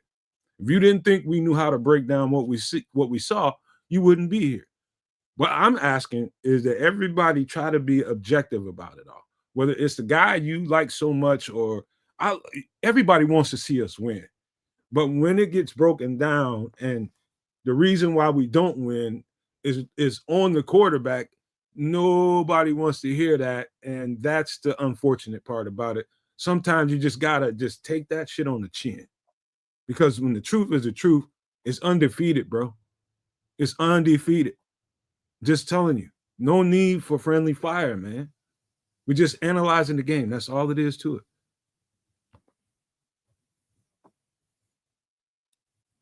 Well, here's what it is, man. Unfortunately, there's a lot of blame to go around. A lot of blame to go around. Definitely not one of their better outings within the season, but the stark reality is there has to be. We need to see a bit more growth from Caleb, man. He's not And just because it's been game on game on game on game now, we have to see some more growth. He has to step up and start getting his feet set. You know, the day I see him doing the Dak dance, it's the day that I know Caleb Williams is ready to play quarterback for the Chicago Bears. I'm waiting for it. I've been waiting for it for quite some time. That just shows that he's using his body to pass as opposed to his arm, and he's getting his foot set. You know, that whole dance is put your foot back, leverage the body. That's all. That's all I want to see. When I see that, I know that the kid is serious about football and he's ready to go. But I ain't seeing it. Hey, We're I understand understand that ball sale. I understand the disappointment, man. I really do. I understand the disappointment, Naj. I mean, it's just too many. It's just like if I had one word to describe Caleb right now, it's just the one word that I think would accurately describe what I'm seeing is apprehension. He's just apprehensive about uncorking that bad boy, and he just cuffs it when he shouldn't. He just should be throwing the ball. At least taking. If I'm a quarterback of a team that's looking at a stacked box, right? If I'm looking at 8-9 in the box and my running game is struggling because of it, I'm gonna at least. If I have to go off script, I'm gonna at least try that team at least 3 times down the field. At least 3 times. I'm gonna try your ass. 3, maybe 4 times, maybe twice and a half. How about four looks down the field? But give them the conception in their heads that he'll throw it downfield, man. So we need to keep some guys back, and it's going to lighten that box up a little bit and open up your running game a little bit more. There's a reason why we couldn't run the ball that consistently today. It's because they had a heavy box. It had shit to do with the offensive line, had shit to do with the running backs. It had everything to do with we was facing a heavy box the entire game, and Caleb didn't do his job to get that heavy box loosened. That truth bothers your ass? I'm sorry. No, it's the clear and obvious facts, right? It was a situation where, remember that time, I don't remember who it was, and I don't care to remember who said it, but remember when they said, we made Justin Fields play quarterback today? Mm-hmm. That's what they did today. The Baltimore Ravens made Caleb Williams play quarterback today. And in the first 15 minutes, he passed the ball 5 times to Rome Odunze. It looked real good, but unfortunately he couldn't get it in the end zone. And that was basically the tail of the tape. Moving forward, Caleb Williams playing quarterback kind of gets you a little bit of, gets you short of the sticks. We saw that about 3 or 4 times today as well. While he's going short of the sticks on 3rd down, I got nothing for you. Yeah, I find it hard to excuse me, believe that they're actually Ben Johnson is scheming plays, that go for 6 yards when it's 8 yards for a first down. He ain't. So the receivers. I know what play you're talking about, Trish, when he threw it to Oz. That's one of them. Rome was open right behind him on the lyric. He was. First down.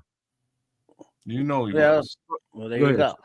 So, it's throwing to the guys that are short of the sticks is one thing, and sure. But also wanted to, we've been talking about Caleb. We're talking about the lack of the run game, and we haven't really gone into DJ as running back. I'll let Kez go in on that one. But I want to give a real shout out to just be fair that special teams also sucked today. They had a nice big return across the 50 that we didn't capitalize on, but they gave up a lot of yardage as well. So it was a 3-phase failure of execution and lack of execution. So it wasn't all just on the shoulders of one player or one group.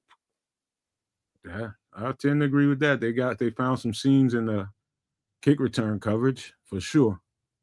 Definitely found some seams. It looked, they had a plan there, man, and it worked. But the Ravens always have had good special teams units, man. Always. That's where John Harbaugh got his job, man. He was a special teams guy. They've always been really good on special teams, so that's not a surprise to me.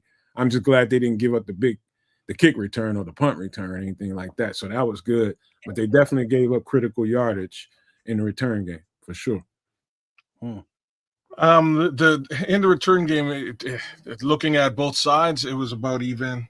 It was about even yardage gained by both teams. You know, I'm just telling you what I saw at the end of the game. Pretty close to being an even situation. End of the day, man, it's you if there's 8 men in the box, you know where you should be going.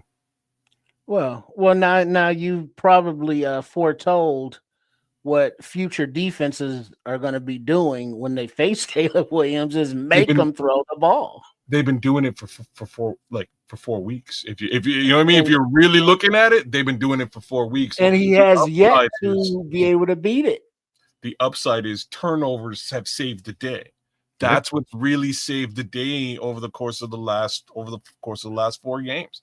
It's truly been, let's see if Caleb Williams can get that deep ball to either Rome or DJ. Problem is, he only uses one of them.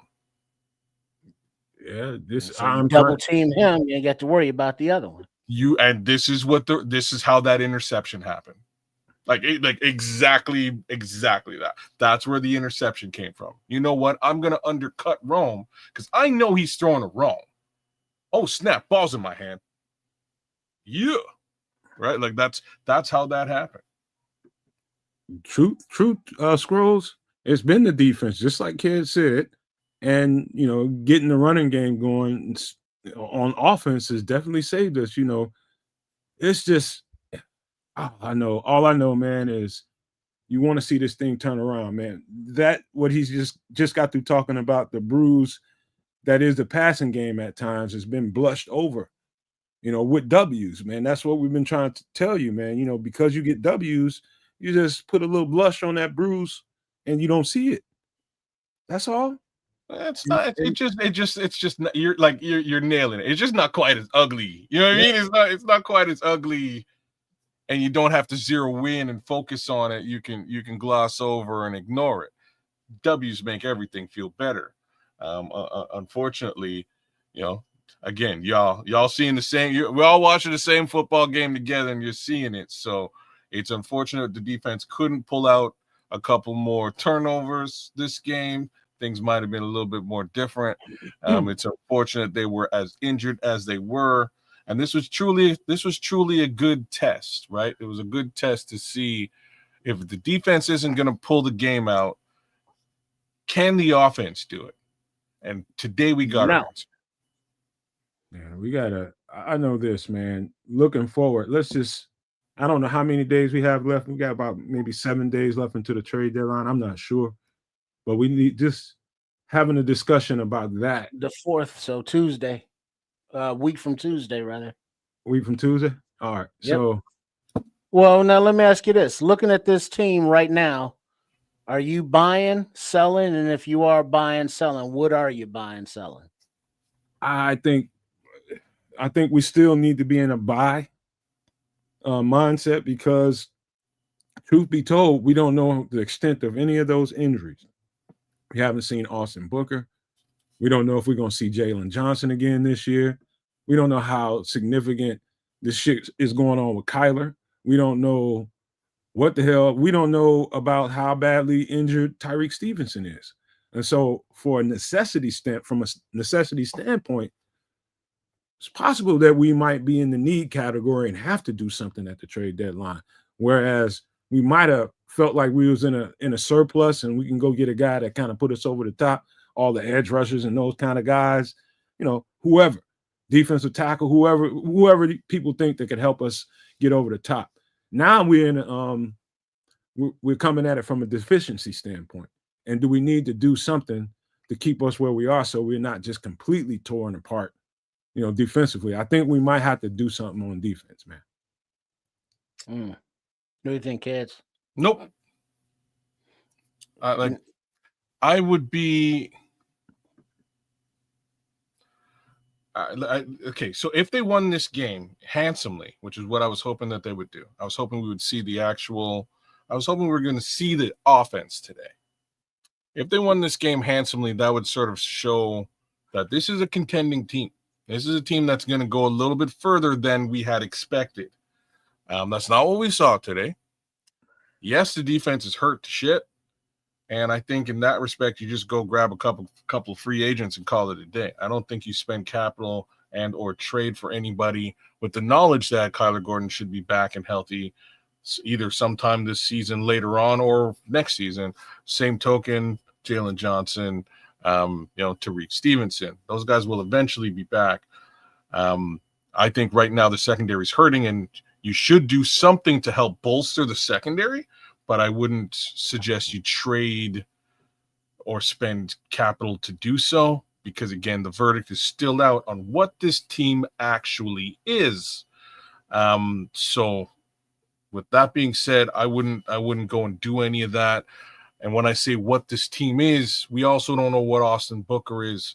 Is Austin Booker going to be a jolt of energy to the defensive line? Maybe he is. Maybe he is not. We don't know. Do you spend the capital without that knowledge? I don't know if you do. You know, you said next Tuesday, right? Trip we got another game. We got another game. So we got another game. Not next Tuesday. It's 2 weeks from now, Tuesday. Right. So we got another game. So Tuesday after this one coming up, right?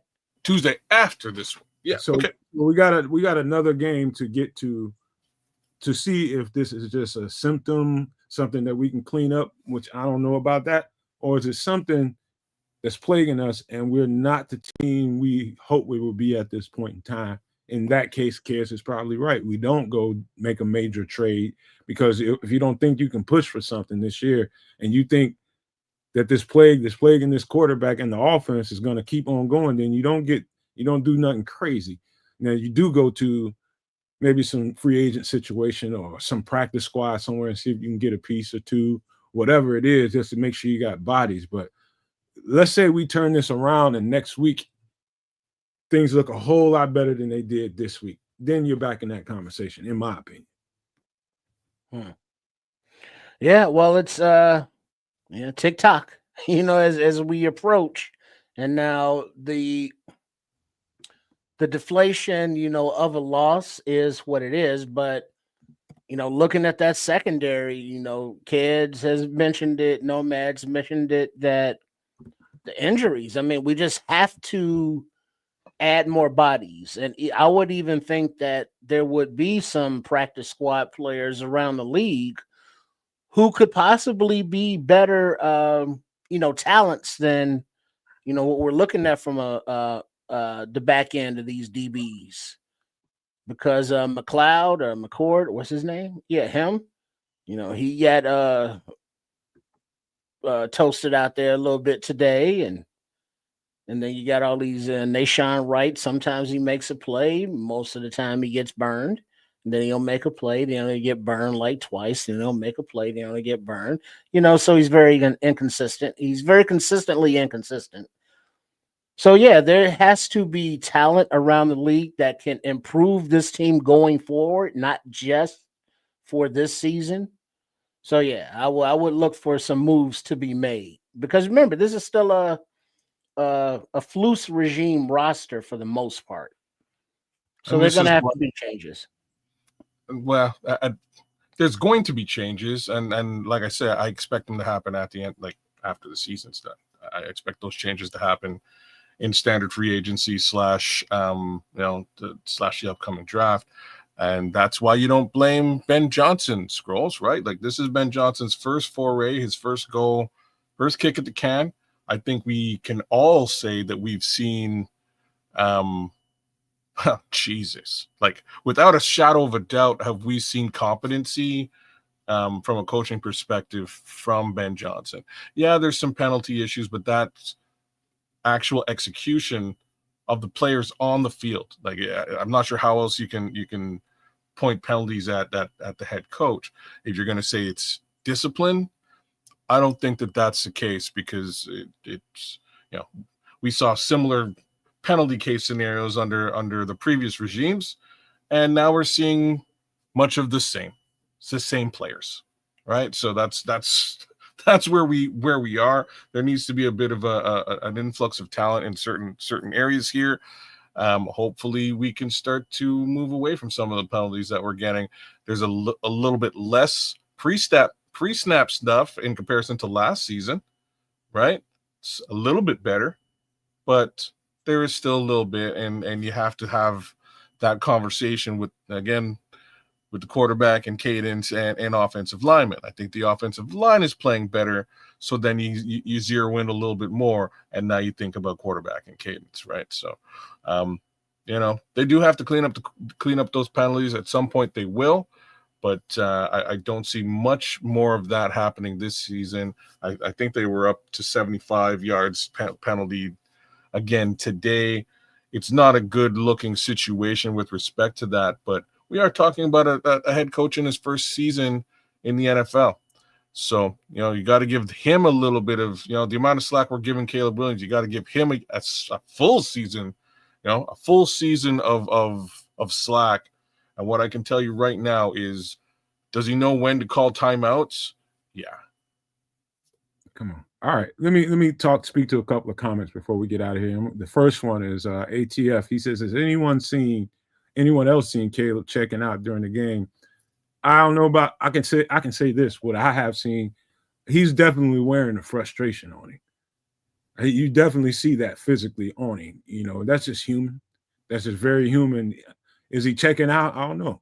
But I can definitely see the frustration on him. He's wearing it like a damn cologne. You can definitely sense it. But shout out to Luis Claudio, who just busted up in this piece. He says, I'm not sure about Caleb. I think we should sit him a couple of weeks, and we need to clean up the penalties. You know what, man? I always thought there was a chance that could happen, depending on how well he gravitated to this new offense and how well he settled into it. That's always a question. I don't know if it's there yet. But you never know, man. You just never know, Lewis. You never know what this coach could be thinking after seeing that. But you talking about seeing somebody checking out and wearing frustration. You can see the frustration on Ben Johnson today, especially at the end with that bad throw to DJ. That pissed him off, but he was monitoring his body language. Speak to that. All right. Any other thoughts before we get out of here? Let's see. Nah, just saying. Cairo Santos kicking like Alice in Wonderland before the half.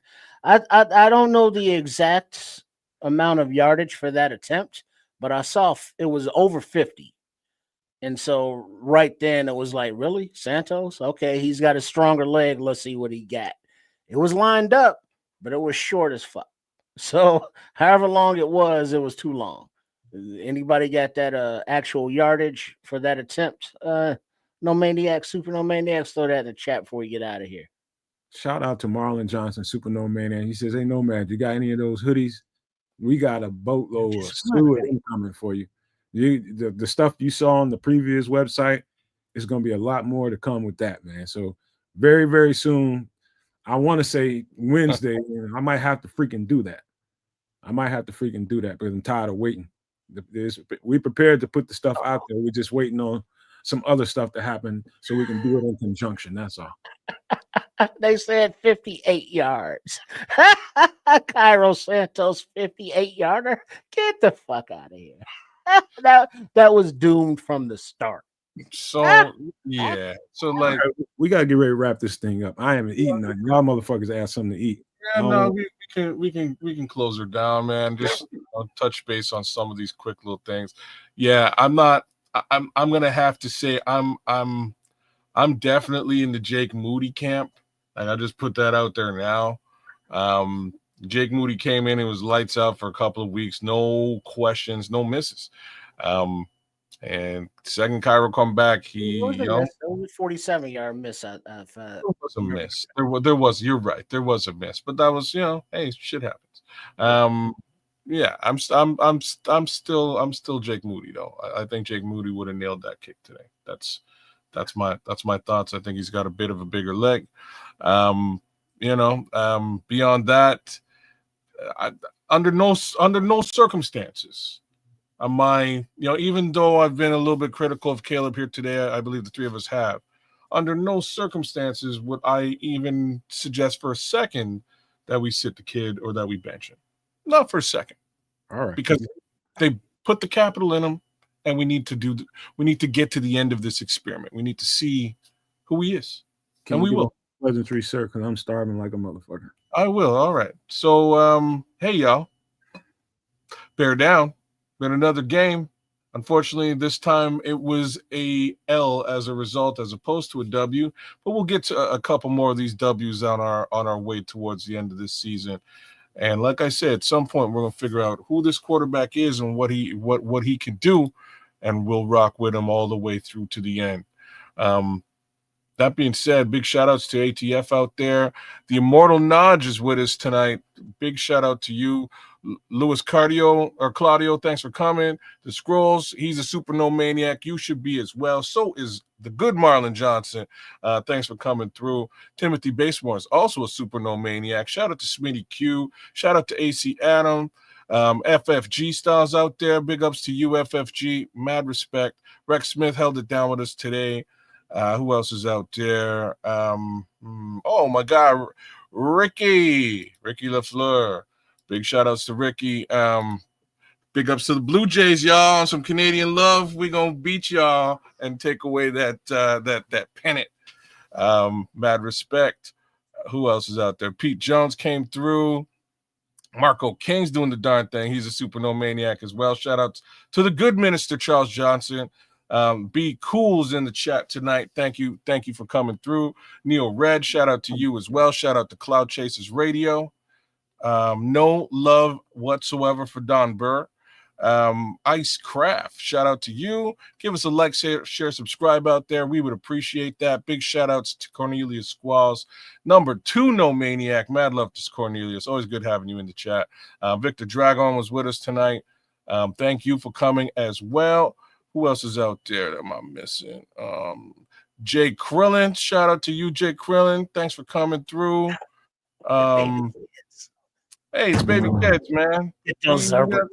He got himself a guitar and is that a map down there and a Jamaican? Oh, shout out to everybody in Jamaica dealing with Hurricane Melissa, man. Stay safe.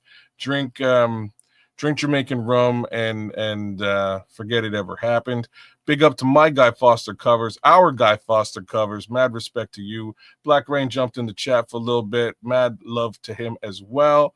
Who else? Am I missing anybody here? Oh, Mr. Mayhem was out there with us. So was Melon Smasher doing the darn thing with us here tonight. Man, all right. So that's the bulk of it. I'm sure I could get deeper and find a few more human beings out there. Thought I saw Berlissimo for a minute. Shout out to Berlissimo. It's always love, man. Always love. Chris Franklin was with us tonight too. But that being said, Vomit Pig as well. Big ups to the Vomit Pig. But and Larry T, man. Mad love to Larry T and Miguel and James Hunter. But that being said, I'm not overreacting, and I'm saying when I say kid is being slow because I'm hungry. Yeah, well, he's not being slow. He's just being methodical and mentioning thorough, man. I'm being thorough. You know, the thing is, being thorough is because there's so many. I didn't even catch Coach T, man. I'm giving you hell, man. I'm giving you hell because I'm hungry. There's Coach T out there, man. Good to see Coach T. Aunt Moss was out there. Curtis Harrell. There are all kinds of human beings out there that I'm not giving love to because you're hungry. But anyway, since the homie's hungry, we're gonna get the hell out of here. And I'm going to get some alcohol because it's that kind of week. It's going to be that kind of week. Anyways, y'all. Love about it, man. We got this promo. Hello. This is Chef Trips. Please join us on the last Wednesday of every month on the Nomad Network for the show Some Extra Sauce for my live cooking segment, MFR in the Kitchen, where we make inexpensive but tasty foods that will be beautiful. And I look forward to seeing you there. There that's this week. So make sure you are and the place to be for some extra sauce for MF in the kitchen. And then also, if you want to support Chef Trips and by extension at Sports Chicago Style, go to at Chef Trips. That's his channel there on the YouTube, where you can find healthier comfort food with beautiful flavors. So make sure you subscribe, and we look forward to seeing him in a scant few days with a menu item suggested through one of the No Maniacs during a past MF in the Kitchen segment. So look forward to that.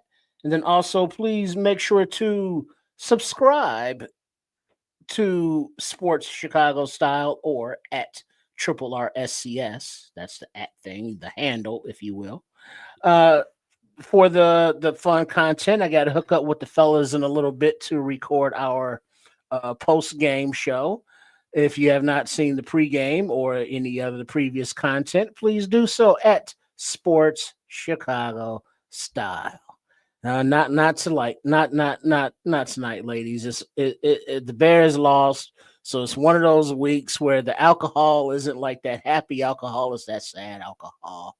Leave me You alone. It's instead of like, "Hey, how you doing? I love you." No, it's opposite. I know that, like I said earlier, that flight back from Baltimore is going to be quiet. As now, I will be quiet and turn it over to the Nomad. Both of you guys got full stomachs. I haven't even sniffed a crumb. I want to say, I have a little more time in me, man. I wouldn't mind kicking it for a little while, but my stomach is touching my damn back. I haven't eaten anything today. I've watched these dudes eat, listened to these dudes eat. Now I want to eat. But man, listen, I want to say this to everybody. Please maintain optimism. With all the criticisms we gave to the offense and Caleb Williams today, don't mistake that for not believing in the young kid's talent. Don't mistake that for that. It's just being objective and being honest about what you see and giving a fair analysis to it. That's all it is. And, I hope you all can see it as that way. Don't forget, man, Wednesday night, we got some extra sauce, my favorite show that we do, period. That's just a ball to do that show, and I hope you all have a good time, too. That's the idea, to come in there and have a good time. Maybe we might need that show more than we think come Wednesday, man. So let's look forward to that and have a good time with it. Have Halloween right there on the purview. So should be a good time, man. Don't forget to subscribe if you're listening to the show and not chatting. Hit the subscribe button. It's absolutely free for all 3 channels, man. Make sure you hit the like button and make sure you just support everybody, because that's what we do.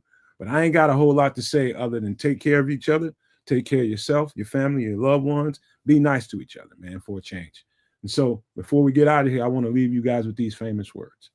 If you can think it and you can see it, there's no reason in the world why you cannot absolutely manifest it. Do not, and I repeat, do not be a prisoner of your own mind. But with that being said, we are out. Oops, didn't hit the end stream.